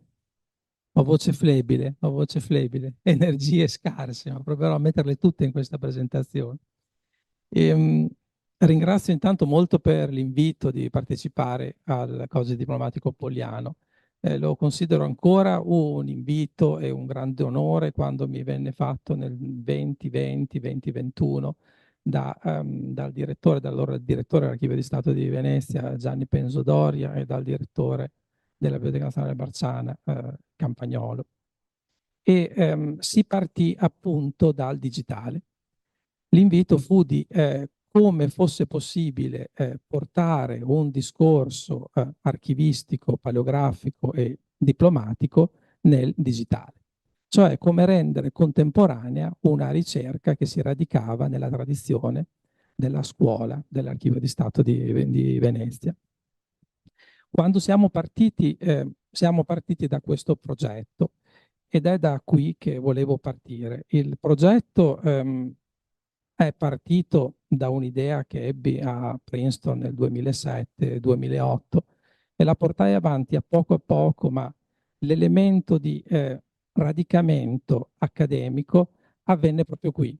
Grazie ad un progetto di ricerca di cui il principal investigator era Gherardo Ortalli, che è qui assieme a me, ed iniziammo un discorso sull'ingegnerizzazione della memoria storica, che fu un corso a Ca' Foscari e un progetto digitale.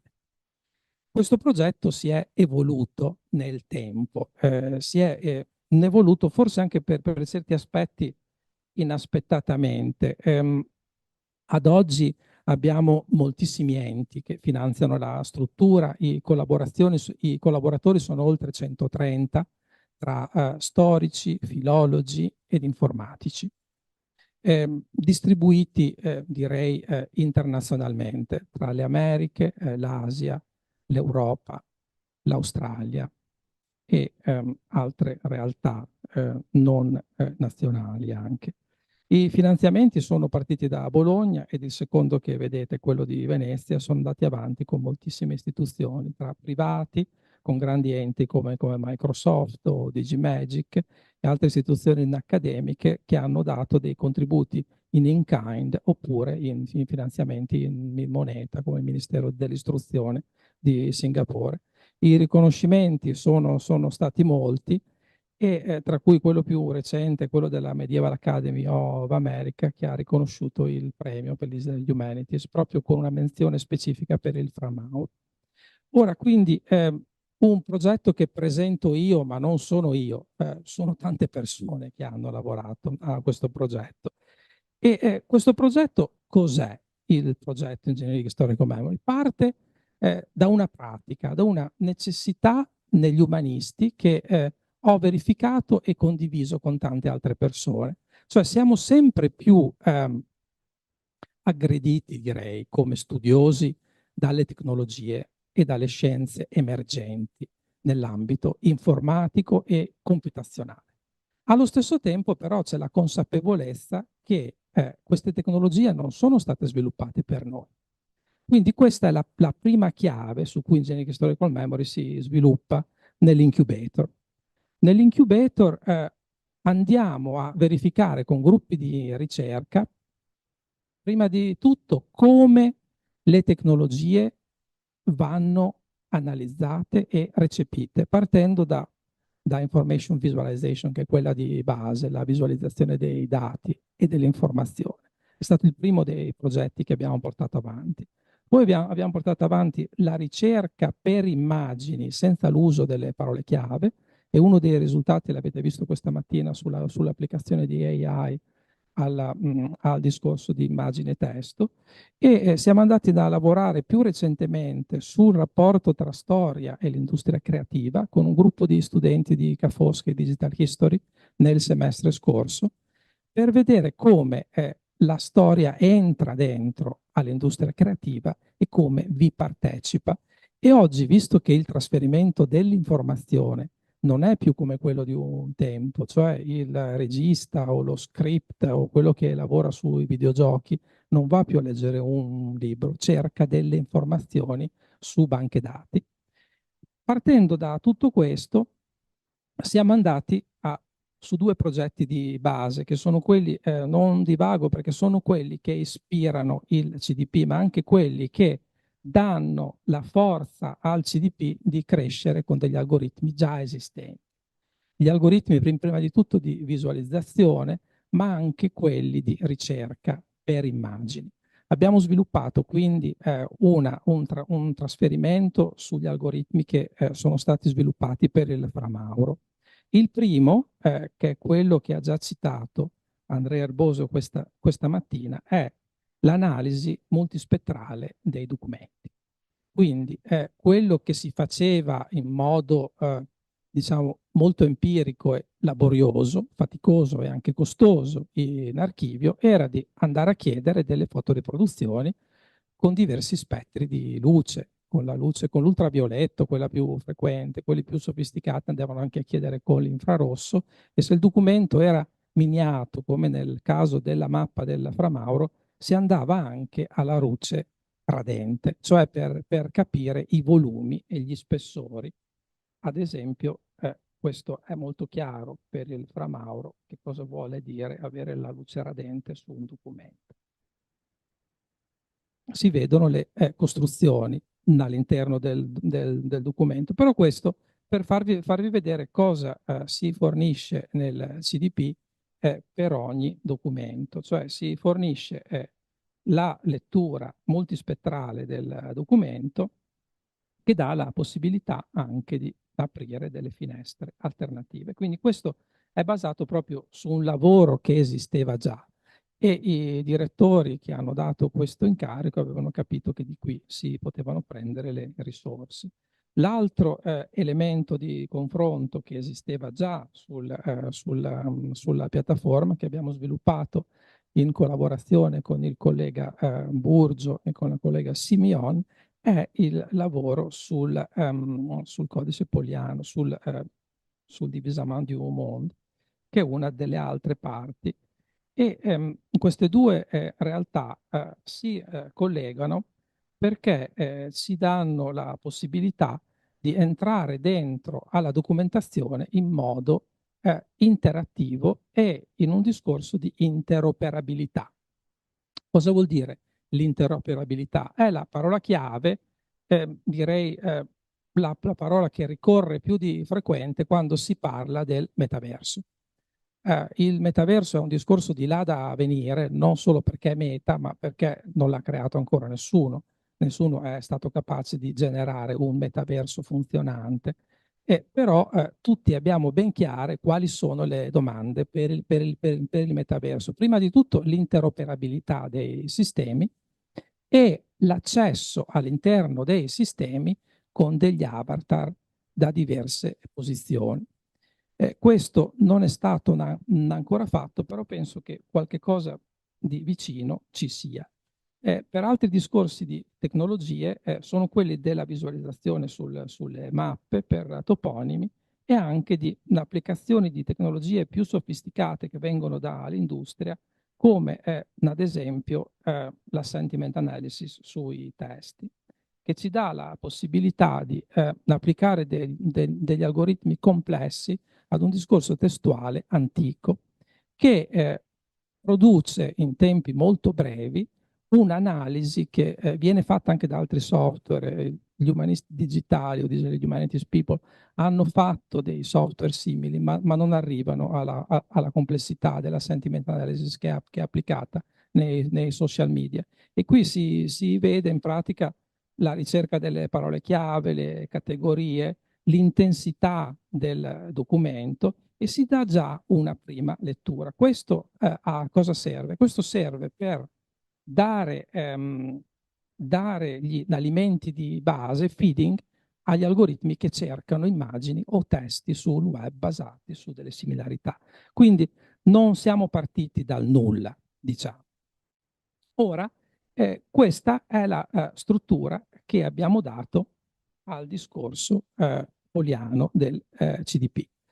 Abbiamo una divisione, come vedete, che è quella classica che avevo dato all'impostazione di IECM in quattro finestre, che dopo si risolvono in una visione a tutto schermo, come avete visto per il Fra Mauro. Però questa è la posizione di lavoro che interessa di più allo studioso.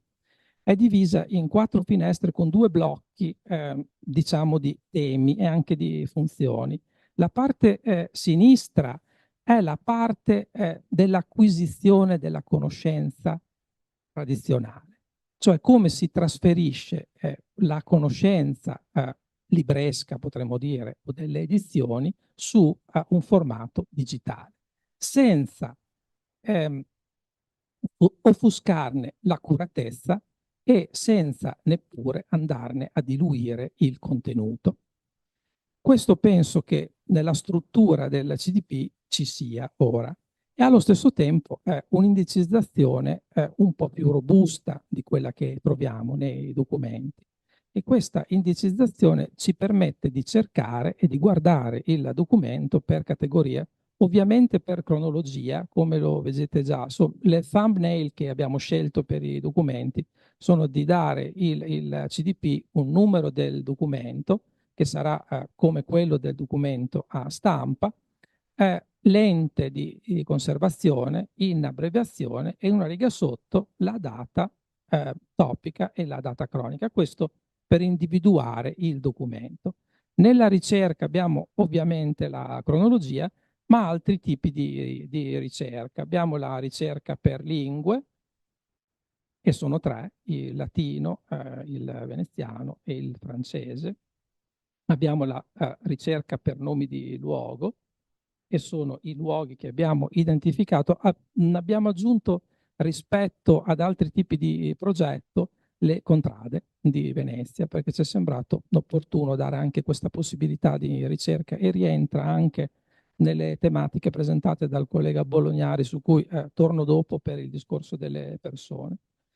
L'altra ricerca, e ovviamente quando vedete il discorso dei luoghi, come sarà ovvio a tutti, c'è l'interoperabilità nel sistema, cioè quando un luogo è presente sul mappamondo di Fra Mauro o è presente sul mappamondo genovese della Biblioteca Nazionale di Firenze o è presente in Ali Drisi o è presente nel Divisamment du Monde o è presente in Ibn Battuta o è presente nei viaggiatori cinesi, questo viene detto a chi cerca. E la stessa cosa ovviamente avviene per i realia, quello che abbiamo chiamato trade and commerce, per dare un focus al discorso. E tutto questo sta crescendo grazie al CDP con un discorso integrato, una complessità che evidenzia prima di tutto degli errori spesso, cioè ne evidenzia delle mancanze di allineamento nelle descrizioni e nelle compressioni delle stesse cose e dei stessi luoghi in queste fonti. E spesso sono non degli errori imputabili alla fonte stessa, ma imputabili o alla traduzione o all'interpretazione della fonte stessa. Perché quando la fonte araba viene messa in confronto con quella cinese e col Divisamment du Monde, tra loro parlano la stessa lingua, ma se si guardano le 3 traduzioni, anche solo la traduzione in lingua inglese delle 3 fonti, parlano lingue diverse, anche se sembra la stessa lingua. Quindi stiamo entrando dentro un discorso transculturale nuovo che il CDP vuole portare avanti. Un altro tipo di ricerca, scarto le persone perché ve ne voglio parlare dopo in riferimento a quello che aveva accennato il collega Bolognari.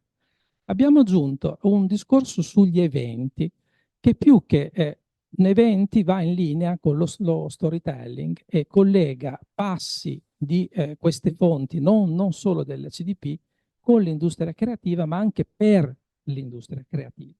Cioè nel discorso degli eventi andiamo a cercare delle tipologie di storie all'interno dei testi. Andiamo poi con altri tipi di ricerca più funzionali, ma non meno utili, cioè la collocazione, la segnatura, e dei documenti sono reperibili per segnatura e danno anche adito dopo a statistiche automatiche tipo quelle che ha portato Andrea Erboso questa mattina. Poi abbiamo gli altri che stanno entrando ora nel sistema, cioè dei documenti introclusi, che abbiamo tradotto come embedded, e dei documenti citati, distinguendoli dalle altre forme, ma allo stesso tempo ricercabili distintamente. Per questi documenti qui vedete l'impegno e abbiamo cercato di dare una struttura, cioè quali sono gli enti che cofinanziano questo lavoro. L'Archivio di Stato di Venezia e la Biblioteca Nazionale Marciana in kind, che cosa significa?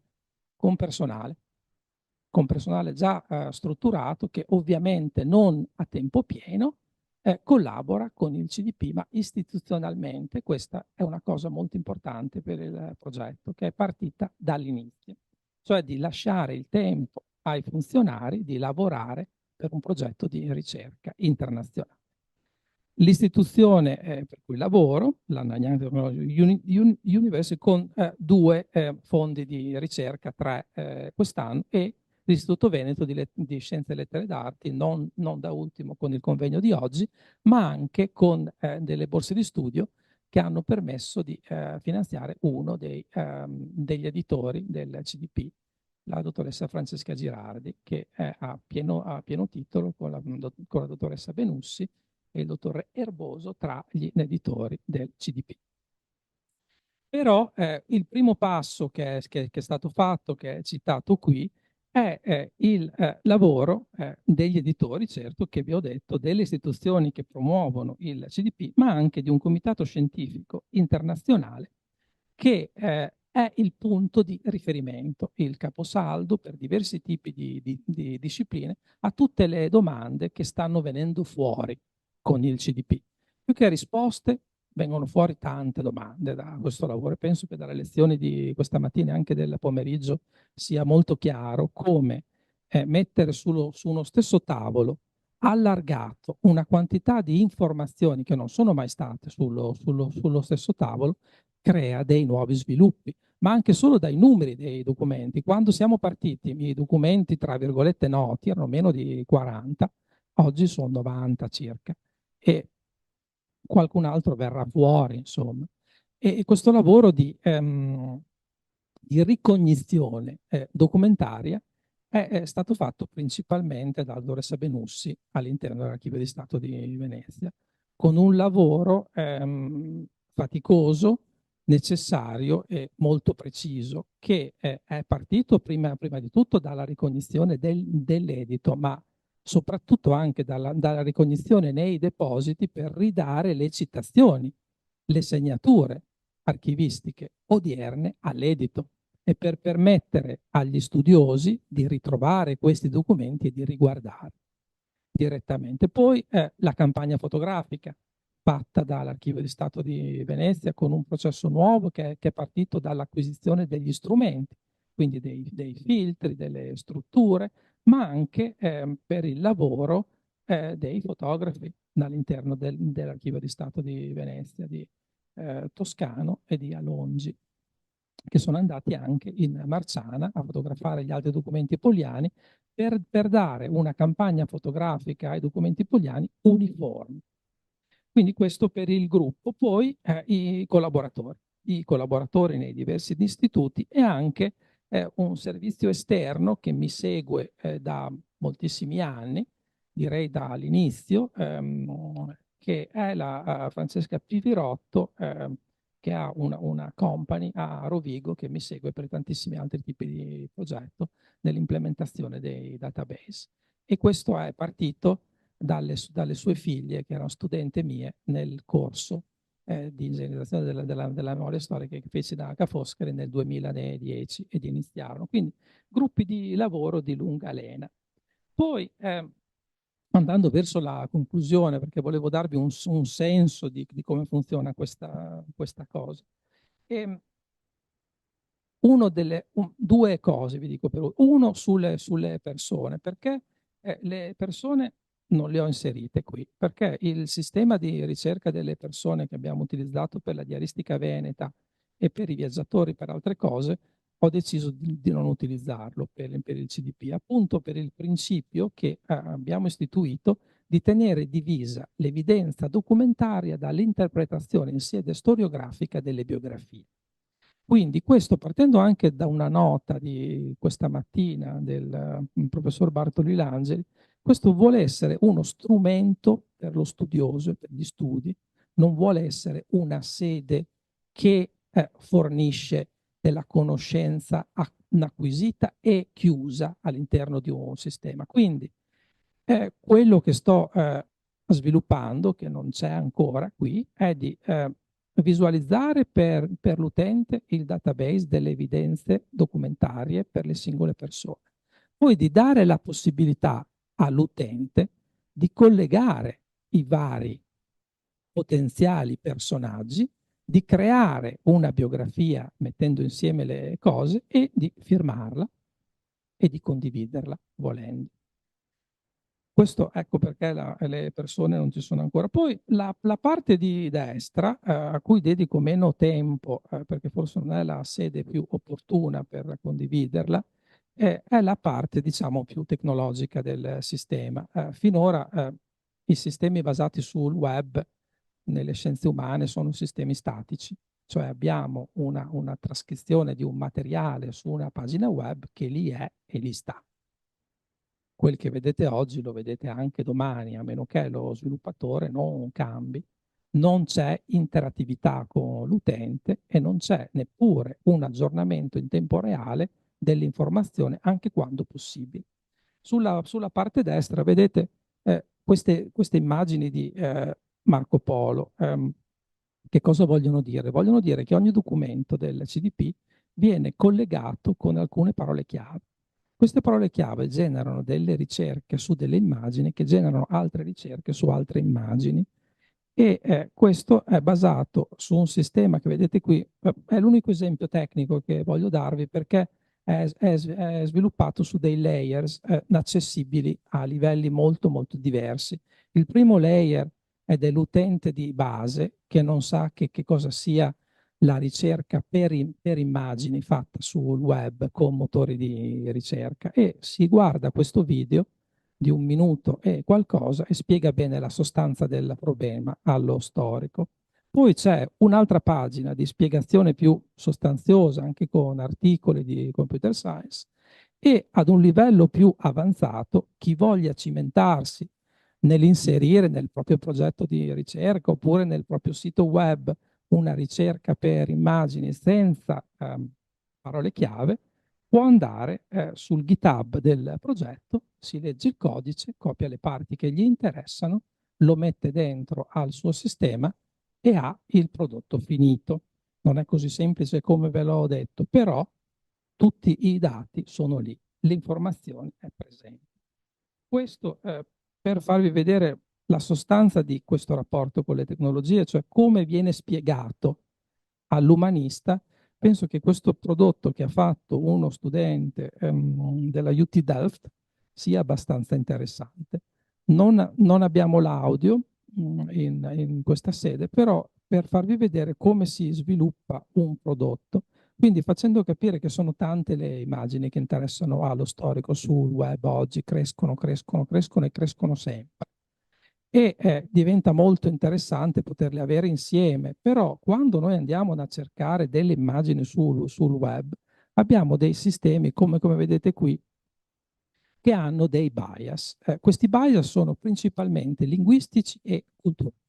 Cioè, quando andate a cercare delle immagini sul web, andate ad inserire delle parole chiave in una lingua e il motore di ricerca cerca queste parole in quella lingua e solo in quella.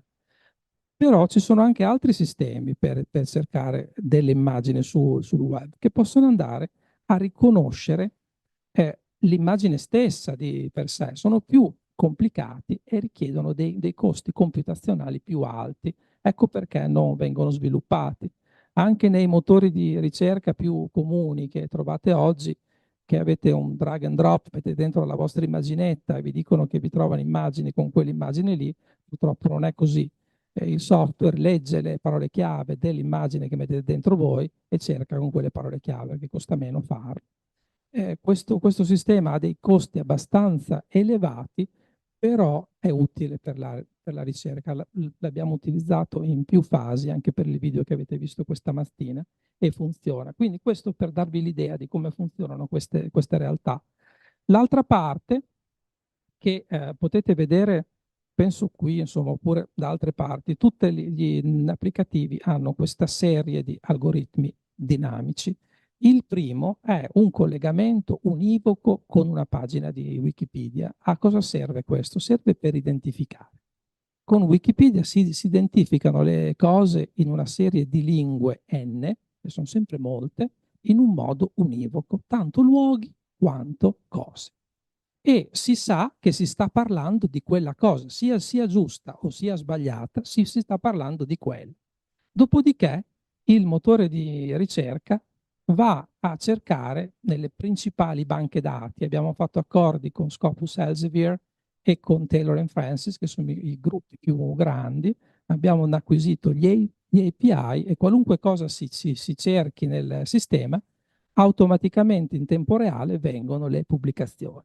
Poi c'è la ricerca per immagini, la ricerca di video e tanto altro. Ci sono tanti altri repositori in diverse lingue che non vengono attivati tutti subito perché sono inutili per la maggior parte degli studiosi. Ma ad esempio quando si guardano gli applicativi sulle cronache russe è abbastanza utile andare a vedere la Library russa per le pubblicazioni, o quando si guardano i viaggiatori cinesi è molto utile andare a vedere la China National Knowledge Infrastructure, ma anche per Marco Polo.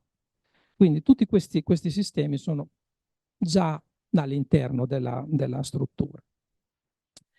I curated videos, questa mattina ne avete visto un primo approccio alla curatela dei video. Oggi la trasmissione della conoscenza in formato di immagine in movimento è sempre più comune.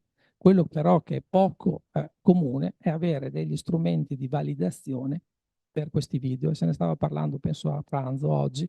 I libri hanno le note a piedi pagina. I video cosa? I video per ora non hanno nulla, a parte una piccola serie di references alla fine. Quando vedrete il video che pubblichiamo sulla Polifora, lo collegheremo per sezioni con dei validatori che vi daranno la possibilità di collegare con gli stessi sistemi. Cioè, questo quindi è in generale il sistema in cui ci muoviamo. Un'ultima cosa per chiudere, visto che siamo qui da Venezia, il lavoro sviluppato in classe con gli studenti di Ca' Foscari questo semestre. Un censimento del materiale vario nella creative industry che ha Marco dentro, nei titoli o nelle cose. Sembravano poche cose, ma per tipologia abbiamo visto le production company, years of release, e gli algoritmi di ricerca sono tutti simili, però vanno codificati in modo diverso.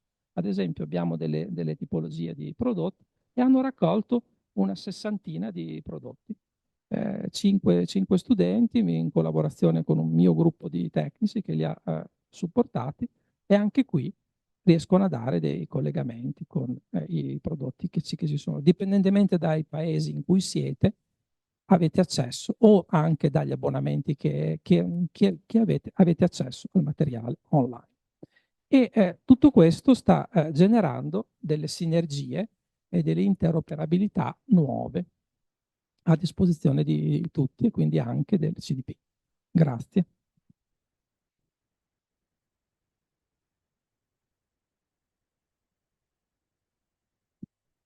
Grazie molte per questa presentazione di questo strumento appunto che è in fieri e che a questo punto aspettiamo anche con ansia per poterlo poi consultare.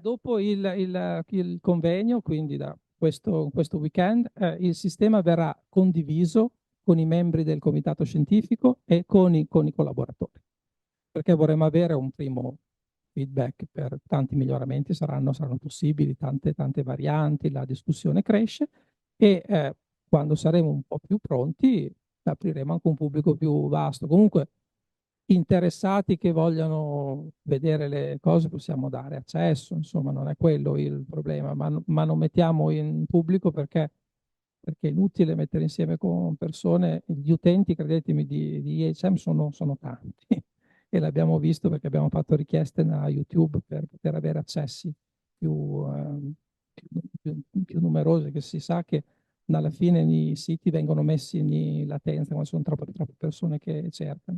E quindi quando si superano le 150.000 persone, come dicevo il professor Burgio, nelle nostre scienze è un numero.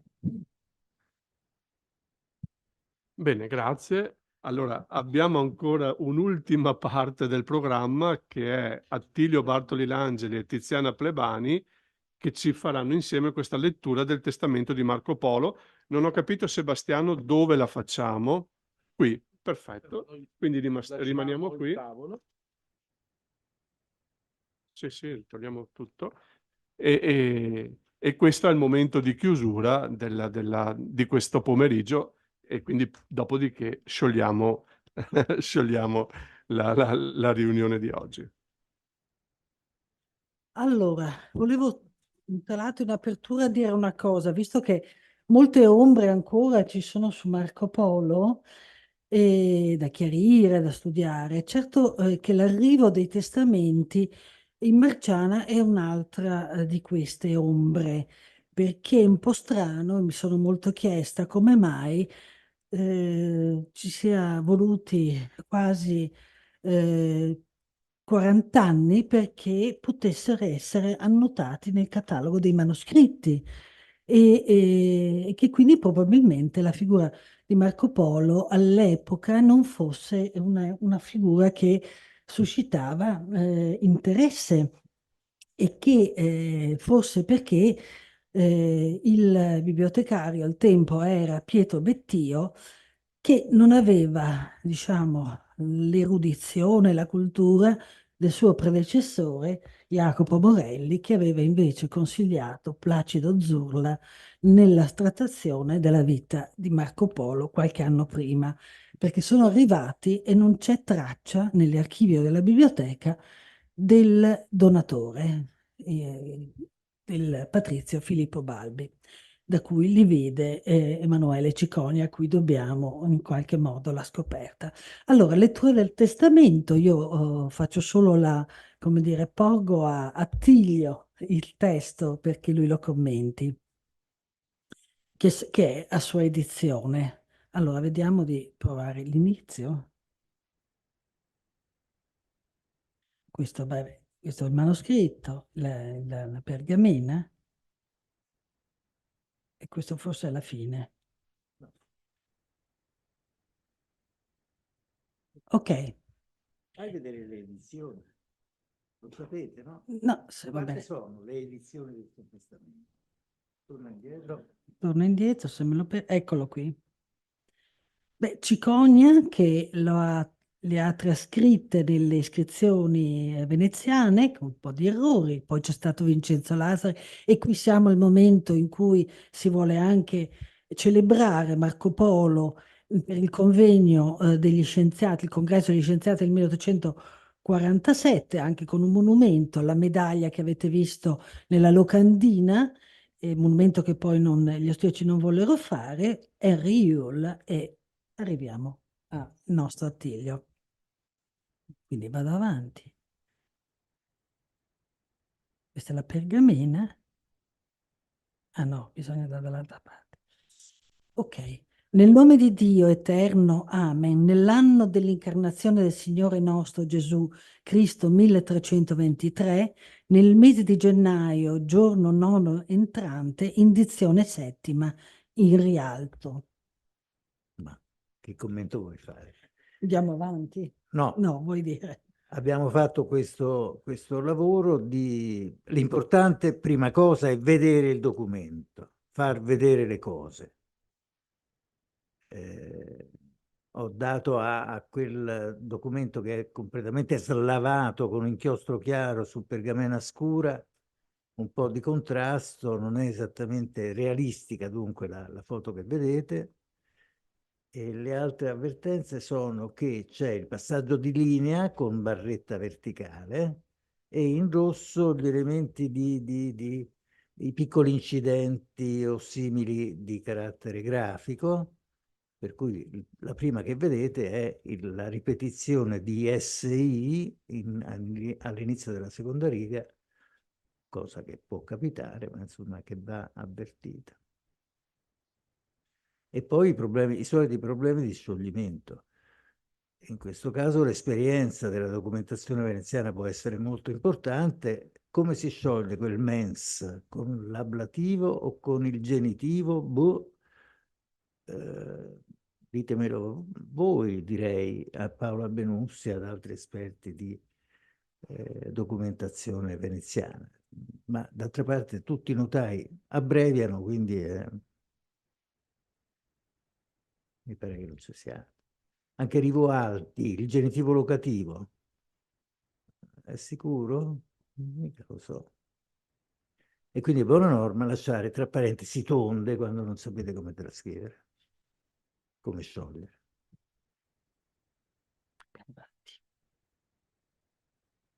È dono di ispirazione divina e libera decisione di provvida mente che, prima che sopravvenga il giudizio della morte, ognuno si preoccupi di ordinare i propri beni affinché questi non rimangano inordinati.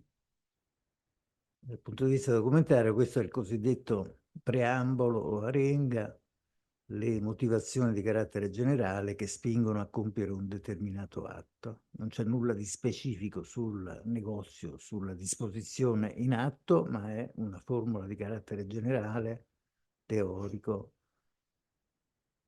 come vedete.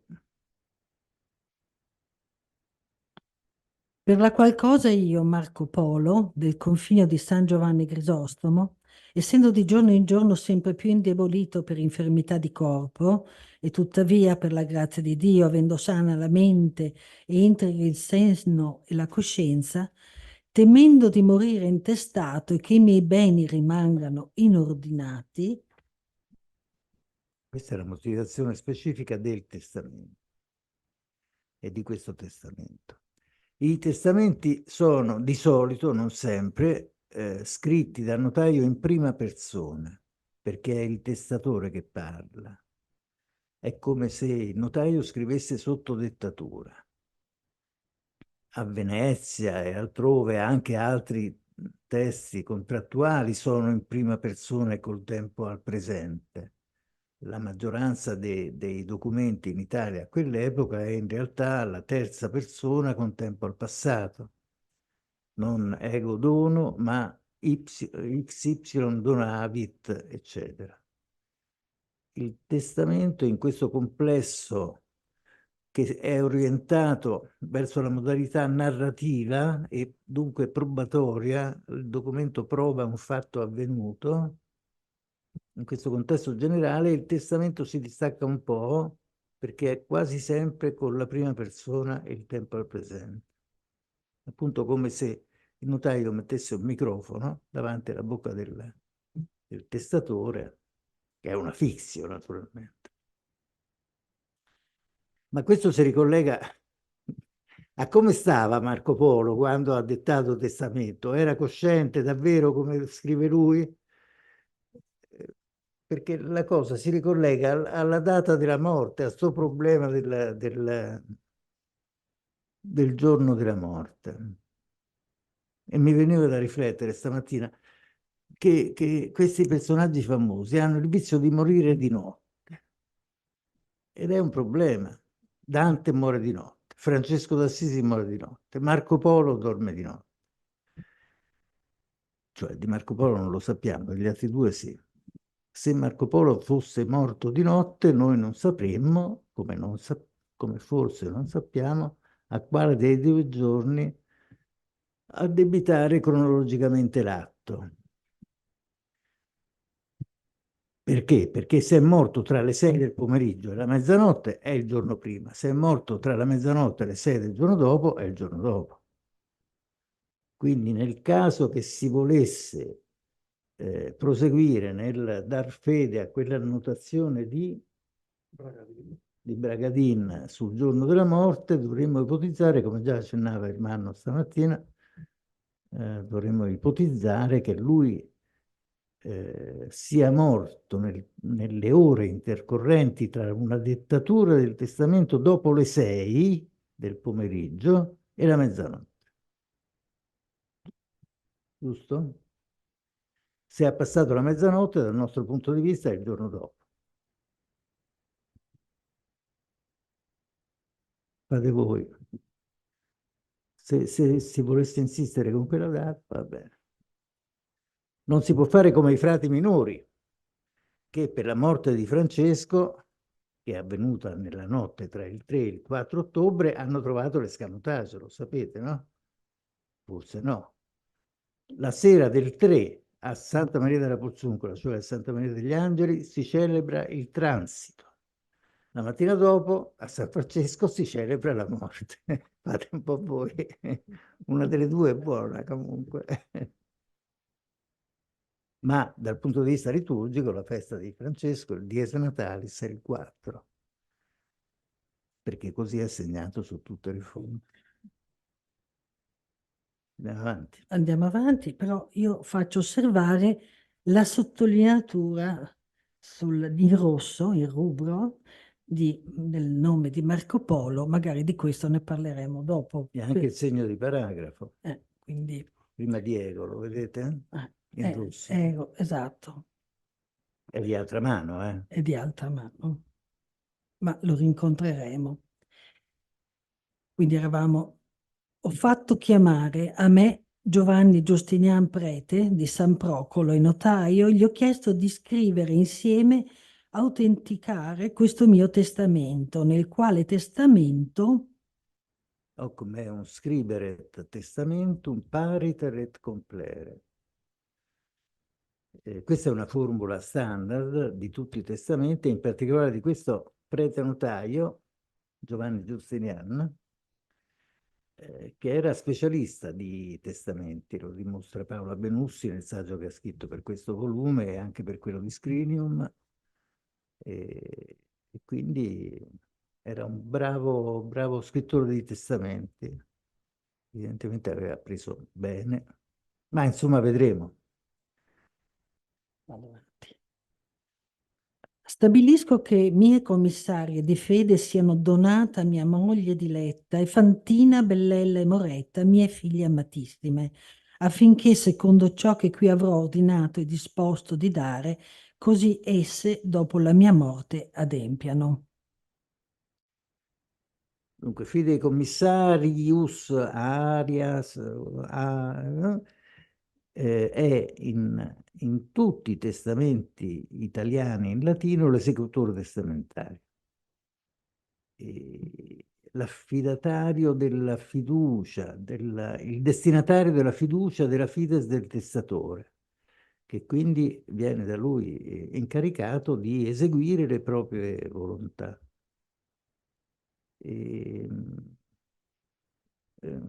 Alle volte devi stare attento, qui ho preferito mantenere la fedeltà alla scrittura perché fidei è staccato da commissarias, giusto?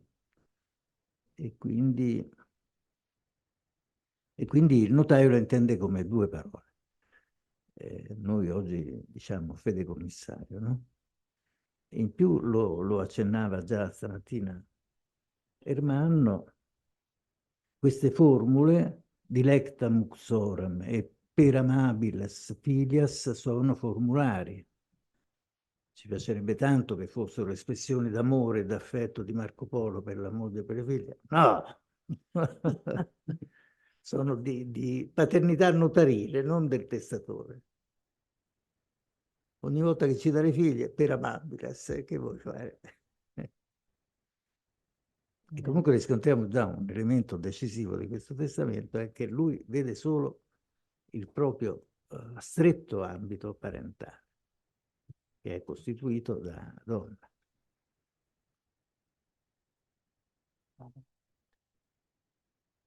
Ma tu hai una funzione troppo passiva in questa Va cosa. bene, eravamo d'accordo così. Allora, prima di tutto voglio ed ordino che sia versato il retto decimo. Poi voglio e ordino che siano distribuite 2000 lire di denari veneziani oltre alla decima. Vado avanti che così. Ma per carità, qui ci stanno cose importanti. La prima è la seguente. Primiter, fateci caso, c'è la P con I soprascritta, quella curva è una I, che vale PRI, e poi RI è ripetuto. Ne parlavo stamattina con Vittorio Formentin e notate bene il fatto, e mi preme dirlo, che invece nella mia edizione non ci avevo fatto caso. E in apparato, il famoso apparato di cui parlava adesso Nanetti, non c'è nulla su questo incidente, perché è una ripetizione, tant'è vero che l'ho messo tra no, non l'ho messo tra uncinate, ma meriterebbe di essere messo. Anche qui ho sbagliato. Avevo scritto pri e poi uncinata, ri, di nuovo uncinata, miter. Ve lo dico perché ho sentito cose oggi che mi hanno un po' vagamente preoccupato. Per una buona percentuale i documenti del futuro codice o dell'attuale codice diplomatico poliano sono già stati pubblicati. E alcuni sono stati pubblicati bene, altri sono stati pubblicati male. Per quelli pubblicati male non ci piove, bisogna rivedere tutto con calma. Quelli pubblicati bene ci fidiamo e andiamo tranquilli. No, bisogna ricominciare da zero per tutti e ciascuno i documenti del codice diplomatico poliano. Bisogna rivedere tutti gli originali. Assolutamente sì. Uno dice l'inventario l'ha pubblicato Ciaralli, Formentini, Schiavone. Benissimo, bravissimi. Rileggiamo tutto, lettera per lettera, parola per parola. E dato che sono il comitato scientifico di questo codice diplomatico, insisterò fino all'ultimo perché i vari Benussi, Bolognari e compagnia gli tocca fare anche questo, rivedere, rivedere, rivedere. E che è questo, il retto decimo, dove sta? Dari rectum decimo. Questa è la somma dovuta al vescovo, all'ordinario diocesano, che doveva essere il vescovo di Castello, no? Credo. E anche questa è una clausola che sta in tutti i testamenti, è atto dovuto. Questo item volo è un punto importante perché determina, dà senso, anche sintattico, a molto di ciò che segue, perché tutte le disposizioni successive, fino a che vedremo non si interrompe questa sequela, dipendono da questa cosa. Cioè lui, Marco Polo, decide di destinare 2000 lire di denari veneziani, veneti, a tutto ciò che seguirà, per tutti i lasciti, cioè che farà, tutte le cose specifiche che farà. Al termine di questa cosa vedremo che nomina l'erede universale. La ratio è questa dunque. Io ho un certo peculio, un certo patrimonio. Decido di dare a destra e a manca come voglio e quando voglio. Su tutto il resto andrà in eredità al tale o alla tale. Notate bene che il testamento alla maniera comune del resto d'Italia, il testamento per esempio, in particolare bolognese, Rolandino Passeggeri, prescrive il contrario. Prima la nomina dell'erede universale e poi i lasciti, che è contrologica, no? Segue sì il diritto romano, che vuole che la prima clausola del testamento sia l'erede universale, però è molto più logica questa successione. C'ho questo patrimonio, lo taglio un pochetto, un pochetto, un pochetto, su tutto il resto c'è l'eredità. Mettiamo troppo tempo? La pazienza di chi è qua a decidere. Andiamo avanti. Allora, ecco le prime, quindi. Lascio 20 soldi di denari veneziani grossi al monastero di San Lorenzo, nel quale eleggo sepoltura, come è stato, aveva sepolto anche il padre. Poi lascio 300 lire di denari veneziani a mia cognata Isabetta Quirino, che è tenuta a darmele. Poi 40 soldi ciascuno dei monasteri ospedali da Grado a Cavarzere. Dunque, le prime 3 disposizioni, lasciti, sono queste 3. Primo la sepoltura, il monastero di San Lorenzo. Che monastero è? San Lorenzo? Gamiana? No, qua, di Venezia, Dove sta? a Castello in fondo. È vicino a casa sua? No, era stato sepolto lì suo padre. C'era l'arca di famiglia? Oppure è una sede di sepoltura di elezione per i veneziani? Non so. Aveva l'arca Scusa, di famiglia Bologna. secondo Ramugio. Secondo Ramugio. Secondo Ramugio. Marcello? Sì. Secondo Ramugio. Quindi hanno un sepolcro di famiglia. Il padre... Ma anche Ramugio riporta la stessa...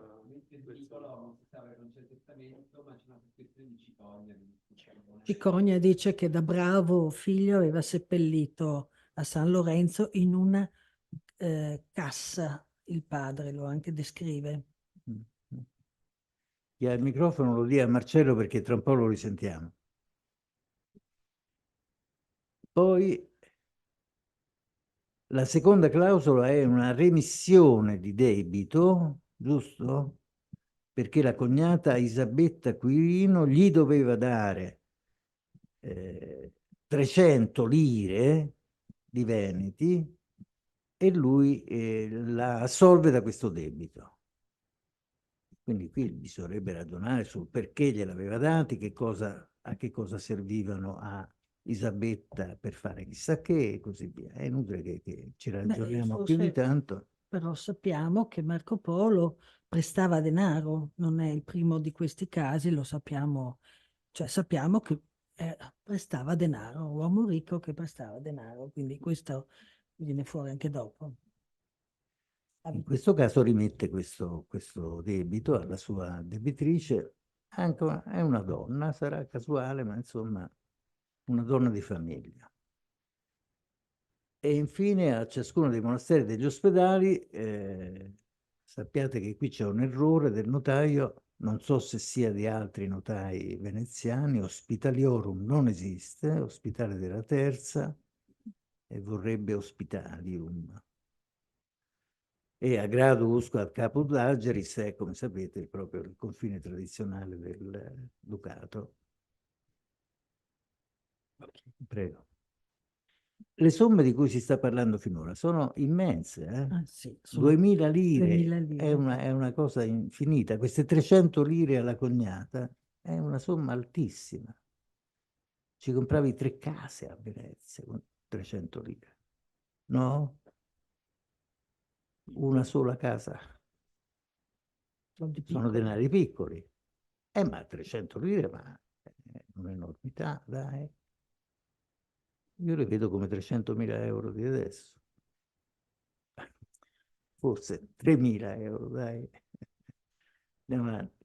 Ecco qui. Poi lascio al convento dei Santi Giovanni e Paolo dei Predicatori ciò che esso è tenuto a darmi, e 10 lire a frate Centurio e 5 lire a frate Benvenuto Veneziano dell'ordine dei Predicatori in aggiunta a ciò che è tenuto a darmi. E qua entrano in campo i domenicani. Mi chiedo solo ultra illud quod mihi dare tenetur. Come si può intendere? Sì, abbona il debito. Abbona il debito e in più non è una somma di assolvimento del debito come per Quirina. C'è una donazione ulteriore rispetto alla remissione del debito. Centurio mi è andata bene perché lo vedete là come è scritto, e data documentazione veneziana risulta sempre frate Centurio. E mi è andata bene, ma nell'edizione l'ho sottopuntinato a indicare lettura dubbia. Non ero sicuro di quella lettura. Sui domenicani lo specialista è Marcello Bolognari. Vabbè, allora, solo due cose. Allora, diciamo che questo è uno dei pochi lasciti liberi del testamento di Marco Polo, cioè nel senso che dimostra... Non ti funziona. Non mi funziona? Adesso Adesso sì. Sì, diciamo che questo è uno dei pochi lasciti liberi del testamento di Marco Polo, cioè che dà uno spaccato della sua devozione personale, al di là del fatto che rimette comunque un debito al convento e a un frate, comunque il destinare delle piccole somme al convento di Santi Giovanni e Paolo e ai frati domenicani era una cosa molto comune nella Venezia del tempo, anche come entità del denaro elargito ai frati. L'aspetto che rende questo legato fondamentale è tutta la questione che riguarda la traduzione latina, la probabile revisione d'autore latina del Milione di Marco Polo fatta da Marco in una forma di collaborazione con i frati predicatori. E quindi diciamo che è uno dei pochi lasciti che apre uno spaccato sul Marco Polo autore. E comunque con un rapporto privilegiato con i domenicani di Venezia. Sì, c'era un rapporto di fiducia reciproca perché Marco Polo viene chiamato dai domenicani un anno prima a testimoniare l'accettazione di un lascito che, secondo gli storici dell'arte, ha modificato l'assetto della struttura della chiesa di Santi Giovanni e Paolo, trasformandola nella basilica della forma di oggi. Dobbiamo andare più veloci e allora leggiamo e via. Allora, poi lascio 5 lire a ogni congregazione di Rialto e 4 lire a ognuna delle scuole, ovvero fraternite nelle quali io sono. Questo è Questo è bello, interessante perché... Molto interessante. È frequente nella documentazione veneziana mettere insieme scole sive fraternitates? Mica lo so. Non è così frequente, forse. A chi non è veneziano fa molto comodo, perché capisce che le scuole sono confraternite. Altrimenti la scuola... Beh, e questa è una parte, diciamo, della socialità e sociabilità di Marco Polo che esce, quindi di nominare questo suo inserimento in una realtà sociale. Okay? Allora immaginatevi questo vecchio sul letto di morte e il notaio dice: a chi la vuoi lasciare? Le confraternite? Sì, ma io sto in questa, poi forse quest'altra, non mi ricordo, metti un po' così. Probabile. Poi lascio 20 soldi di denari veneziani grossi al prete Giovanni Giustinian notaio per il lavoro di questo testamento e perché sia tenuto a pregare Dio per me. Anche questa è clausola formulare, credo. E qui siamo passati ai denari grossi che valgono 100 denari minuti? 10? Non lo so.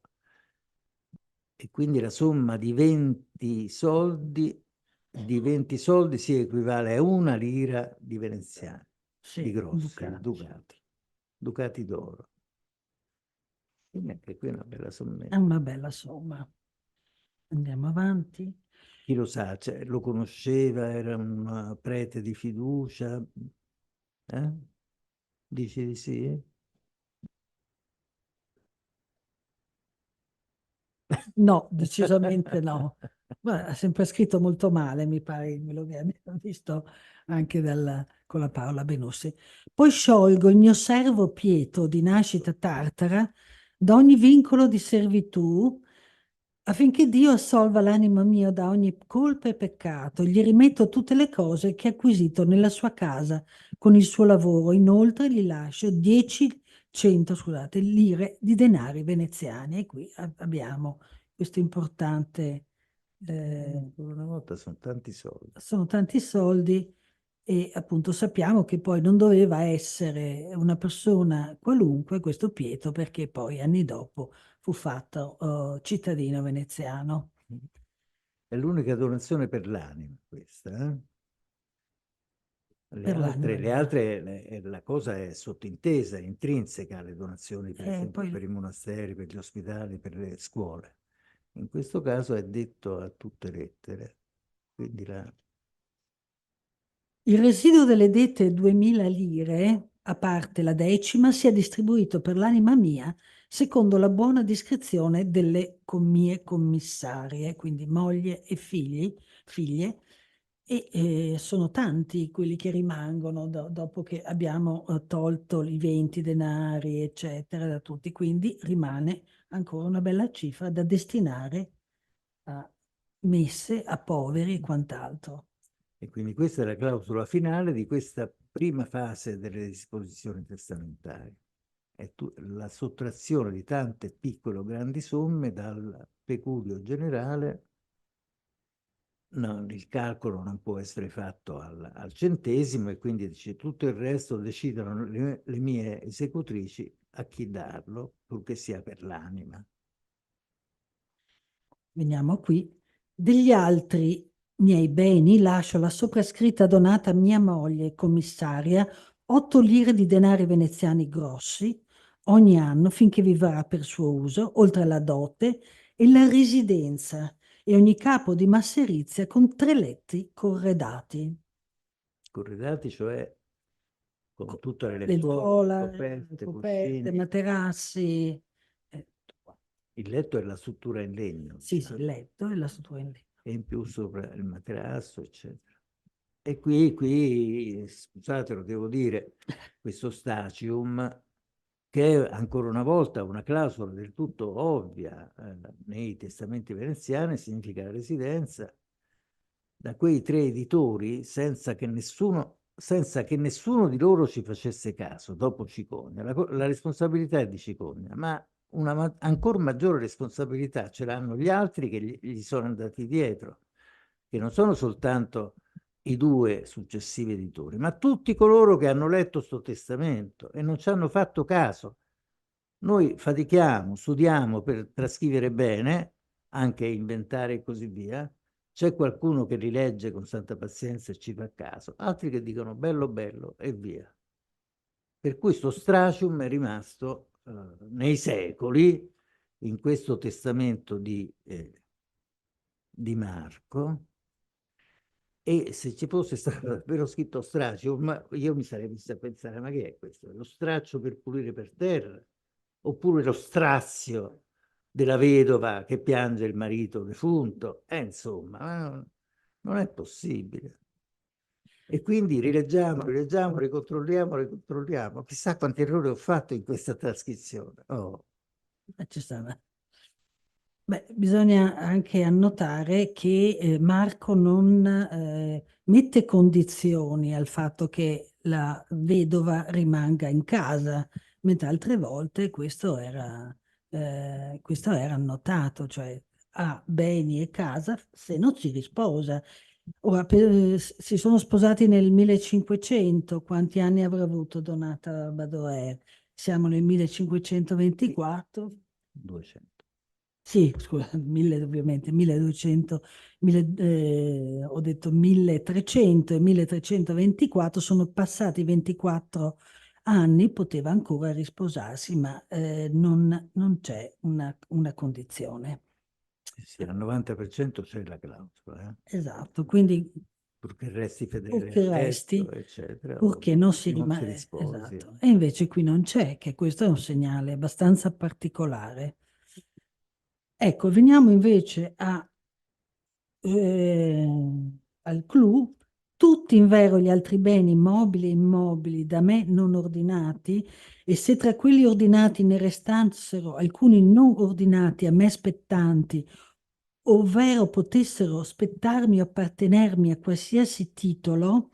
Lì ho saltato. Tu hai saltato, però io aggiungerei per il discorso della presunta madre di Marco, perché a qualsiasi titolo, tanto per diritto successorio, testamentario, ed ereditario, di avo, paterno, fraterno, materno e da qualunque altra parentela, cioè per linea ascendente, discendente o collaterale, ovvero per qualunque altro motivo a me pertinenti o spettanti e dei quali, secondo la forma dello Statuto di Venezia, mi convenisse fare piena e precisa menzione, disposizione e ordinazione, che quanto a questo in ogni caso, in forza dello Statuto DOP specificata in modo preciso ed espresso, cioè quindi non c'è, come dire, possibilità di deviare da queste sue decisioni, li lascio le soprascritte mie figlie Fantina, Bellella e Moretta liberamente e incondizionatamente, da dividersi tra loro in parti uguali. Ricordo che anche Agnesina aveva figli e anche figli maschi. Quindi cioè, ha proprio scelto Marco di non lasciare ad altri. Non lo so, perché lui dice, a parte tutto quello che io debba per diritto ereditario, Potessero no? spettarmi, appartenermi per qualsiasi parte potessero arrivare questi beni, ascendente, collaterale, discendente, insomma. Quindi direi che è una formula che non credo che sia molto comune. Credo di sì, invece. Tu credi sì, così lunga? Boh. Avete trovato in altri testamenti? Chiedo a Molà, a Così lunga? Bolognari. Mm. Sì. Parte del formulario dei testamenti che almeno io ho visto. Ok, andiamo avanti. Sì. E le istituisco miei eredi in tutti e singoli miei beni mobili ed immobili, diritti e azioni, tacite ed espresse, in qualsiasi modo, come detto sopra, a me pertinenti e spettanti. Anche questo è il formulario per indicare l'erede universale. Dunque, dato che io l'ho capito solo dopo un po', per erede universale, ancora oggi nel diritto civile si intende l'erede una volta detratti tutti i lasciti volontari, no? E tutte le cose di diritto. Nel senso che, per esempio, se hai altri figli e nomini un figlio erede universale, gli altri hanno comunque diritto alla loro quota, giusto? Oggi, ma anche allora, credo. Quella clausola precedente indica aventi diritto a titolo, no?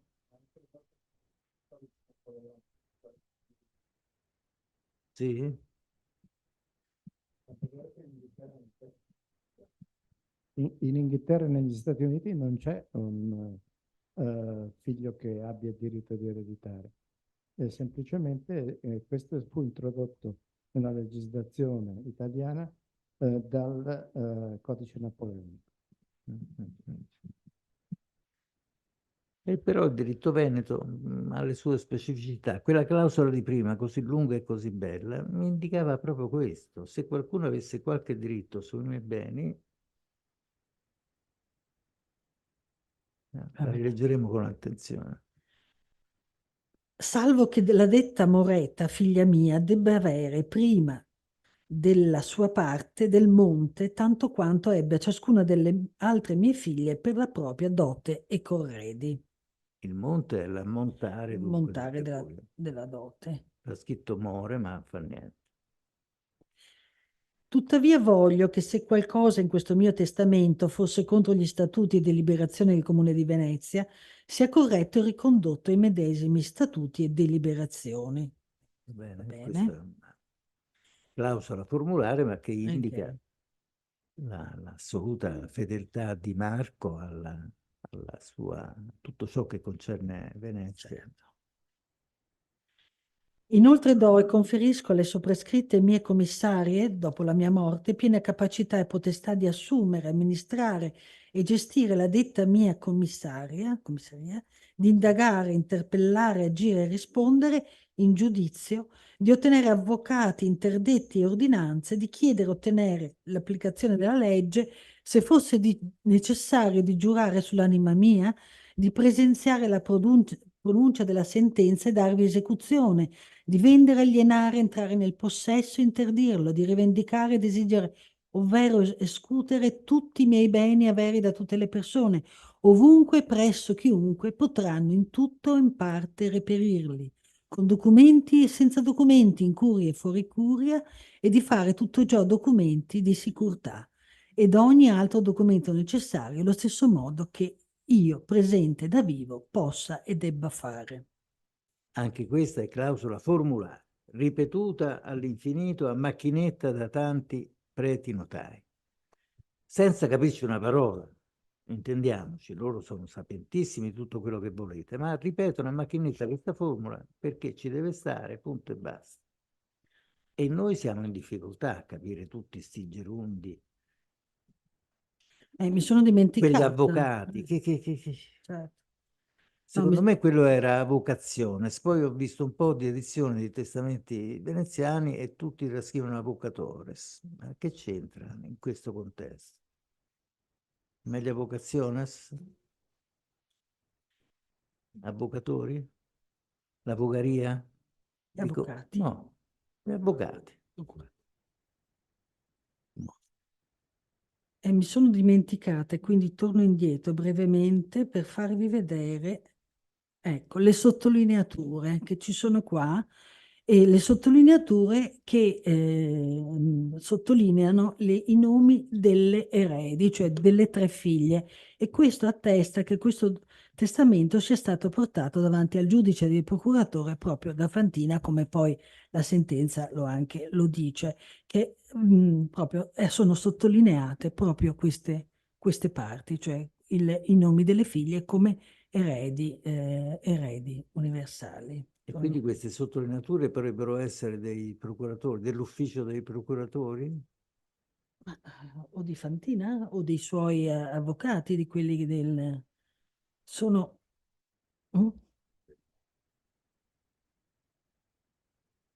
Questa è una coppia familiare, sarebbe rimasta...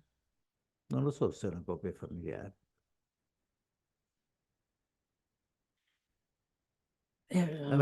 Avanti, e questo non lo sappiamo, comunque sicuramente sono sottolineate in queste parti, ecco.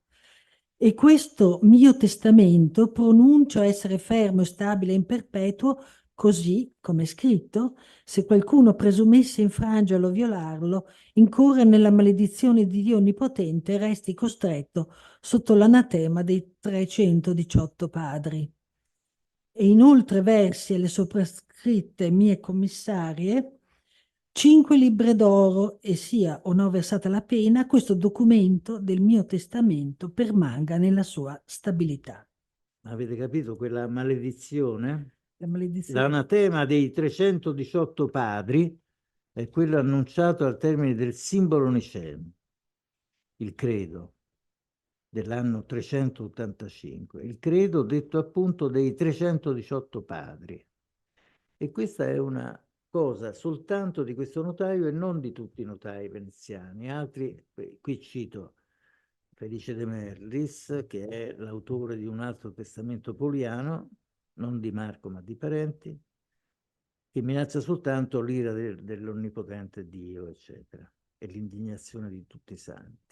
Questa maledizione di 318 invece è un bel colpo di Giustiniano, forse di altri anche. Sì, anche di altri. Io di solito trovo Nathan e Abiron, quella gente là, maledizioni terribili. Sì. Ok, e arriviamo qui. Segno del soprascritto signore Marco Polo che ha richiesto fossero fatte queste cose. E purtroppo di mano del notaio, nonostante che sia dichiarato segno. E quindi se dice signum probabilmente c'è una crocetta prima che non vediamo perché ci stiamo noi due, che dovrebbe essere invece il segno autografo. Non mi pare che ci sia. Però. No, non c'è. Io Pietro Zuffo. Poi stava a letto, mezzo morente. Che si fa anche croce.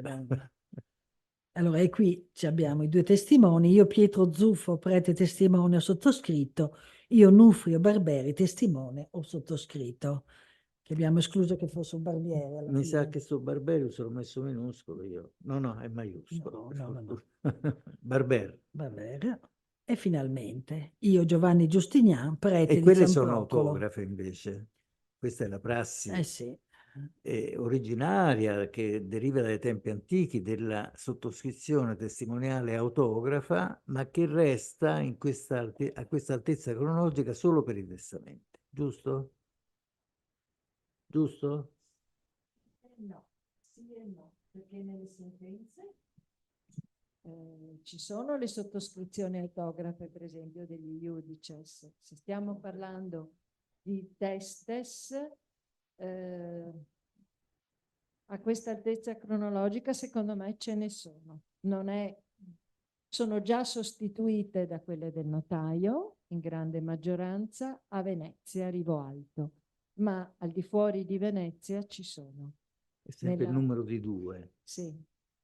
Mentre invece Sempre il numero di 2, certo. la prassi tradizionale, quella di 10°, 11° e anche 12°, è la notizia testium, in cui sono di solito 2, ma possono essere di più e così via. Sì.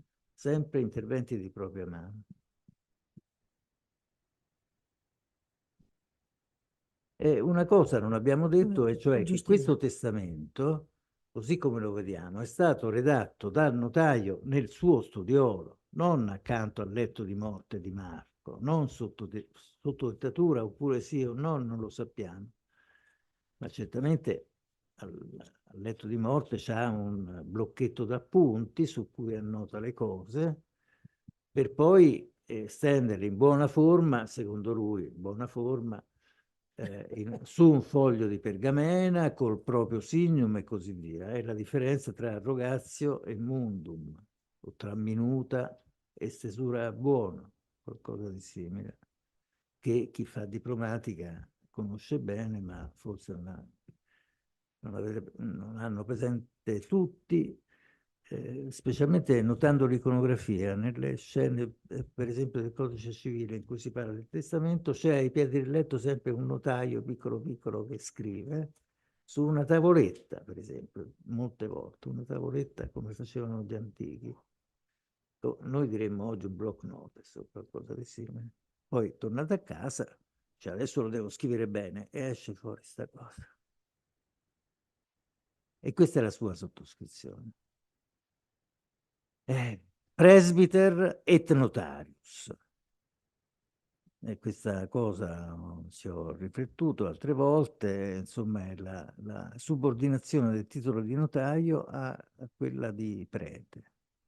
Complevi et roboravi è una formula antica che viene mantenuta inalterata, così come questo notaio, nel pieno 300, nel pieno di una civiltà della scrittura di altissimo livello, che vede i protagonisti notai che scrivono in maniera splendida, suoi colleghi preti notai scrivono molto meglio di questo, che scrive pessimamente.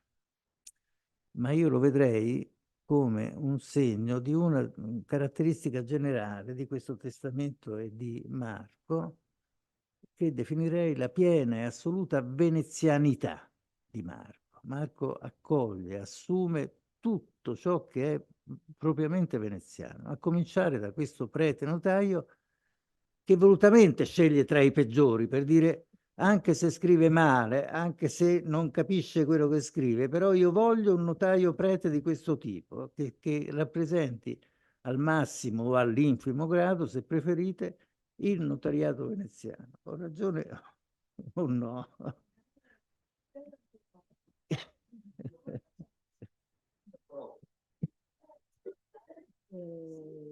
Beh, non è vicino, non sappiamo, ma magari era libero. Ma mi sa che c'è qualche altro documento tra quelli citati da Paolo Benussi, non c'era qualcosa che lo metteva già in contatto con il Polo. Adesso lo rileggerò. Comunque, se stiamo dietro alla data dell'8, immaginate alle 6 di pomeriggio, non c'hanno il telefono, chiama il prete, fanno chiamata di corsa, sta morendo qua e là, e prima della mezzanotte riesce a dettare le sue ultime volontà. Ma insomma. Gianni Schicchi, esatto. Grazie. Grazie a tutti allora.